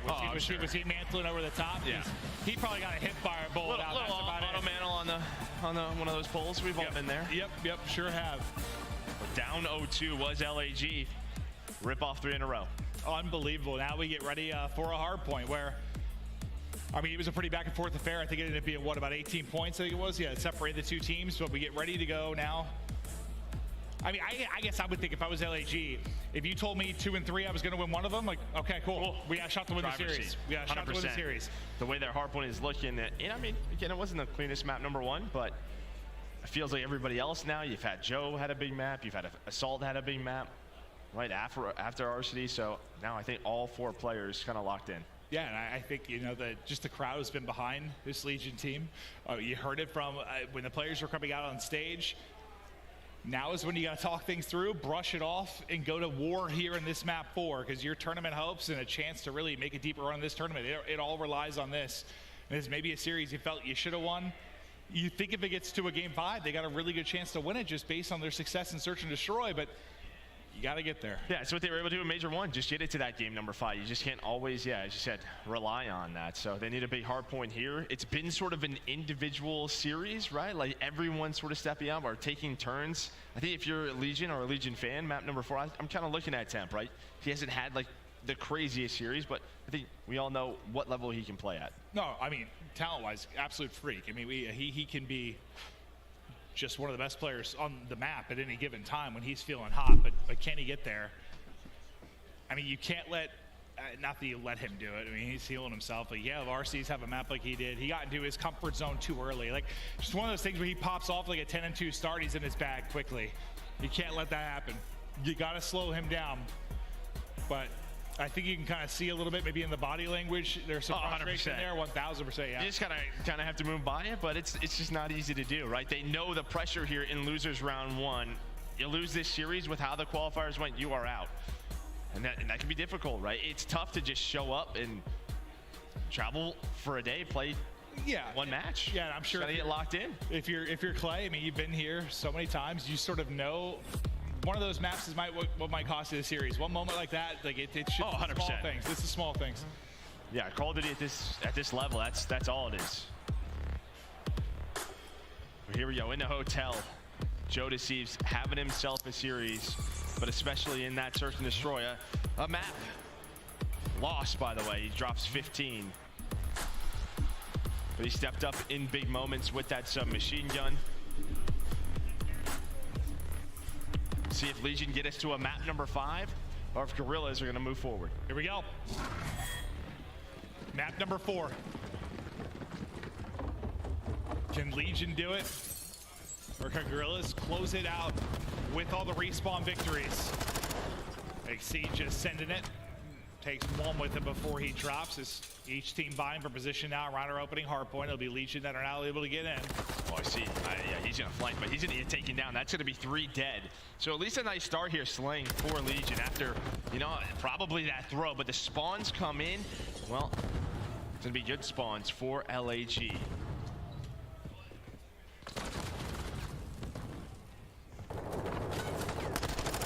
Nice. XC just reading it out. Just thought the timing would be horrible getting the nade out, but the flank will come through as he tries to play for TJ up top.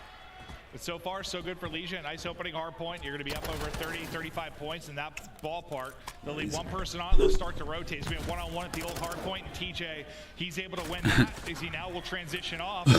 He get kills on the point.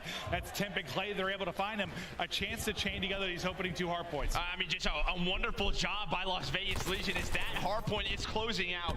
It has been all Legion in the kill feed. You had the positioning, you had the spawns at Guerrillas, but quickly it went away. It started with Clay. He finds 4 kills in a row to give his team the spawns. Him and Temp, number 7, he has been in that position.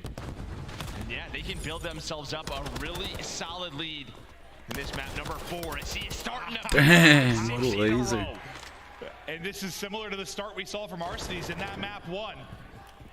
Very, very similar. These old teammates trading blows. 60-point advantage currently. On 6 in a row is Clay. Already the crews to work with. And now we transition out for our next hard point. Guerrillas, can they get set up this time a little bit better? They just don't want to get broken here, or the game can just get very ugly quickly for the Guerrillas. You have 2 players playing outside, so if Legion, if they go quick, they could have the man advantage. McClay trying to keep his streak going, has the Vaznev, able to find the opener. The rest of his team going through. But Exceed, and of course, it's a stun. It's killed by a stun. I think I saw him roll his eyes. God, that's annoying. That's how it ends, the stun damage. They're just contesting right now, just trying to force Guerrillas to have to fight them at the front. TJ does a very good job, but Assault continues to have his great performance after map number 3 as he's up to 5 in a row. See if he get a streak, maybe to match the other side of what Clay has already earned. But this was a huge hard point. Like, based on how the first 2 went, you really needed a solid hold here, and you basically get all the time if you are Guerrillas. You get right back into this game, and I mean, you said the best. Like, you lose this one, you're down 100-something early on. You're in trouble. With the streak as well, still on Clay to help him break P6 if they need to outside. So yeah, it could have gotten very ugly, but now over towards the Death's hard point. On rotation, able to find 3 in a row is Las Vegas Legion. You do have Exceed. Maybe trying to work all the way around. Well, that's going to rely on Temp, but he gets stunned. Nice teamwork there from the Guerrillas. Yeah, those. I mean, it's one thing like to win a gunfight stun when there's like slowly peeking in front of you, but when they're flying around the corner, it's just so hard to keep the tracking off point. You can barely tell what you're shooting at. It's a nice stun and chow, as you said. Still, the hot hand is Clay, 13 and 4. Looking for more, but just getting shot from below. And just doing a great job staying alive, just playing his life, finding this time as they keep that around 70-point lead. He wins another gunfight up to 14. To the spot Joe on the rotation. He's going to take him down. You do have XC just trying to play his life. They're trying to hunt him down. On rotation, is there a quick trade? There is. So Legion able to win the early P5 control. As Clay's just finding Vaznev's on the ground, he's making it look easy. Oh, this is just like, it's literally feels like Alex's performance in the map 1. Like, it's just Clay's turn to pop off and dominate. The ARs have been absurd within this series. But the lead is built up once again. You're looking to be up 90. It's Temp now. Pop it off. He was your guy that you thought had to have a big map. 3 in a row, up to 8 and 4. Snaking. Trying to match what Clay is putting out. 17 on the map for Clay. Snakes. Prelude through the fire and the flame and the smoke and everything in front of him. He continues to cruise. That's 2 in a row. The third up the bat, and oh, his head just gets plucked. Yeah, that headshot multiplier hits, but now on rotation, plus you have this streak, so you can invest a lot here if you are Legion. You can see close to 200 points after the first rotation. I think you see it. Clay, he's calling this streak in, trying to give them early control on the hill. That's exactly what's going to happen, you would hope, but RC's going to take down TJ. But still, no one on the hill for Guerrillas, so you will take this. The rest of Legion going to try to push through towards the flank. I think that's Prelude going on a wide flank through Kitchen. He's going to get spotted though by Exceed. So a one-on-one going down on that side of the map. The rest of Guerrillas find the kills. Well, yeah, I mean, other than the streak, I think Clay followed up with 1 tack kill. The rest, I mean, it's just been all Guerrillas for control of this hard point. You really had nothing that followed up that streak whatsoever. Now finally you're able to push through. gets There's only 20 seconds left on the point, but honestly, like scrap time's massive when you're up like you are. You're up 70 or so points, take 10 here and there.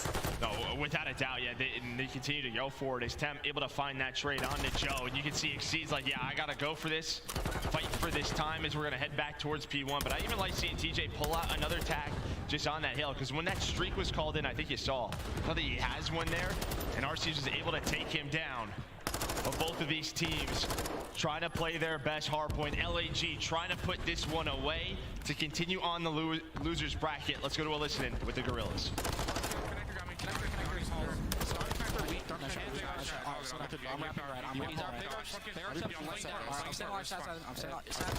Oh, he's pitching that. He's big our side time, I think. Yo, he's booth. Still waiting. Booth. Absolute claim 3 times. One boy. One is double. One is double. I spawn bed. We got yo, I spawn home. I spawn. Where is it? Long T1. I can go. Just go. T1 down. Where's he at? T1. T2. Just went T2. One spawn in kitchen. T2 on me. T2 dead. I'm one shot. Yo, what's going? Big pass.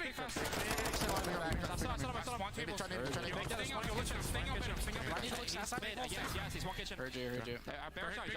Oh shit, that sounds horrible. Hold tables out. Oh, man, if you're wearing this, or if you're wearing headphones watching this, they literally have each player set up like stereo, like RC's and Joe are coming out of the right side, and Exceed and Assault are coming out of the left. That's wild.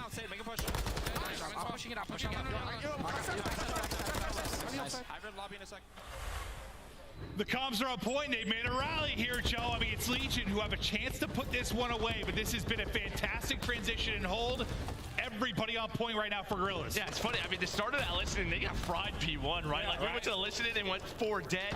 It kind of felt like the comms were a little low, but the rest of P1 in this transition over to P2, it absolutely did. You had a couple of big plays from Exceed and Joe Thieves on rotation to give them spawns and to keep Guerrillas alive. But if you're Legion, you have a chance to put them away here on a big money hill inside a kitchen. It's 5 in a row.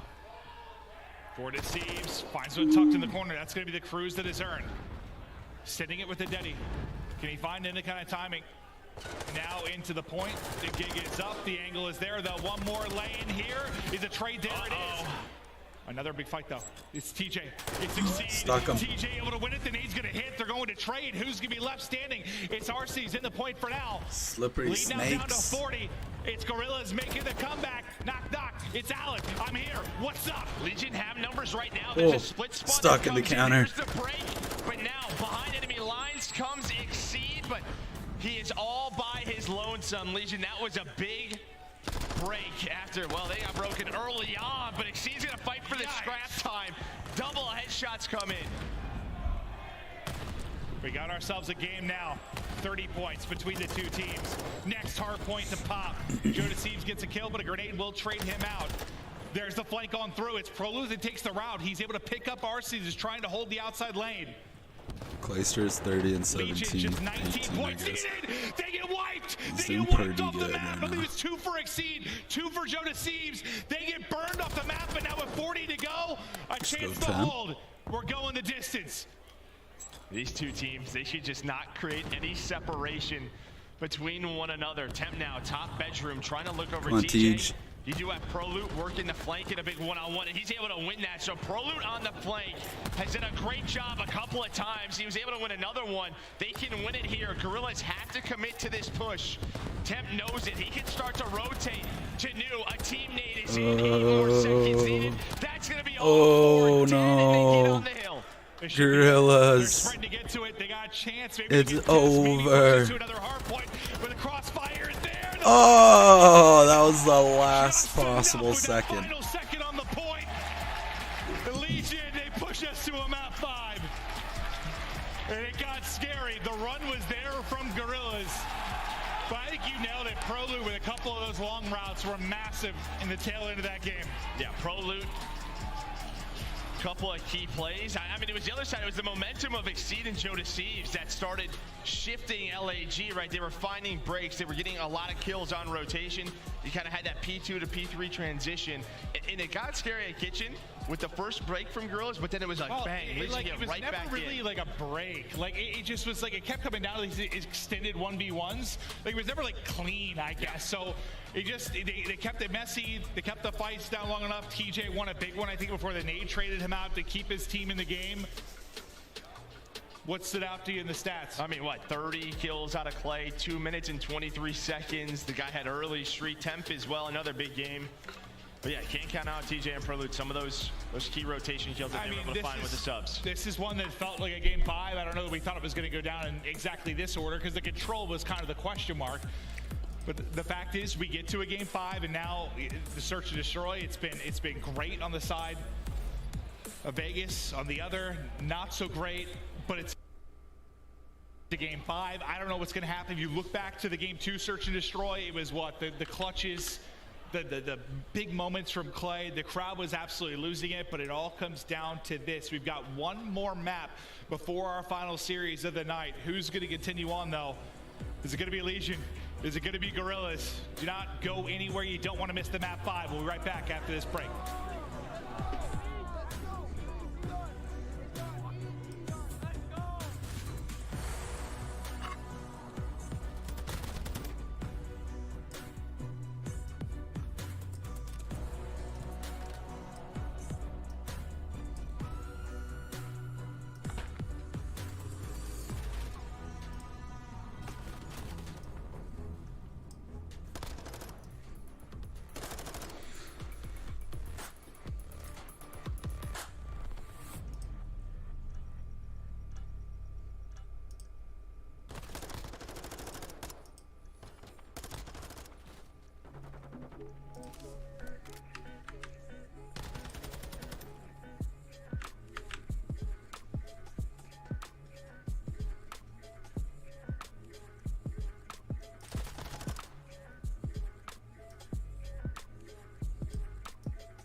Alright, I did something. Let's see how well my PC can handle it.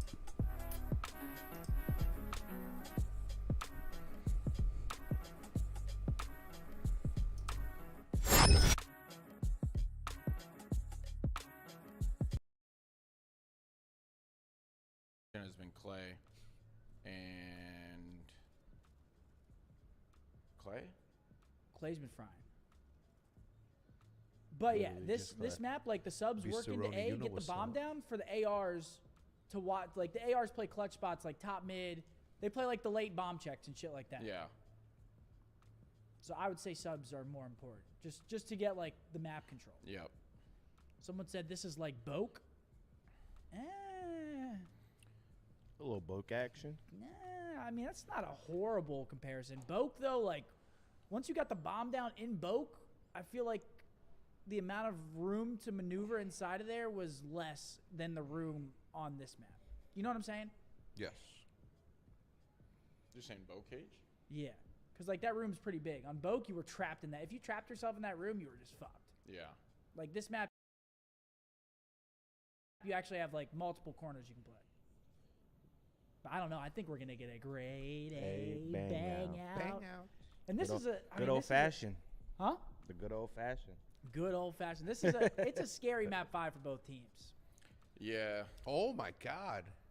This is like... I just don't like Asilo either. I mean, dude, if you're saying Legion's, like, what?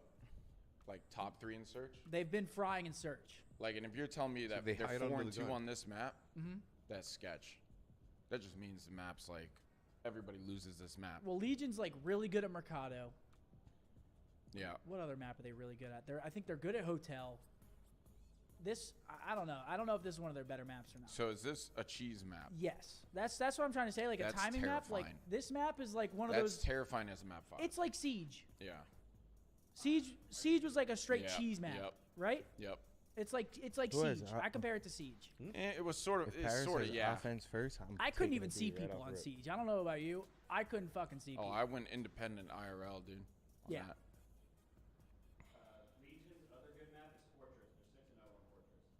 Embos has the most recognizable shoes on the planet. Vegas is 6-0 on Fortress. Nike has spent $0 marketing dollars on it and is their best-selling shoe of all time. What, the Air Force? Yeah. I was gonna wear them today. Damn. Yeah, Do but black yours Air don't look like Forces mean that. that people, Dakota, thank you. people I- who wear them can fight? What? Yeah, I know. Nick's shit was talking when I saw him. You know? I'm like, Bose, black Air Forces, right? Yeah.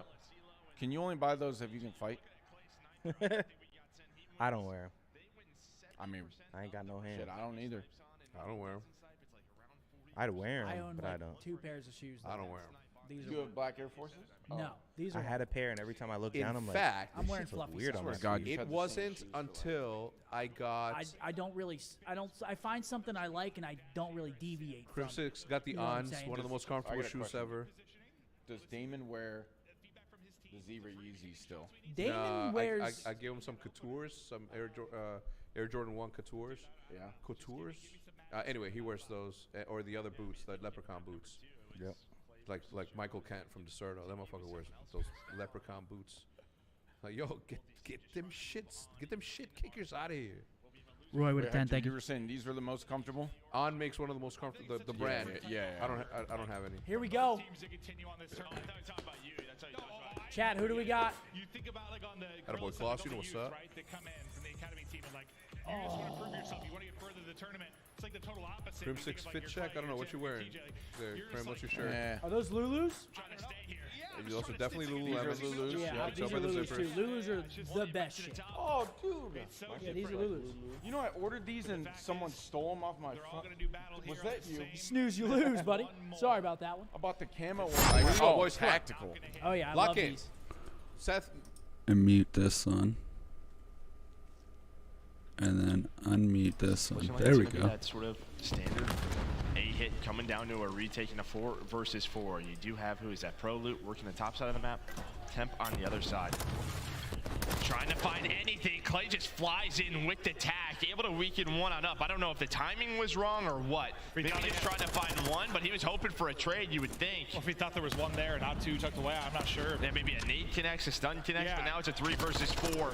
Assault just playing bottom of the stairs, trying to finesse his life. He sent it. Oh, that's a great play. Yep. You know, we were talking about stairwells and how frustrating they can be to push earlier in this series in the map too. There's another example of it. Like, Goddamn. it is just a nightmare. And I feel like for some reason in this game, sometimes when you just lay down, it's just like, it's a freebie. It is a freebie. Oh, yeah. Nice shots. They range there from Exceed, but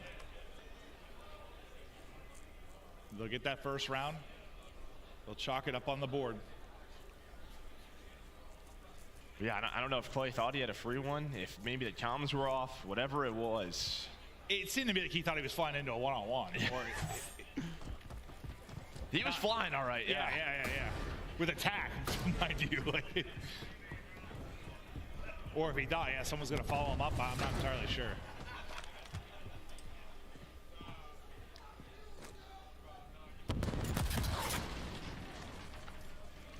Well, some of the utility expense here at mid, just trying to hit those stuns for info. Yeah, you can see bottom right, you have Deddy up now, you have a trophy down, so field upgrades are in play for LAG. Maybe Legion just waiting for theirs now in this round. Where is going to be the play in Assault? He's going to find that first blood on the Prelude. That's bombed down as well. Yeah, you can see RC's got eyes clear as day.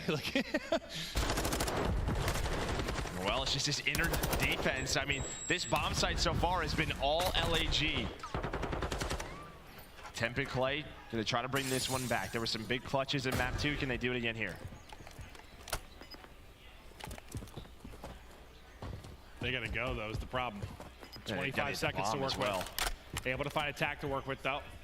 Only 11 bullets in it. Might want to hit that reload, but there's a little out of time. The shot's in from behind. Now scrambling away. Yeah, but he hit the bomb down. They have a chance All here. right, you got a shot now. Chalice thinks he hears something in the back. He just set up on the second story now with those shots. Clay's position given up. Somebody goes on the bomb immediately. Assault takes the one-on-one. It's a second round. Now for LAG as the collapse comes through. Yeah, now we're just going to wait. Allow Deddy to sort of recharge for Assault, for Joe Deceives.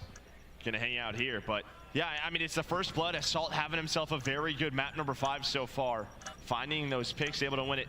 But Clay right there is just hoping Temp finds one, can maybe force the 1-on-2.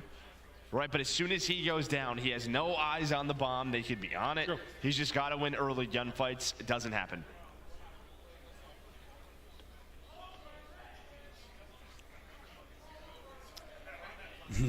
Well, now you're starting to think, what changes can we make? Maybe if we're Legion, like, do we stick to what we've done well and search and destroy? Or do we need to have adjustments? Because the fact is we have 1 kill right now. And Tim's got the only. Yeah, I mean, you've only played 1 round on both sides, but it's been all about that A bomb site for the Guerrillas and their control that they have shown early on in the map. They do have 1 player who's gotten to a good spot, pushed forward. He's going to find one. Well, that's good you're able to get Assault out of it. I mean, this is a former world champ MVP that was on a heater. He's had some maps. He was off 4-0. So here, TJ, I don't know, but at least, I mean, that is a trade for sure. TJ working top bar, able to at least take down 1. 2 versus 3 for Guerrillas. They were on the receiving end of most of the clutches in the map too. Sneaky, sneaky. And Seed brings it back to 2v2 as he crouches around the corner. It's on to Temp and Clay again. Well, on the other side, it's what, a couple of Vaznev. Well, Seed has the Vaznev. It's a good position for him, just playing behind the bomb. RC's watching that cross. The teamwork is there in the post-plant situations. Now you're looking at Clay for a clutch. Does have Deddy, but it is about to run out. Trying to find the trade on the RCs. That nade not going to connect.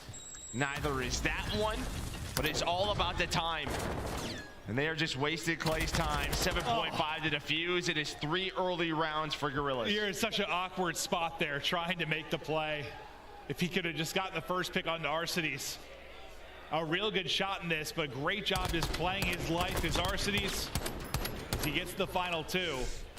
And yeah, now you're starting to run away with this. Where the Wolves have been there and search and destroy. That's a cool hand tattoo. Things are clicking here in the map 5. Just black out and continue forward. Yeah, I think you have to just, I mean, in an offense, maybe just try to slow things down, try to work your pick, but it's been all the A control, right? You have Exceed on 4, Joe on 2. They haven't died. Well, I guess Joe did die. It was just by his teammate, but. Yeah, it's like everything's just working, though. Everything's working, so it looks like Legion going to go try to take that A site. You do have 1 player lurking right outside, but ProLoot going to try to work this bomb down. He's able to get across. Then TJ wins 1 at mid. He's traded out instantly, but Temp there. It's 5 in a row for Exceed. He takes a bullet. I don't know how he got shot from everywhere. If he got that kill, I think he got shot by every single player that was left alive on Legion. Now a 2 versus 1, though. This is one you have to win if you are Legion. You have got to close this out. RCs cannot pull this clutch off, but he does have Deddy to work with. And it's a nice center and nice snap. But just not able to do it. Legion get a much, much needed victory. Yeah, it's a good round by ProLoot and TJ. TJ able to find that quick trade. Able to find that initial kill, I should say, because that's what they were doing. They were putting shots into ProLoot inside the bomb, trying to get eyes that way, allowing Joe Deceives to go on the flank. But TJ cut him down, and then ProLoot able to play his life inside of the bomb site. So they're on the board.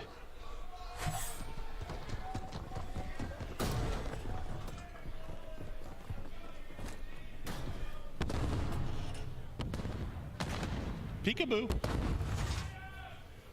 Clay is looking for the angle in the info. Really looking to get something going. Just 0-3 right now after the dominant efforts he's had. TJ, you'll love to see that first blood out of him. Able to scramble with his life. Now Tim next up to bat. He's all the way behind too. He's trying to finesse as well. TJ could find more. They just fly to him, though. They just fly to TJ. He takes so much map away, but Temp not able to find that kill. Doesn't finish it, but Clay will at least get 1. That's where did the rate of fire at the tack sometimes. It's like those close range fights get a little bit messy, but the rest of the kills come through. Legion now go back to back. He needed that within a round now, Joe. Man. Well, yeah, Should be a Temp. commentator. Unreal win on the first and snaps onto the second. He's up to 5 and 4, but that first blood taking map control was TJ. After those shots where you couldn't see him, I'm telling you, Those man, someone's swinging close like diamond-shaped that, sometimes it's frames not are like this is like a sick. scar type weapon. Dude, I don't know what it is with Reg, but those have gotten away from everybody, I feel like. And then he follows up though with just that beautiful play. You can see players just kind of discussing temp play, where they want to play. How do they want to adjust? And now you're Oh, they're heating up now. For the They Guerrillas are side, what do they want to do heating up. differently? They will double up You outside can of hear these him. doors. You hear him. Oh, Clay. Oh, get him. Yes. Yeah, well, that goes down. Now all of his teammates get taken down, and now just like that, it is Temp. Oh, that changed real Through quick. the A bomb site does exceed in Joe Deceives. I was excited about the snipe, but yeah, so is everybody else. it meant nothing.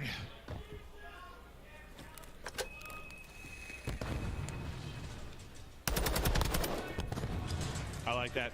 Just back up. If you're assault, don't give him a freebie. Oh, That's buddy. just the kind of plays that he makes, right? Yep. Just playing his life. Just air bump nobody again. LG bounce back. There's no reason to chow that. Plays it Assault. perfectly. Nobody wants to bump you, Catches bro. him when he goes to push his teammates. Oh, he just sees him there. Ah, it's easy. Yeah, you see, like you were the one that did it. It should be other people bumping you. He's got the flow, too. What a guy. Yeah, he's let it go, huh? Full head of hair. Looking beautiful. That's in now. Yeah, yeah. Can't do that, unfortunately. That's all right. Don't physically have the capabilities. 4-2, Guerrillas.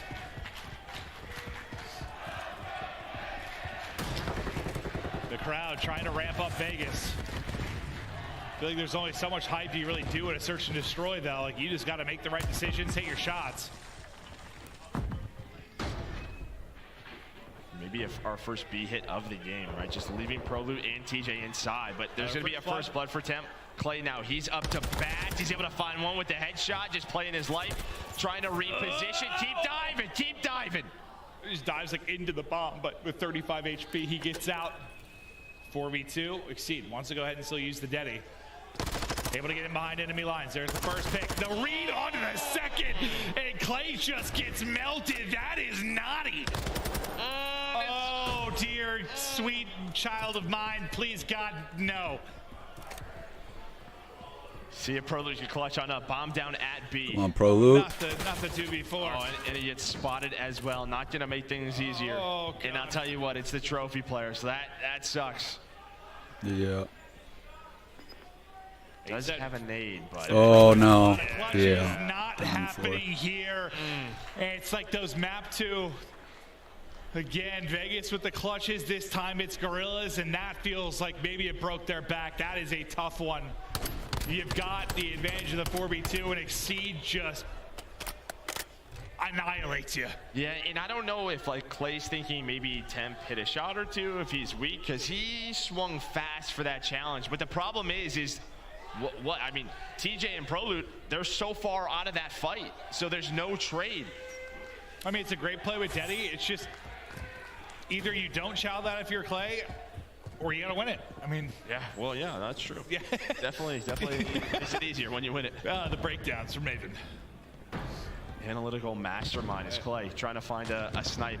A first blood does get some info as it worked up towards B, but look at Exceed, look at number 2. Are they gonna be ready for this? He goes all the way around. He goes all the way around. He's not gonna spot it. Kev's not gonna spot it. This might be it. He still got him, Clay though. does find one, But now it's he's a 2 done. on 3. Arceus finds Proloot. It's all down to Temp. No. He might catch a nade, try to do what he can. Good luck. No. He's just in the middle of the swarm. That would have been the most stressful moment for Temp, man. Exceed, and that Elimination moment, you're left all by yourself out in the But really, open. they just started out hot. Like, you had, what, 1 kill for Legion through the first 2 rounds? Like, they just came in and uppercut him, did not look back. And now this team, this Guerrilla squad with all the question marks, they continue on.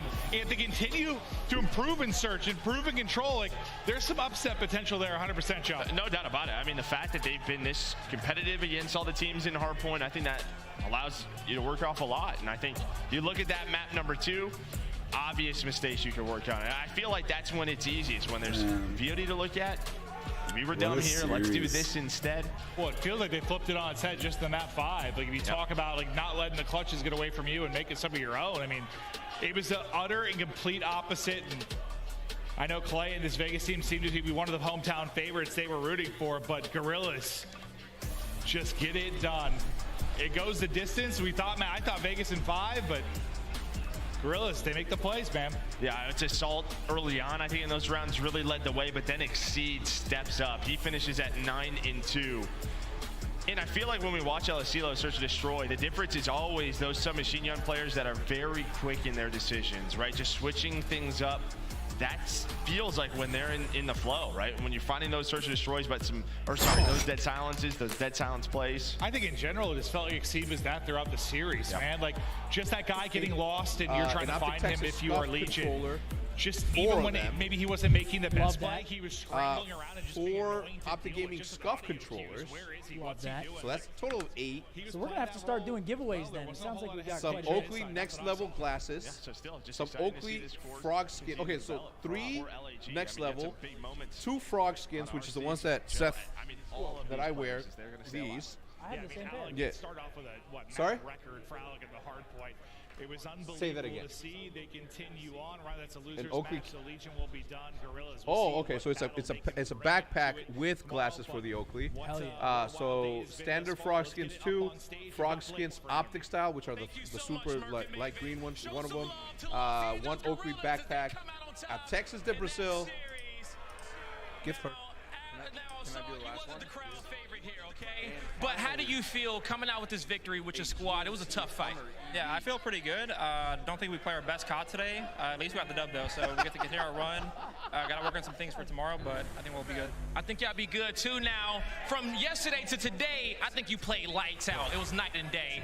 Talk to me about the map 3, okay? Because you guys had to come back and win 3 in a row. What was the game plan? We saw you clutching up on some sick triples, and you brought that in for your team. Yeah, I think that's like a map where we kind of overthought it in our VF process before. We know it's one of our stronger controls. We haven't been playing recently. Me personally, I'm comfortable on the map, so I mean, just play confidence. All it was, taking my timings. Nice, nice. Now, very rarely we see a whole academy team kind of really come up here and make it to the main squad. What has it been like playing with this roster and graduating to the main team for LAG? Yeah, I mean, it's been great. I'm thankful for LAG for giving us the opportunity. I think there's been some growing pains coming from challengers to the league. It's definitely different. It's Caden's first time actually being in the league. Obviously Joe's first time being in the league. So there's some growing pains with this team, but I mean, we're working through it. Hey, well, you got a nice squad, and those boys played great, okay? Anything you want to say to the people out there that is supporting you guys? Yeah, for anyone that's here actually supporting us, I know most of you guys hated us, but appreciate anyone supporting us if you guys are. All right, wow. that's on the stage. Actually supporting us. Take your booze and shove it, says Assault. Well, I'll say it for him. Much love to Adam showing up, the World War II MVP. He won a ring back in that title. All right, Challenger squad back into the so should we do a giveaway right now? I say we do. I say we do. All right. Sand, son, thank you for the 10. Let's do, everybody, the giveaway word for the Razer Hammerhead Hyperspeed earbuds is Razer. You can spell it however you want. Well, no, they can't. They won't be entered. Oh no, it's gotta be capital R. It's not case sensitive. Yeah, It's not case sensitive. It's R-A-Z-E-R. R-A-Z-E-R. That 3-2 reverse sweep and the LSCLO control. Assault drops 34 for the win. Sure. I think that was If it's not case sensitive, why? both teams that were really bad at control overall. Vegas Legion takes that early lead, and LAG Wait, I got a question. steal it right I got out an from answer under them, usually. gives them that momentum into Just map seeing 4. They're how able to high-tech close and it how out, cool but and the how search and destroy is where they really put in the the numbers. Razer headquarters facilities, they're kind of copying you guys' whole flow. Which one? The black and green. They're like the cool AW jerseys. Remember those? I don't think they're copying our colors. Same colors. Same colors. I'm just saying, when you see like can we get a Razer HQ image on the screen here? No, they're good. I mean, dude, I saw the building yesterday. I was like, yo, that looks like futuristic. It looks like you're looking 20 years in the future. Really? Yeah, and it's all black with like neon green. Right, because you cannot do all neon green. You gotta no. Wait, can we? Riley, can we pull this off here? You're thinking, oh, this is definitely going to Guerrillas. Yeah. Grim's so demanding. It's assault. It's You gotta see this fucking building. It might piss you off, actually. Stop.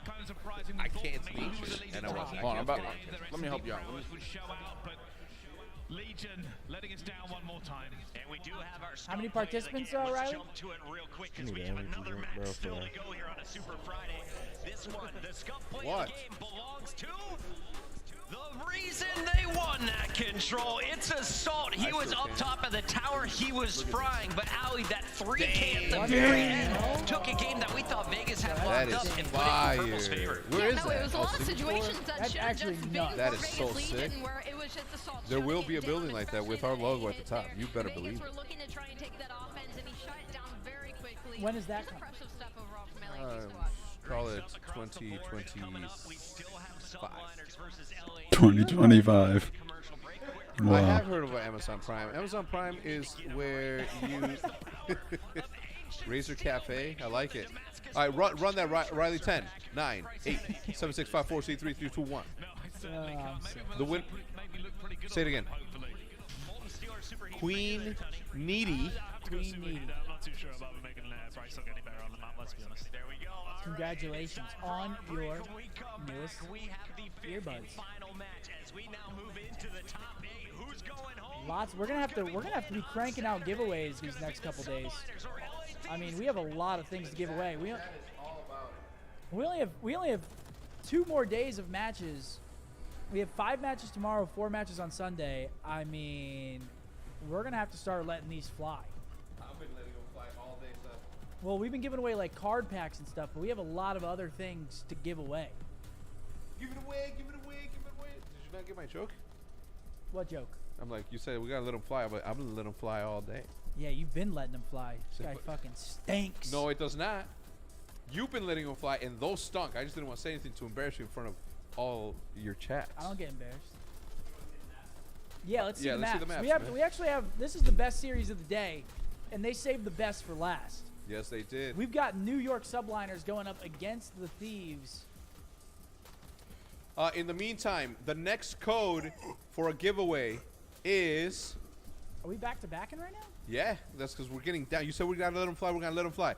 The next code for the next giveaway is Oakley. Type Oakley in the chat and shout out to them. They've been like Razor. They've been an incredible partner. Say subs get more luck. Why would I say that, Gary? Because they do 2-to-1 odds.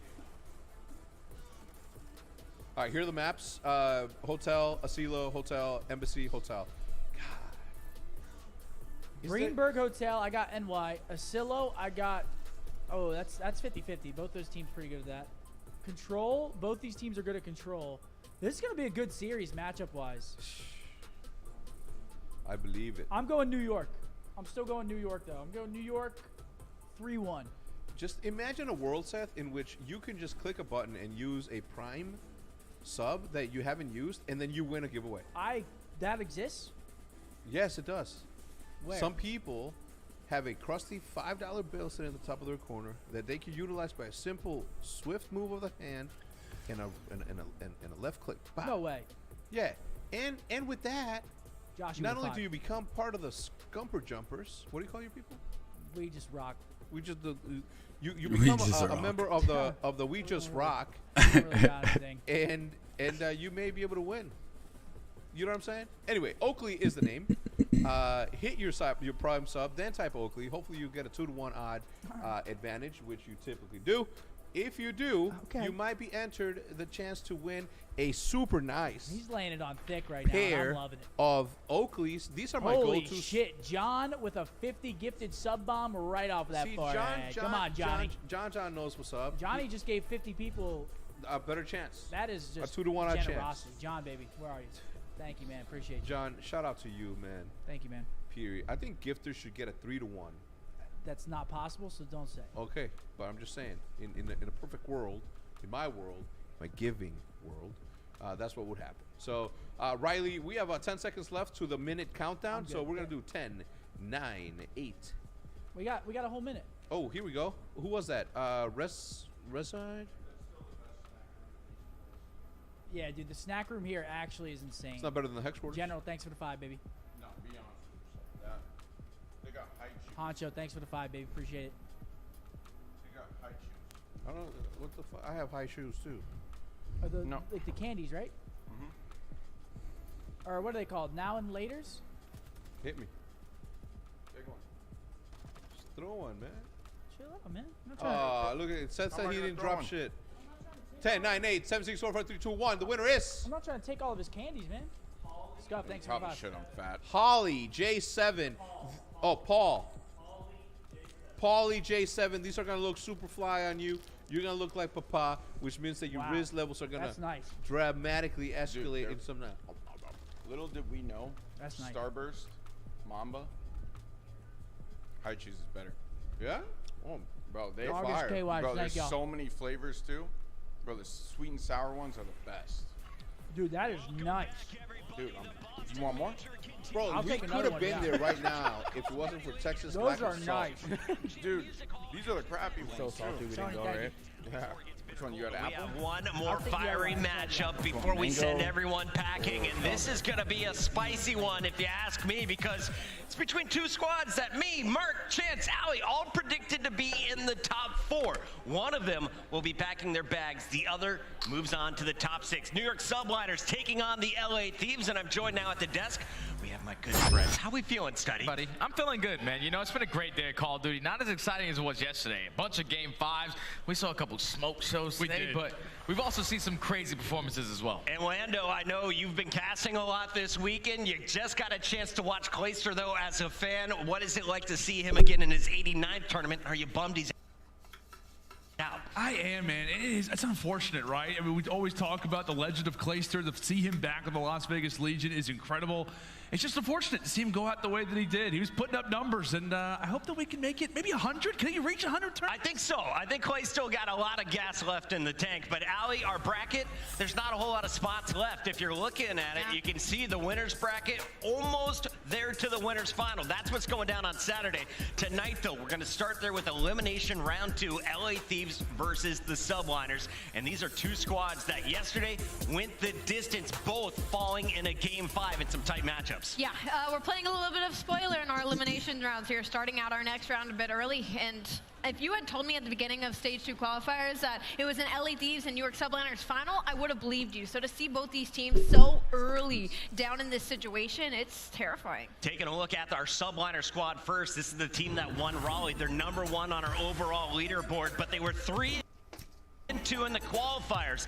That led them to a matchup against the Rocker, and I think a lot of folks were surprised to see Rocker pulling off that 2-3-5 against them. But the Subliners, they're looking pure in the Hardpoint, and it's due to the slang this squad possesses. Absolutely. And, you know, we saw them earlier against London. It was a terrifying hard point, both with almost over a 100-point win. But the Mercado 2-6 that lost to London, that search and destroy, is really starting to worry me when it comes to this roster. I was backstage and I was hanging out with my man Paco, and he was playing pinball. He's having a good time, but I don't think there's anyone on the team who enjoys being on the stage more than Skies. He picked up a double kill with a pistol earlier today, making it look easy in their first round of the elimination bracket. Lando, I want to ask you about this guy. What does Skies bring to this team in his role particularly? I mean, he just brings a new level of slang. Like, that was what we saw at the opening major. It was everybody's slang. There were so many moments, right, where it was, we always call out Hydra to be the guy. Hydra's the one to put up numbers.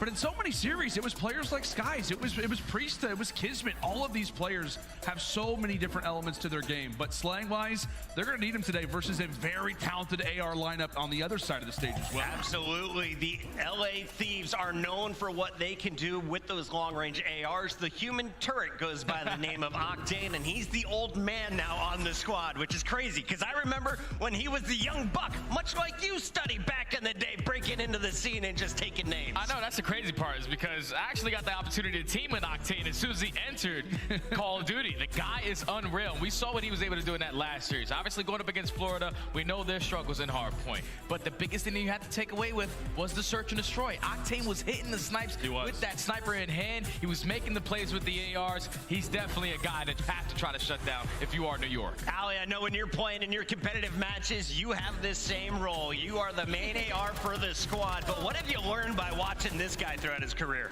I've learned a lot from watching Sam. Actually, what's funny about that is my parents are here, and I was talking to my mom and dad, and my mom was like, I really like watching Octane play. I feel like whenever I watch him, I'm learning a lot when it comes to his gameplay, and he seems to be a very consistent player who knows how to play his role, and I think that's a perfect description to what he does on the map. Octane will get done what he needs to get done. He will not try to overcompensate and cause chaos. Instead, he's like, I'm going to do my job and let my players do theirs, and I think that's what makes him such a solid back for this LA Thieves squad. The cleanest win of the day belongs to the LA Thieves when they matched up against the Mutineers. That one was pretty fast and furious, but now you're going up against the Subliners. So let's take a look at our maps and modes that they'll be facing often, and I need to know who has the statistical advantage, because I had these teams in the top 4. One of them is guaranteed to not make it. I'm throwing out all of the numbers coming into this one, Ali.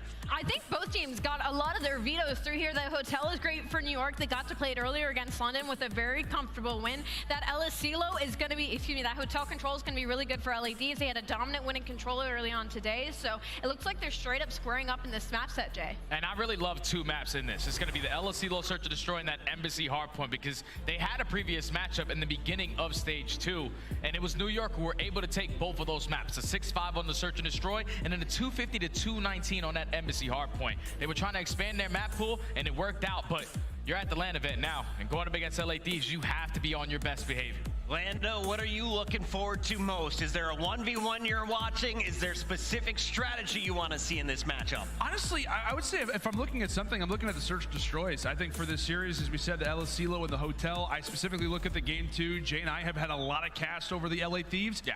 Statistically, if you look at their record, it's like 2-6, 2-7. It's not great, but every time that they play that, they are always getting first bloods, but still losing in the round. I hope they make the proper adjustments today versus New York. We saw, of course, the New York Subliners winning our first event in Raleigh, but LA Thieves coming in as the world champs. One of them is moving forward tonight. Let's get to our predictions, starting with you, Jay. What are you feeling for this one? Are we going the distance? Is it short and sweet? No, I think it definitely goes the distance. We're going all the way to a map number 5, but you know I'm not going to switch up, Puckett. I'm going New York, baby. We're going with the Wage 1 champions. They're bringing it back. The only one on talent to call it back at Raleigh. We got to give this man his props. Ali, where do you feel this one going? Oh, man.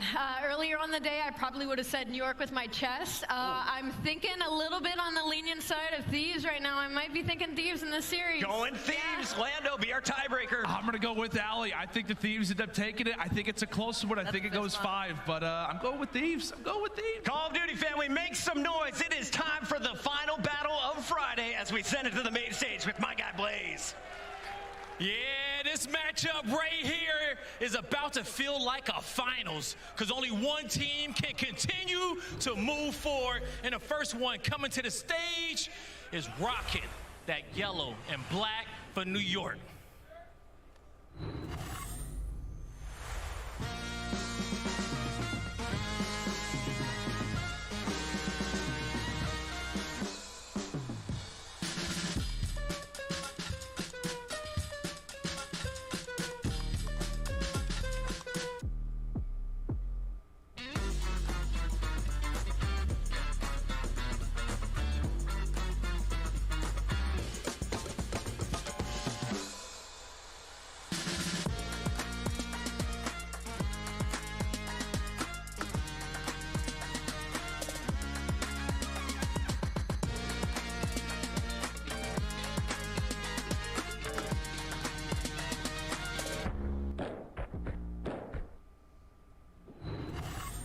Stand clear, Boston. Here comes the New York Subliners.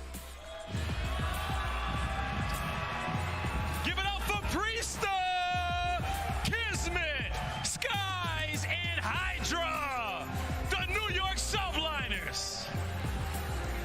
Searching for dominance was the tale that Kismet set, the expectation that he set when it comes to the New York Subliners, and no better place to to start it than here against the back-to-back world champions from last year. And this is where they make their stand, Blaze. But we got to bring out the red.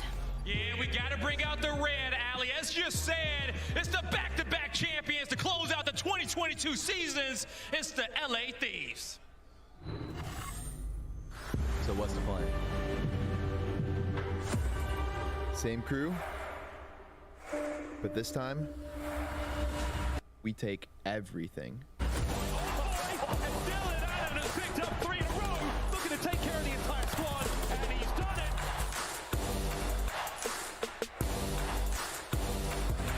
Here we go. Round number 2.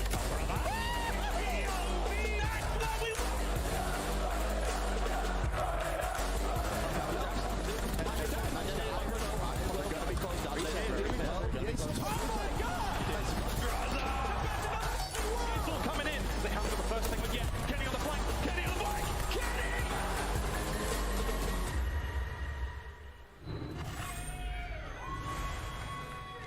Get loud for the Los Angeles Thieves.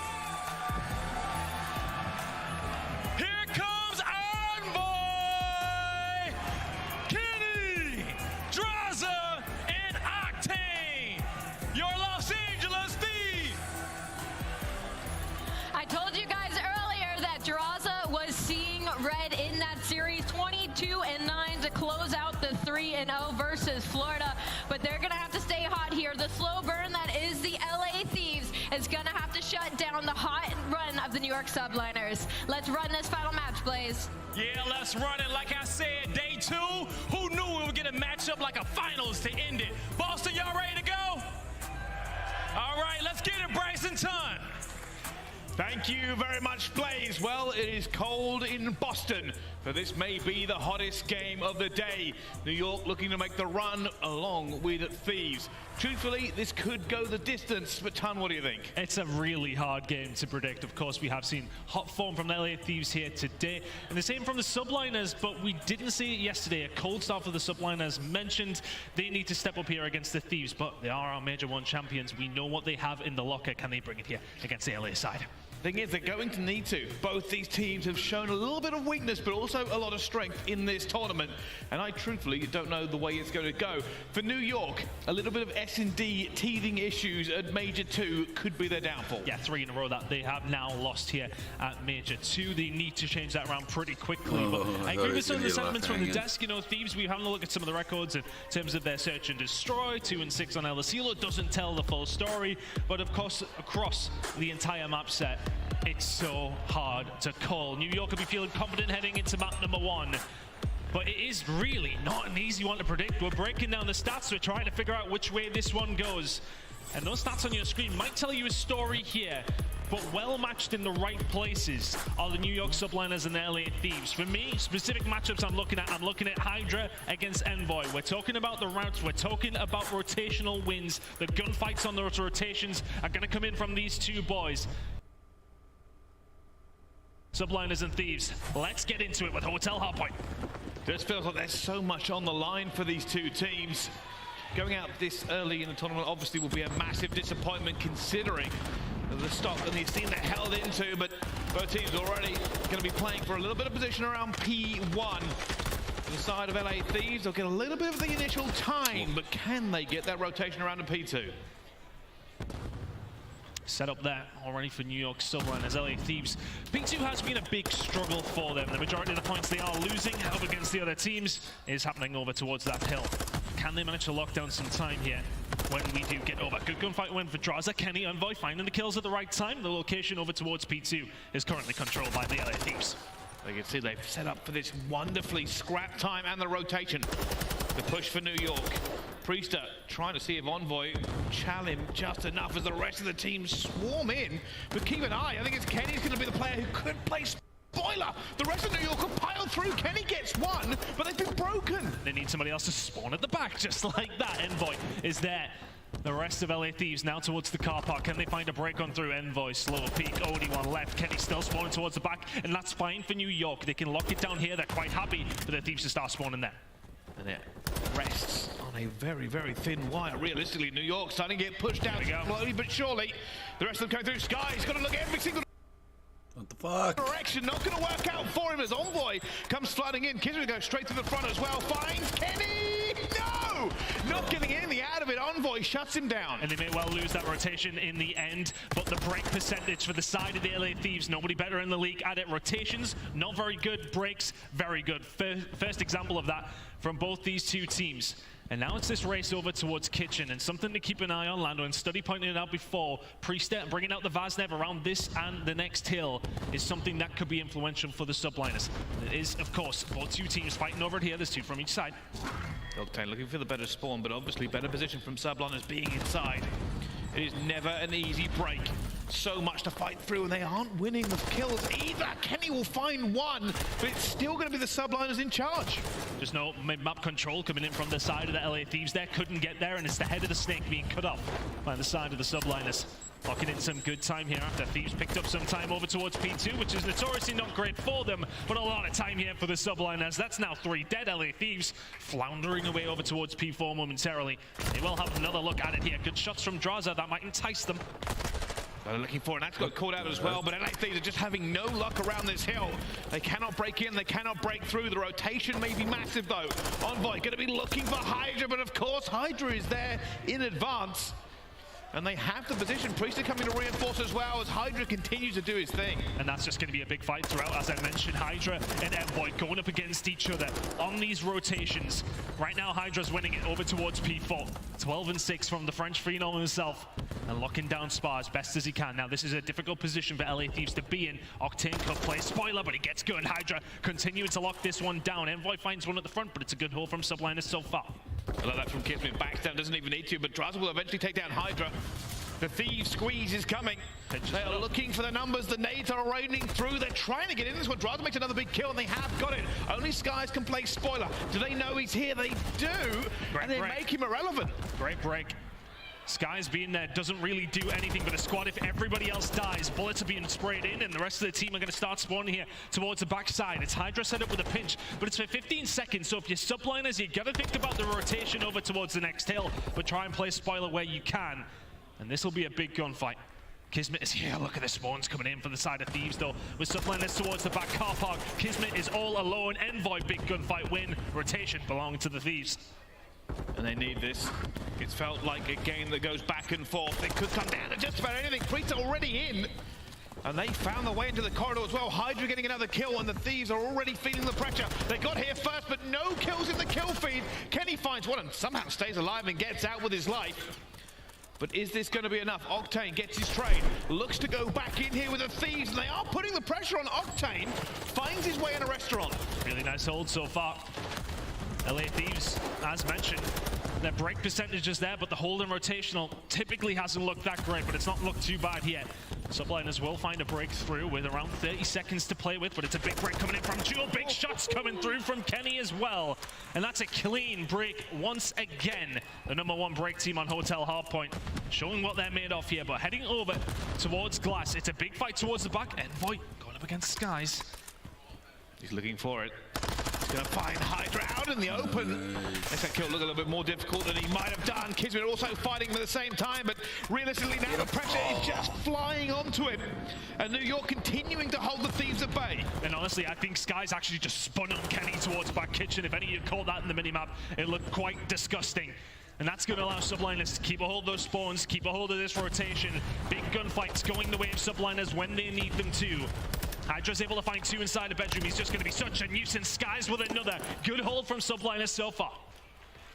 And these are the points they want. This is going to put them in a commanding position. 170 will be touched before we go through the next set of rotations. And Hydra continuing to be a problem at all times. You see, they've already been a little bit forced off, but the kills keep flying in for Subliners, and I think that's the Thieves' problem. They just cannot find anything at the moment, but let's find out. Our Major 1 champions are currently in the lead. Let's find out how they are in the comms. Just laying down. Can you watch my couches? I got couches. Give me some. I have your couches. Yeah, hold top cap. Hold top cap. I have your top. I have your trophy. Yeah, we're chilling. Couches. I'm one shot. I can't peek. I'm shouldering. Yeah, my dart. I'll watch couches. I'll watch couches with you. Yeah, couches. You have couches. I'm getting wood then. Yeah, you came in the top cat. Draws. I'm watching you. Oh. Dubs right now. He's weak. No, he's wood. Wood in behind the desk. OP2, this one bench.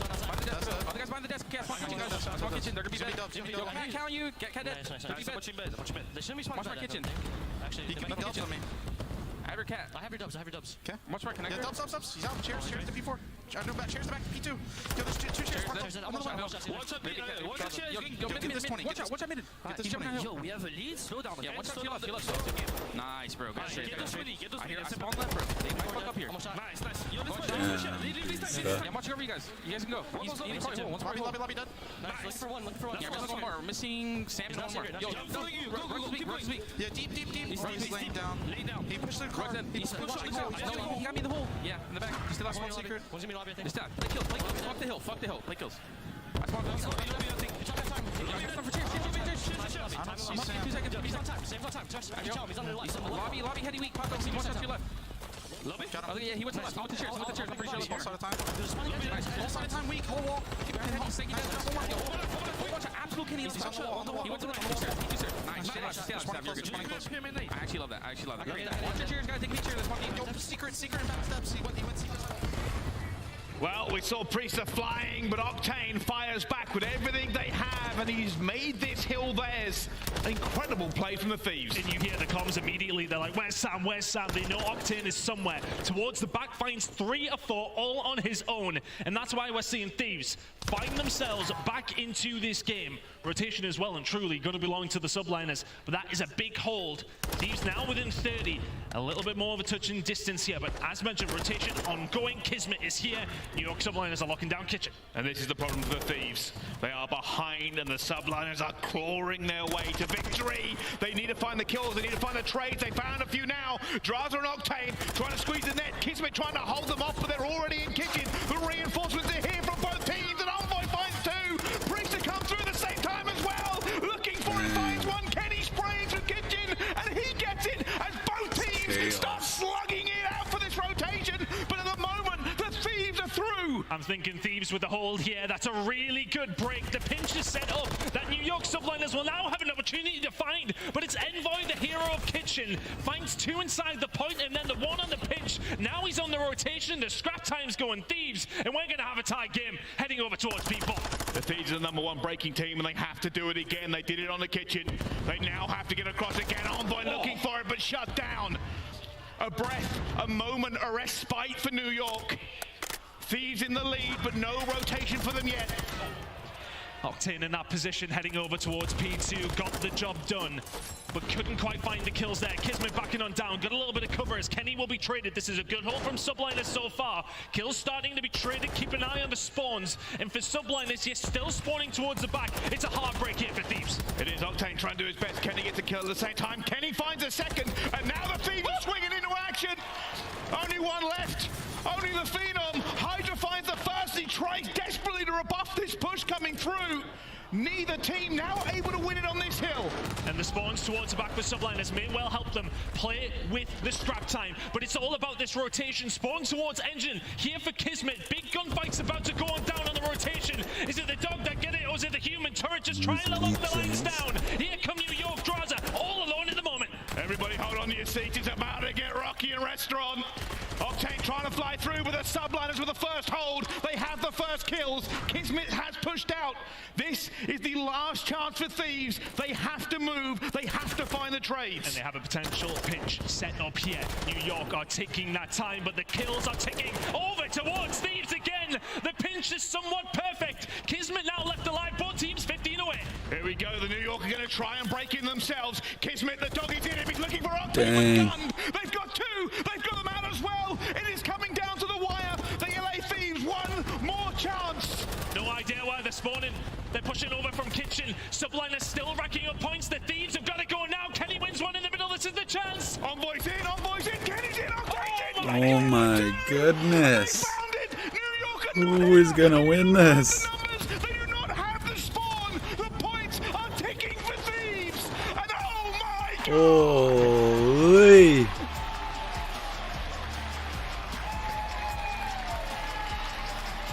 That is a way to kick off the last game of the day here at the Major.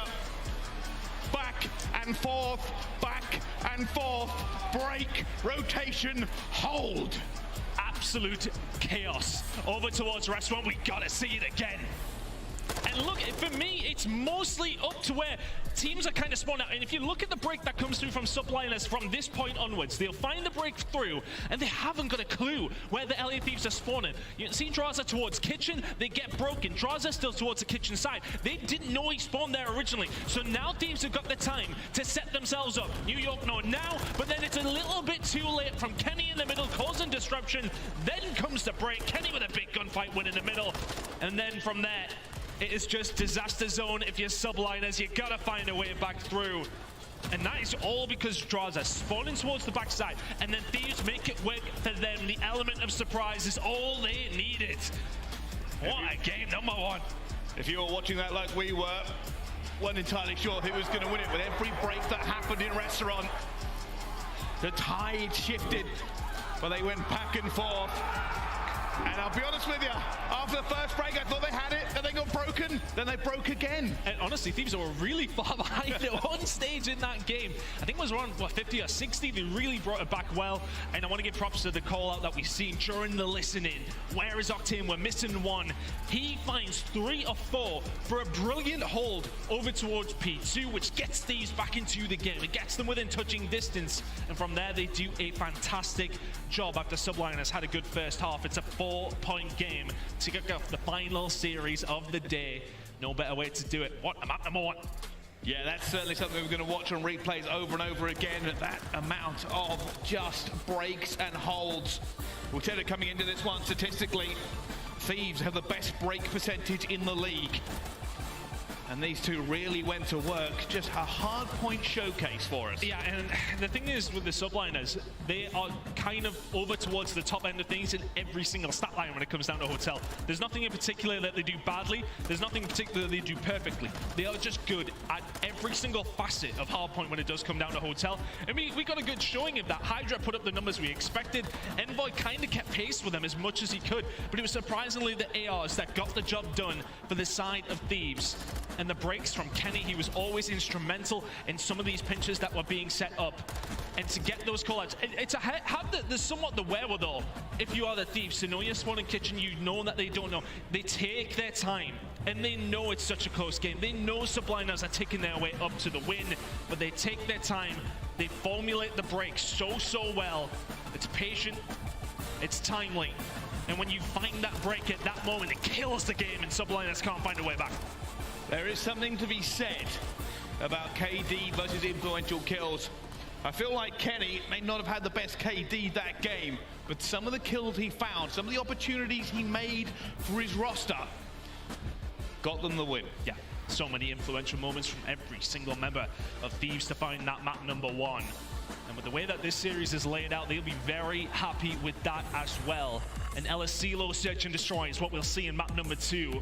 Hotel is where we will go back to for control, and of course if we need them, Embassy and Hotel in maps 4 and 5. I think we might be seeing them, to be honest with you, Brycey, with how close map number 1 is.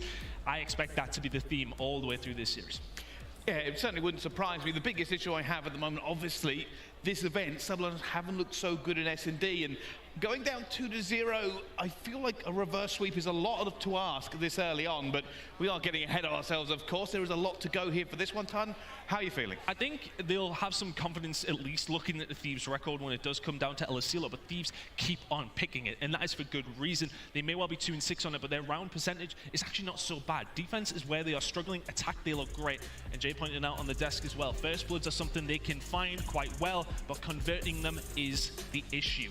If they can start converting these first bloods, it is a dangerous prospect for the side of Subliners. But what better map to bounce back on than one that your opposition are 2-6 on? So both teams would be feeling confident heading into LSCLO. I'm confident that it's going to be a banger, Brycey. It's a good start. It's a good start. It certainly is. Well, let's find out if this series continues in the same vein. Thieves and the Subliners about to throw down on LSCLO S&D. We'll be jumping onto the attack with the LA Thieves to kick things off. But the truth is, adrenaline for both sides has to be absolutely pumping through their veins. Looking over towards this one. Second in overall first bloods. for the side of LA Thieves, and yet their record, as mentioned, sits at 2-6. Can they turn this around now? They have the foundations of a good S&D team on El Asilo, but they need to make sure that the bricks and mortar are following instead as well. Envoy heading over towards a fast-paced round seem to be where Thieves do thrive as this bomb goes down. You can already see they're going for a bit of map control here as well. They know the retake is going to be all on New York to get something going. Can Kismet be the man already? He's going to see Octane, and somehow Octane's up. No, never mind. Great, clears him out. 2 versus 4. New York already eliminating the numbers of Thieves. And that's unfortunate for Thieves. You get the bomb down, you just need everybody to kind of stay alive. You've got to expect the flank. I was about to say it's still possibly doable, but it's just such a good retake from Subliners. That's a 4 flat dead. Absolutely no question from Subliners there. They find the pick on the flank and pick them apart. And for Subliners, this is a map that we haven't seen a huge deal of. I think we actually commentated over them online, and we were wondering, because when it does come down to the Subliners, when they get Hydra in positions inside, he can cause havoc. It wasn't necessarily him that lit that torch paper in that round. It was Octane falling towards the back. But nonetheless, a very good retake from the side of Subliners. Be happy with the start considering map number 1. Yeah, obviously LA Thieves, they gave up a lot of interior map control. They were spreading out, they were ready to kind of rebuff the pressure from Subliners. The issue being is they lost the first 2 gunfights. Octane got caught on that mount, and that was basically everything there. Realistically, Thieves didn't have a lot of room to maneuver, but the shoe is now on the other foot. New York will be looking to go 2-0 up here, but can they find a way through already? Octane coming out a little bit of fire, and he's going to go down as Kismet finds the first, but it's traded back to a 3 versus 3. 3 versus 3, you're very right. Kismet inside the point, and Kenny will find another. Draza finds Skies, and all of a sudden Kismet with the bomb, but no friends. Kenny answers back very, very quickly. It's a good defensive round winning. Considering some of the statistics we have coming into this, Thieves have struggled in these defensive rounds. They answer one back after losing their attack. Be happy at that levels the playing field for them. Big gunfight win for Kenny. Evenly poised after 2. That was a very, very fast round, to be honest with you. Not a lot of breakdown. Just couldn't make it happen. Still all tied up in the search and destroy. A lot of story left to be told. This time though, LA Thieves bombed down last time, but nothing came of it. Is it another fast plant? Looking that way, but looking like Subliners are going to answer back with something fast of their own. Hydra lingering, but their dead silence has popped. There we go, Draza trying to make the play. Already going all the way through. Keep an eye. Looking, where is everybody? Where are the people I need to take down? But the fact that he's there, he's in a really good position. If Thieves can hold, they're in a good spot. Now, dancing around the doorway. Kismet trying to see if he can get the advantage onto Octane here, and he does. The nade will take him out of it. The bomb is going to be down, but it is advantage to Subliners in terms of numbers. They get that second trade well. This is the same as the first round, Ton. Draza now left in a 1 versus 4. He wasn't in an awful position, but his teammates all dead. And when Draza is somewhere like that, he's got it cleared. He knows nobody from Subliners is in that area. That is a side of the map that then Draza can control and then go over to try and stop the defuse coming through. The rest of your team go down, just not enough time for Draza to be able to do anything there. Really nice retake again, and Thieves are going to tighten up here. That's twice they've been able to get the bomb down, and it's twice they've been cleanly wiped by the Subliners. Yeah, maybe a little bit of a change for them. Adjustments will now be coming into these teams. They try to figure out what is a better break for us. It's all been defense so far here on El Asilo. Let's see if New York can break that streak. Is this a change of pace? We can already see a player going out towards the field. If he can get into a good position here, he may call for the rotation, Ton. Thinking about it. Sky's ever so late to the party. But it's about pick and move now for Subliners. We see so many quick rounds coming through towards that A side. That's not going to be the case this time. Priester cut down. Now a 3 versus 4. Not necessarily the best of positions here from Subliners either. They're going to make a decision. This is the biggest problem they have, is they don't really have control inside. They've lost a second member now as well. They are going to want to make a pick before they make a move, but time and pressure is against them. Kenny just holding fire. It's going to see Kismet as Kismet wins the gunfight. 2 versus 3, it becomes a little bit more plausible. Defensive first bloods have been good for the side of Thieves, but closing these rounds out has been an issue. Can they tighten up here? Still 3 versus 2 in their favor. And Envoy yet to really get himself involved, but he may well here. Sound cues popping off all over the place. The gunfight gonna come through against Kismet. There's the first one on the board for Envoy. And this should be a round over towards the LA Thieves. Bomb going down though from Skies, 1v3. Is there any miracle? Is there any magic? As LA Thieves move as a pack. The unit is stronger than the single. Can Skies pop and move though? He's given up control of the bomb site, which means he has to make himself vulnerable. Looking for it already, and down he goes. And that was the issue entirely. Thieves moved together, not giving Skies any opportunity. Making it very difficult. No chance there for Skies with the way that things were set up. Over towards B. If you can stay around and find a gunfight early doors when one of them comes over to check, then maybe you have an opportunity. But trading defensive rounds on both teams so far, nobody able to find the break over towards an attack just yet. But there has been signs. That's twice that the bombers went down for LA Thieves.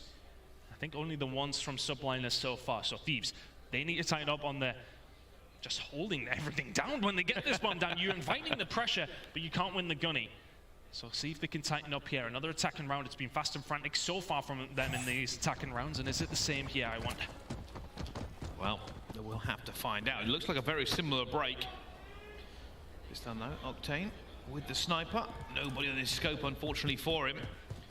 The key thing here for LA is if they go for the same tactic, they have to figure out a better way to stop the Subliners swarming. It's always been the flank that set things up and running here for the Subliners. You can see the position is there, but Draza says, yeah, you can flank, but I'm going to catch you doing it. Kismet will answer back, 3v3. Looking for a priest to find another one. Draza gets it back though, down to a 2 versus 2. All about positioning and patience now. 28 seconds left. The Thieves have to hold. New York have to get in. Kismet is looking to try and make a play. We can already see Envoy moving around as well. Priest up, and Draza also going for this one. Priest is going to be covering as well. They get it just in time. Just in time. Kismet sticks it early. And well done, crowd, for not giving that one away. Goes for the wall bang. Oh, rips his toes off. That is very, very close. I believe we may well be able to have another quick look at that before we head into the next round. We'll confirm, but that was very, very close. Good job from the LA Thieves. Draza just about getting the job done, and he was the one that opened things up for the squad as well. Into the next round, 3-2 for Thieves now. Find themselves an attack and onto the defense where both teams have got a 100% record up until the previous round. Draza's making a move forward. We might see Daddy popped here as well. Envoy coming under an awful lot of pressure though. They are looking for him in the middle, and Kismet will get the first kill. Draza goes down. Can he get it back to a 3 versus 3? Desperately needed for Thieves. Subliner will have to try and reevaluate their position here. They know already the bomb site is contested. At least they do have the bomb. At least it wasn't their bomb carrier who pushed in there and got taken down. Able to answer that back. The player from Draza came through like you called it, but not able to find anything. So dead silence, somewhat wasted. Envoy still in a good position here, but who moves first? He wants to make the move. He will make the move. Skies will get taken down. Goes to the child as well, and Envoy can't quite find it. Priest answers back 2v2. Kenny's hunting. Kenny's looking for it. They wanted the trade, but down to a 2 versus 2. Who blinks first? Kenny pops the dead silence, looking for the players. They didn't see each other. And the information has been lost for these two teams. It's been long enough. 23 seconds though, the ones that have to move are the Subliners. LA Thieves, you don't really need to do anything here, but just sit tight, hold on and wait. Kenny in a wonderful position to do something about this, but it's going to be the Rapier. We'll see Hydra, and what's the play? Hydra's gone for the chow, and he's got it. Now Octane left in a 1 versus 2. Bomb down in just enough time, but not able to get anything out of it. And the tiniest of margins make the difference. Hydra, full of confidence, slams out the door and puts it to bed. Gets the second kill as well onto Octane. The playmaker. Big moment. Big moment. I felt like Thieves were in control and Subliners running out of time. But just about get the job done. So 2 defenses in a row from both squads and then an attack each as well. So hard to separate these 2 squads. Heading into the next round. It's got to be an annoyance for Thieves, that one. Kismet and Co looking to get aggressive as are Thieves. Here we go. Kismet is in a position to play foil. Or he knows he's going to be calling this out as well. He knows he's going to be an awful lot of pressure, but they line up. He gets one. Draza manages to get it back as well, but that could have been disastrous as Hydra arrives. And now he's here on a 3 streak, cutting through Thieves' lines. Oh, and they find 2 more though, but the agent of Chaos himself is just around behind them. They know where he is, they have the info. But is that enough to stop Hydra?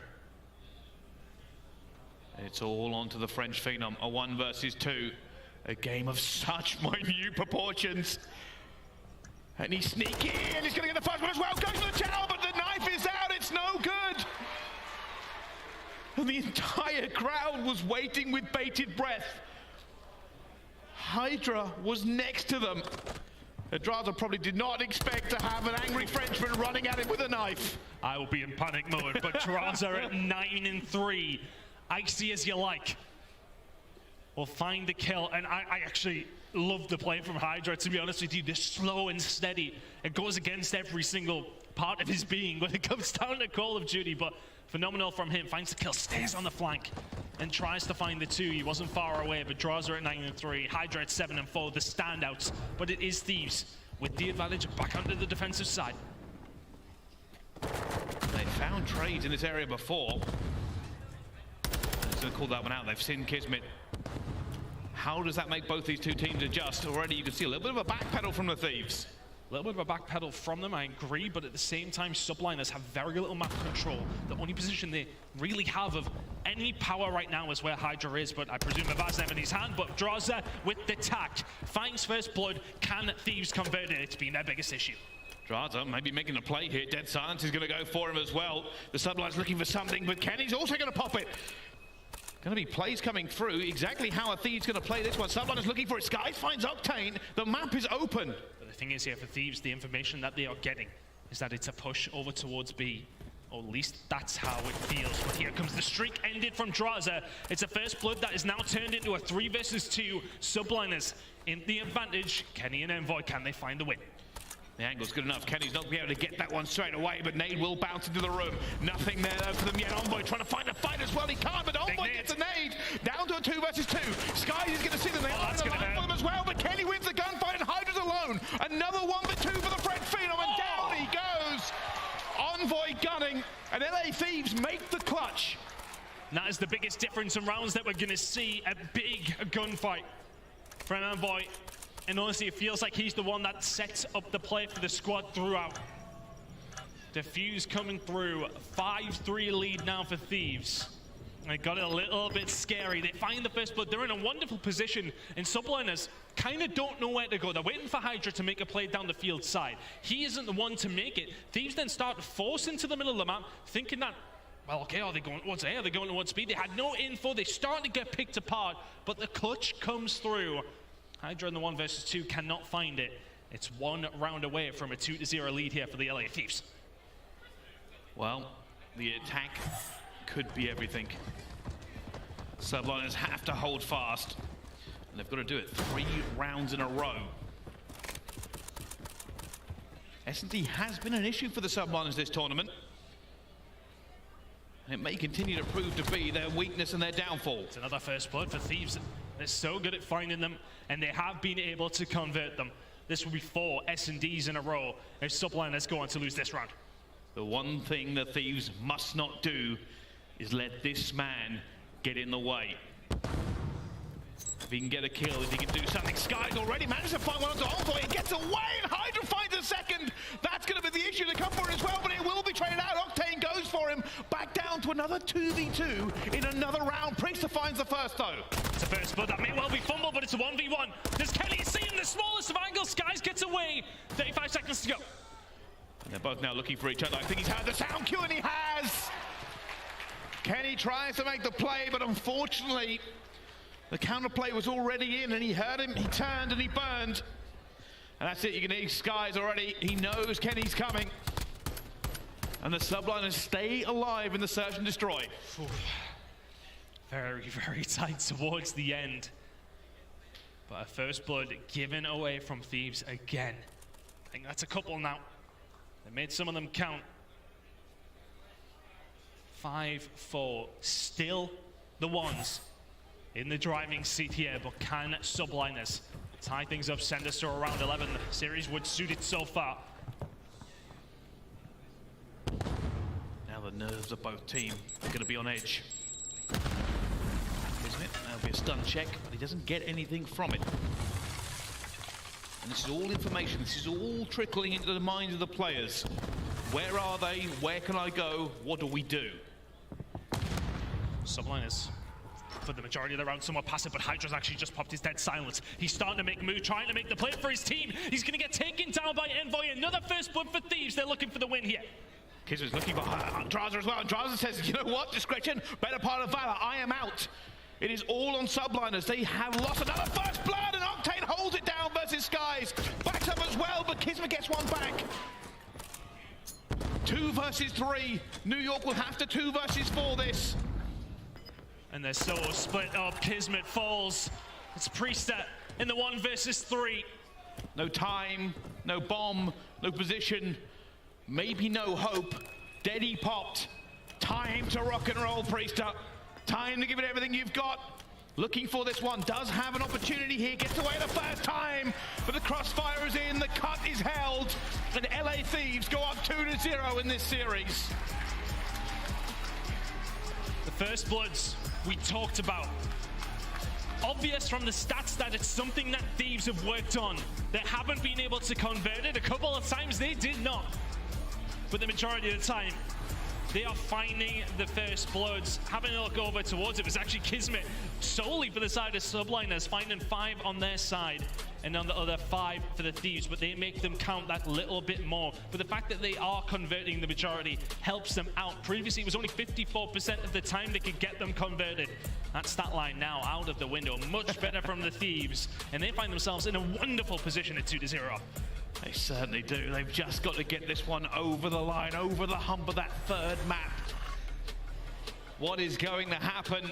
Who knows? I mean, we've seen a lot of Game 5 this major already, but these 2 teams, we know the majority of the maps are going to be close. Next 2 maps do look good for the Subliners. And that is giving me hope that a map number 5 could very well and truly still be on the way. The Thieves will find themselves in a fantastic position, but this one is definitely not done yet. No, it certainly isn't. Join us for map number 3 and potentially more after this break. We'll see you right after this.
Ladies and gentlemen, welcome back to the Call of Duty League Major 2.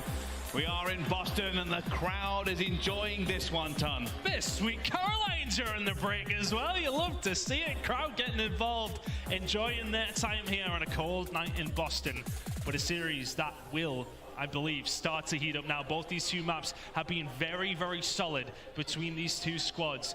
But it is the Thieves who walked away as the winners, and they've just about edged it in both of these first two maps. On maps 3 and 4, maybe tell a slightly different story. The Subliners will be feeling confident that the reverse sweep is still on the cards. Yeah, they certainly will, and they're looking to lock this one in. It will be surprising if our Major 1 champions go out this early. But we'll have to find out what happens. You talked about the control during the break, and the statistics do paint a pretty picture.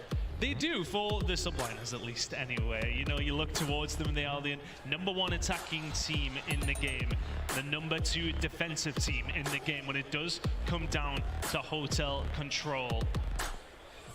Yeah, I'm going to have a little reload, but it's something to talk about as well. But the fact that we do see those statistics coming up on the bottom left of your screen, still for the LA Thieves, they are the team who let go the least amount of ticks. So those defensive stats for the side of Subliners may well tell the story, but Thieves are no joke either. So it's an interesting one when we will get there. Both these two teams well versed on this one. But if you are Subliners, you're still happy with this pick. It is both of these two teams' favorite control map. That's the kind of the crazy thing. When you've got a map that both teams really enjoy, it just feels like they're saying, hey, all right, let's just go for it. Let's find out who's better on the day, who can really make it move.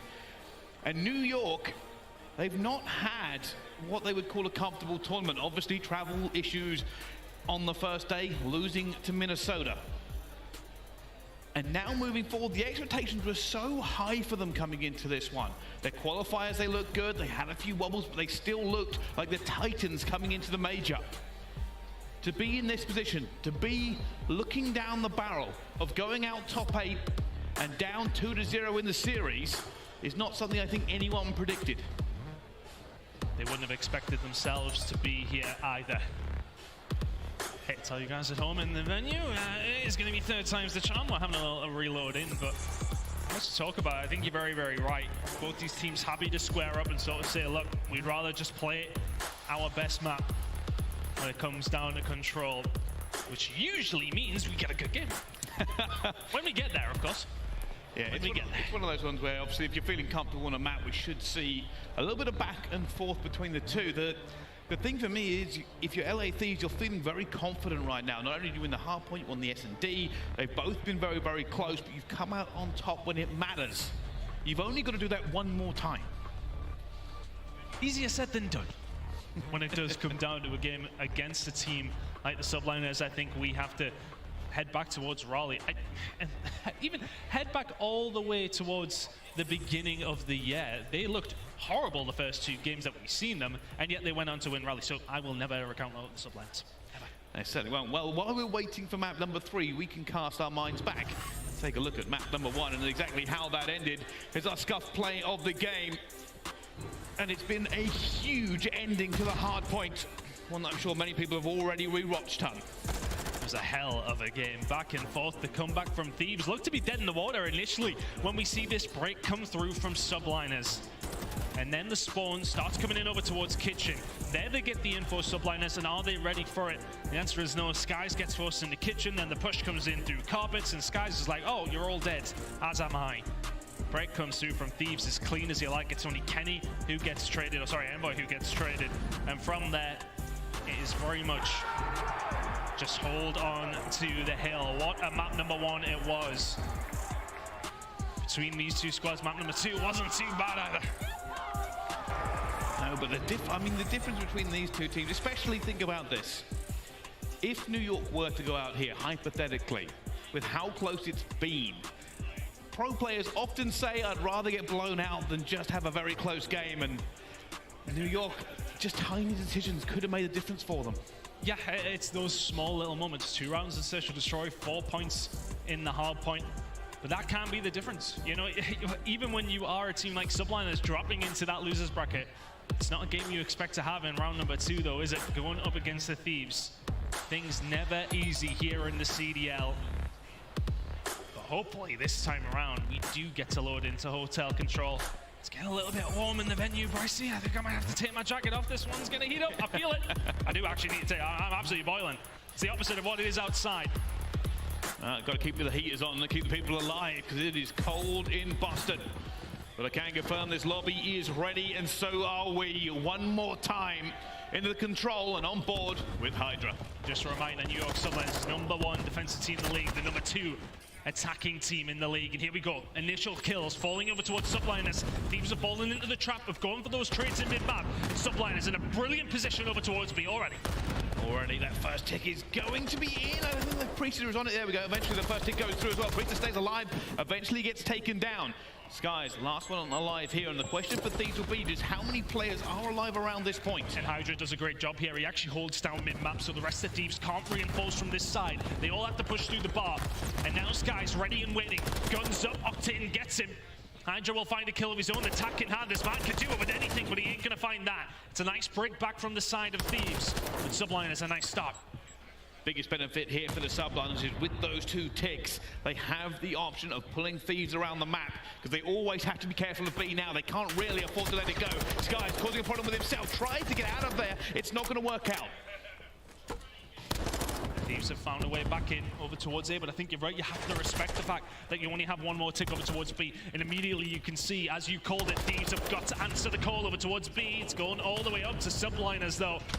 Can Draza do anything about it here? Shots into Hydra, needs some reinforcements. I think they choked it. Oh, wait a second. Hold on. They didn't get it by the tiniest of margins. Thieves did not leave it too late. They cannot allow Skies to get onto it. And Skies goes down. Octane with a long-range shot, and now he has to hold the cross.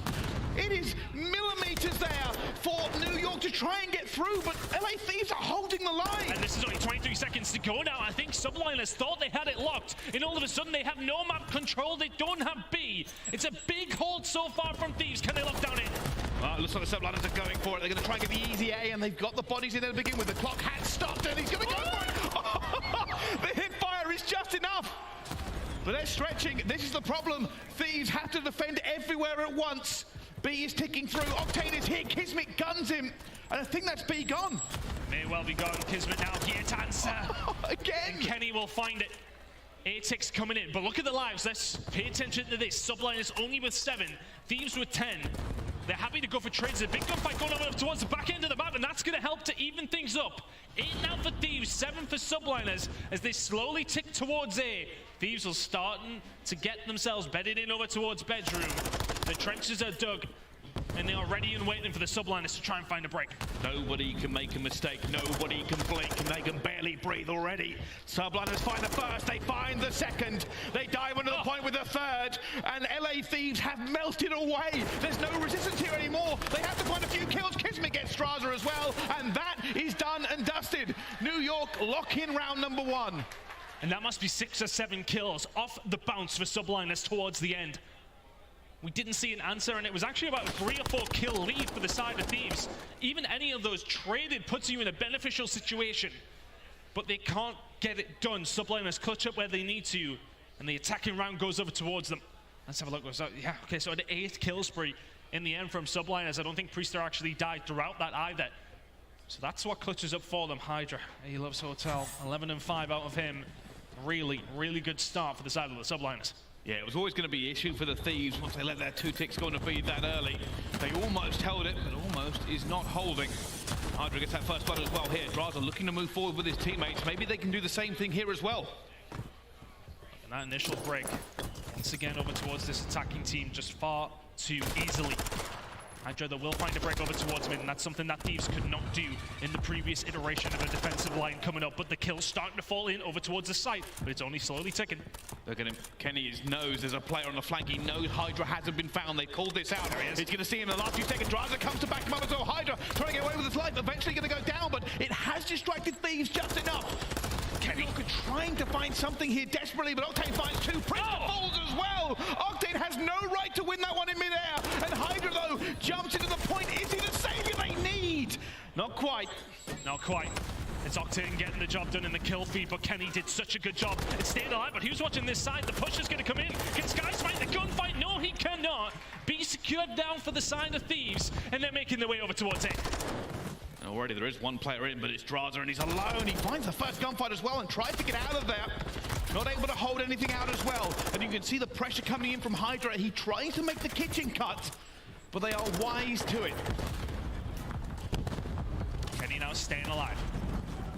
The team's trying to set up a bit of a pinch, and Kenny is going to be an issue here. The rest of Subliners, you have to find something through the front door, because here comes Kenny. Envoy will find one on his own, but Priester does a great job of surviving. He's the only one left for Subliners. It's a clean break. Thieves are in. They've got two on the point. Are they going to commit any more here? They're watching kitchen. They're watching the flank as well. They've got the long corridor as well. That third ticket's coming through, and Envoy jumps out and finds two. I think he got a team kill with it as well, but it's going to be locked in. Thieves have found this. Surely Priester tries to make the hero play, and it's just not going to be enough. And LA Thieves fire right back. Answering back crucially as well, with somewhat of a decisive attacking round. What are you laughing at? Come on, tell me. I said team kill, I meant team shot. Same thing. Same thing. That's why he managed to get those bullets that were ricocheting around that corridor. And Envoy finds the two of them as well, but both teams really looking for that early B push. It's making the difference for them. Both teams were successful B pushes onto the attack. You're finding those initial kills, and honestly, Subliners did a good job at finding a retake, of finding a flank. But it was just shut down after shut down after shut down from Octane. Look, this spread through mid-map, though. Not much presence over towards B. Subliners just going for the kills, going for map presence. Hydra's going to break things open over towards A. And now the question is for Thieves, which way do you go? The rest of Subliners have converted themselves over towards B. The flank is in from Hydra. He's locking this down, but they've got no info on the Thieves players. And that first tick for New York is going through. And they've got to dig all these players out in every single direction. Kenny finds one, Octane finds a second, Kenny finds a second! And that's it. That was broken way easier than I thought it would be. I mean, Subliners have somewhat fumbled that. They have bedroom control, but Kenny can just find 2 kills like that. Makes it very, very easy for the side of Thieves to clear them out. 5 lives lost apiece, make that 6 now for the Subliners. Good hold now from Thieves after an initial scare. And now for Subliners, what's the plan? You really worked B off that initial good break. You didn't get it this time around. Couple of kills going over towards A. Skies may well be dealt with here and will be, but the damage is being done over towards the other side of the map. Octane filling himself there, always wins that second gunfight, but right now New York just happy to be into A, trying to stop the clock here as well, but they've got to deal with Envoy. Priest is still alive on the point, and Envoy's looking for him, but he knows it's not an easy kill either. Bit of purchase here for the side of Thieves.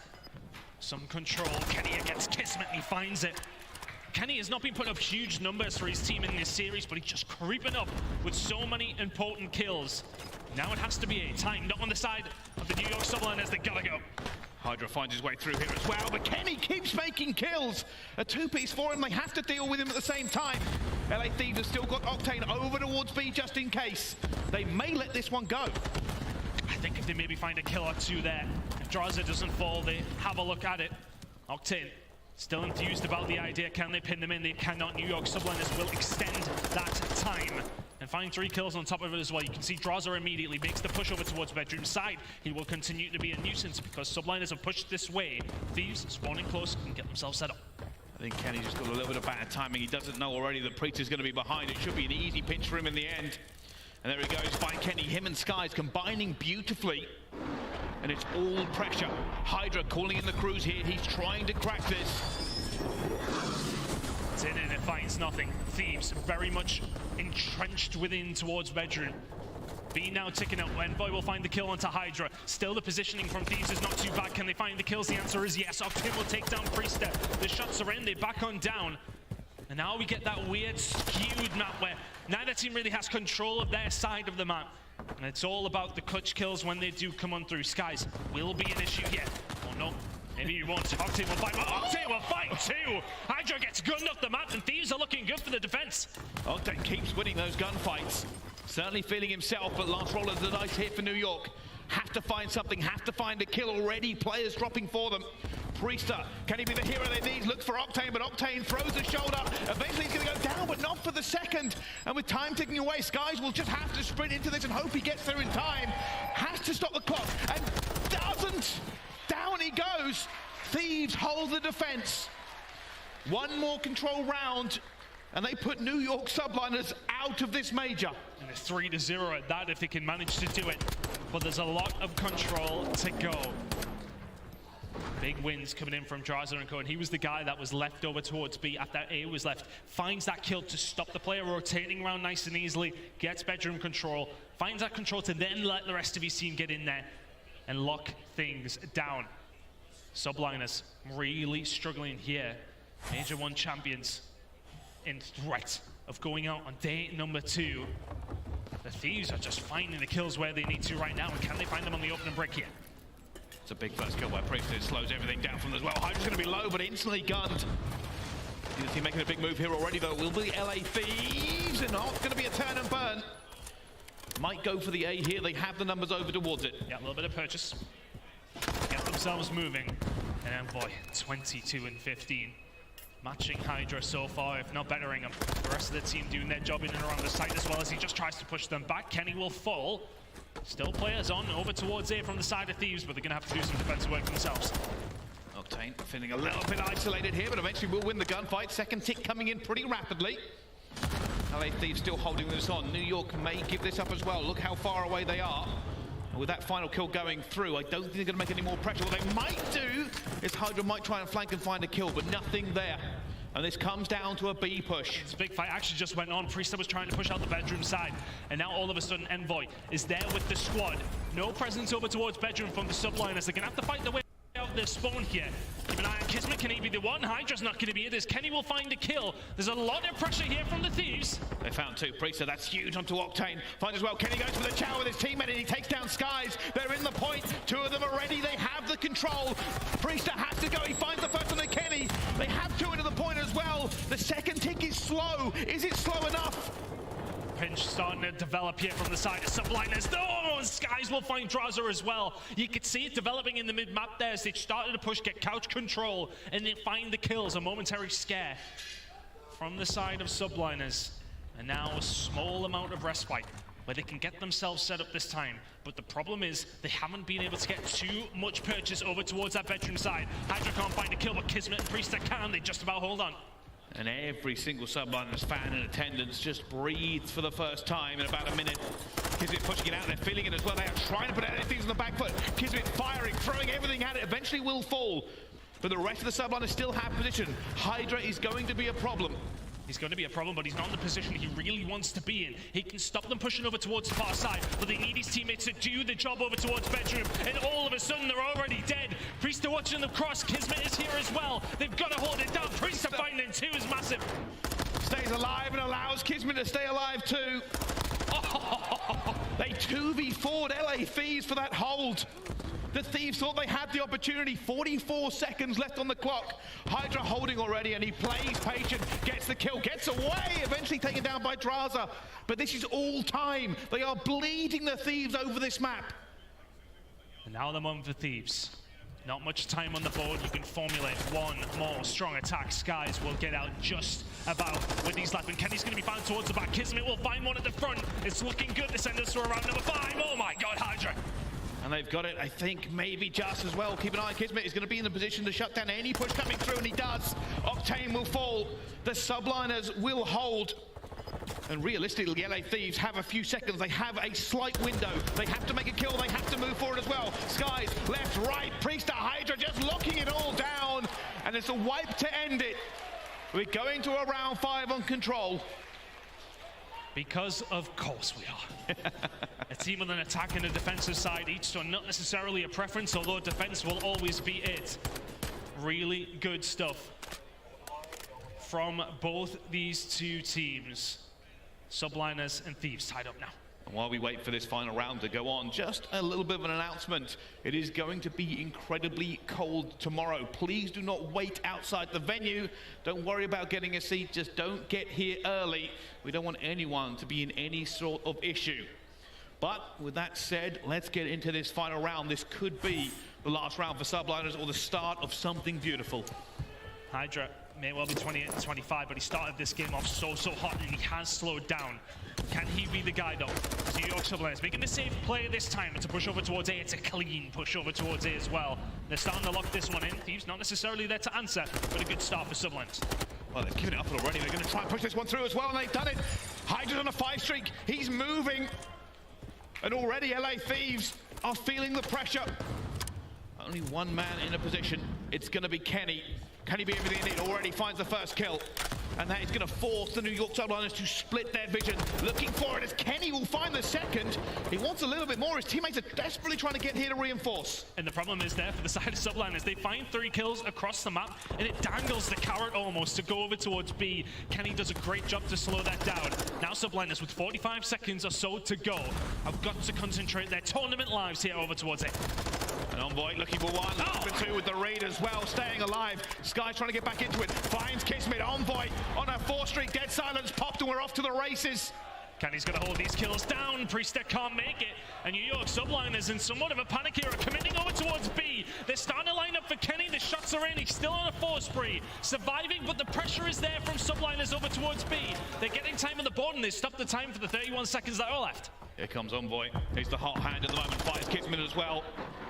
And nobody protecting this, nobody in a position for it either here. And here comes it from Hydra. He leads something, he finds nothing. 24 seconds. They have to move. They have stopped the clock, but for how long? Hydra will find Kenny. He may well need to find a little bit more. He's found 2 though. And Envoy is here to try and shut down the French Phenom. He's trying to get across, but the rest of his team, because of that door opened, walked through it over towards A. And this is what they're going to get here. Wait a minute. We can hear it in the sky. There it is. One. And that's going to force them off. They're going to have to now get back into position, but Thieves are already here. And Octane trying to hold it down as well, but it's enough from New York. Everybody wipe the sweat off your brow. Envoy's on a 7 streak. Time still remaining. Time ticking away. 15 lives for LA. 11 for New York. Our Major 1 champions. 2-0 down in the series, but it takes one good break, one moment to find yourselves back into it. That's all it takes over towards B. One moment of a misstep from the side of Thieves, but so far, so good. Spawns are there, but look at the pinch being developed by Subliners. They have 40 seconds, but not a lot of lives to play with. Hydra, he's been gunned by Kenny, who has just seemed to be there in every single stage that they've needed him. Envoy at a 7 spree, make it an 8. Thieves are feeling good. They're 30 seconds away from the win. And New York are going to be relying on Skies. He's the only player in a position to do damage. The Thieves has taken bedroom control, but the time is against them. Priester finds the first on the Draza. New York looking to spring into action. Kenny will find Priester, but waits patiently for Hydra as well! Kenny makes the play, and that may be the dagger. That may be everything that wrote. Octane finds the last. Skies tries to make a hero play, but with 5 seconds left to go, they sprint, they run, but the only place they go is out of the major. LA Thieves move forward and take down New York.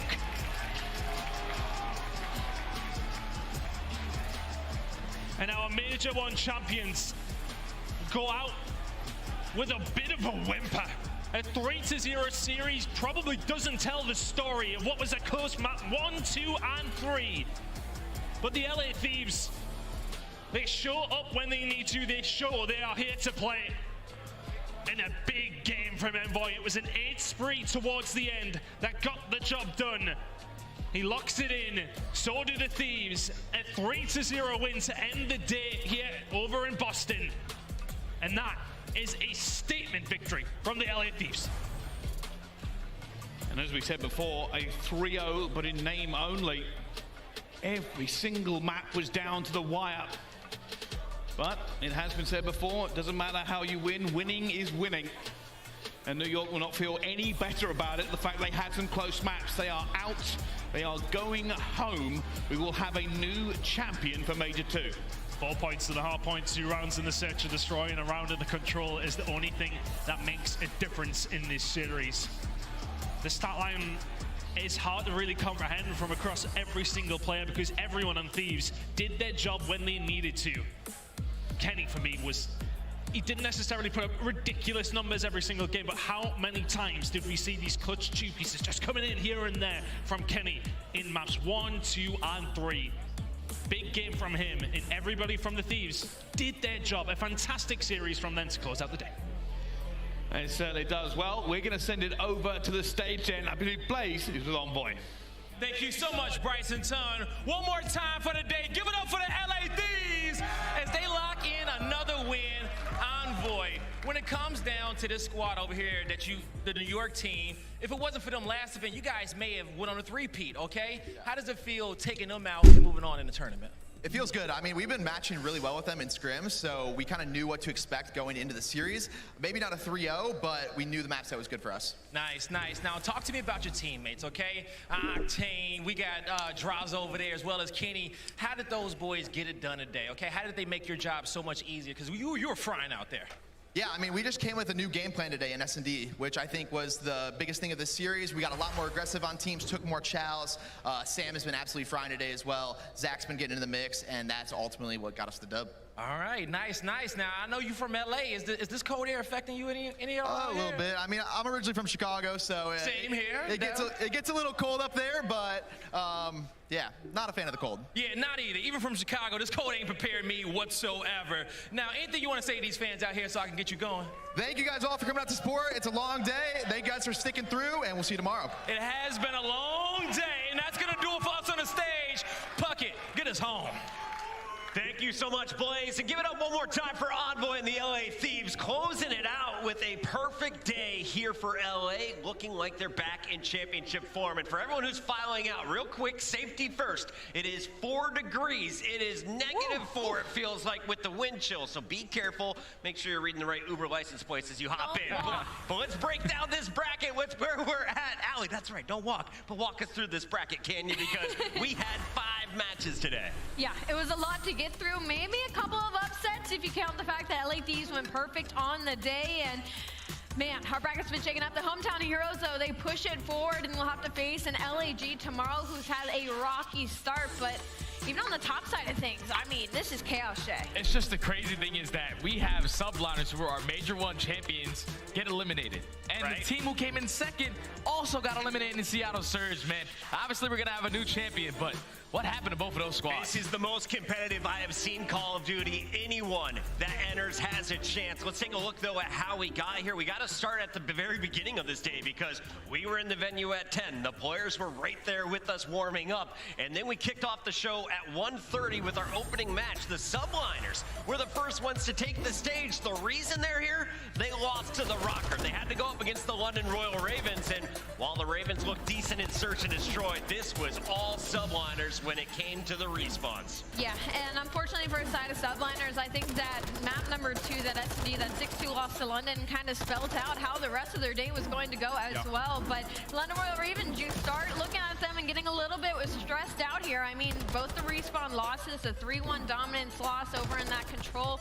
London Royal Ravens, they've got to start figuring stuff out quick because this is now a qualifier and an event that you weren't able to pull out any W. Yeah, you're looking not in the best spot if you're trying to make it to champs. Remember, you got to be in our top 8 in the CDL points at the end of the season to make it there. Let's take a look, though, at what went down with the hometown squad. This one a little controversial at the end. Cruise missile taking out 2 members of Seattle, but we got to give Breach their flowers, right? They show up both matches in front of their fans, and this time they're able to pull off the ever-important dub. Yeah, Boston Breach, they just came out swinging today. Obviously, in the opening Hardpoint, it was Mac finding 3-piece after 3-piece. When that guy goes off, Seattle usually find a lot of success, but then you get to the game 2, where Seattle have been struggling so far throughout stage 1 and stage 2. Their S&D has been abysmal. Boston Breach do a great job of taking that one, and then in the control, I thought that this was the turning point in the series. The fact that Boston were able to clutch up in such a crucial attacking round. When you start off on defense, you put yourself up 2-0, great, because now you got defense going into the round number 3, clean 3-0 there.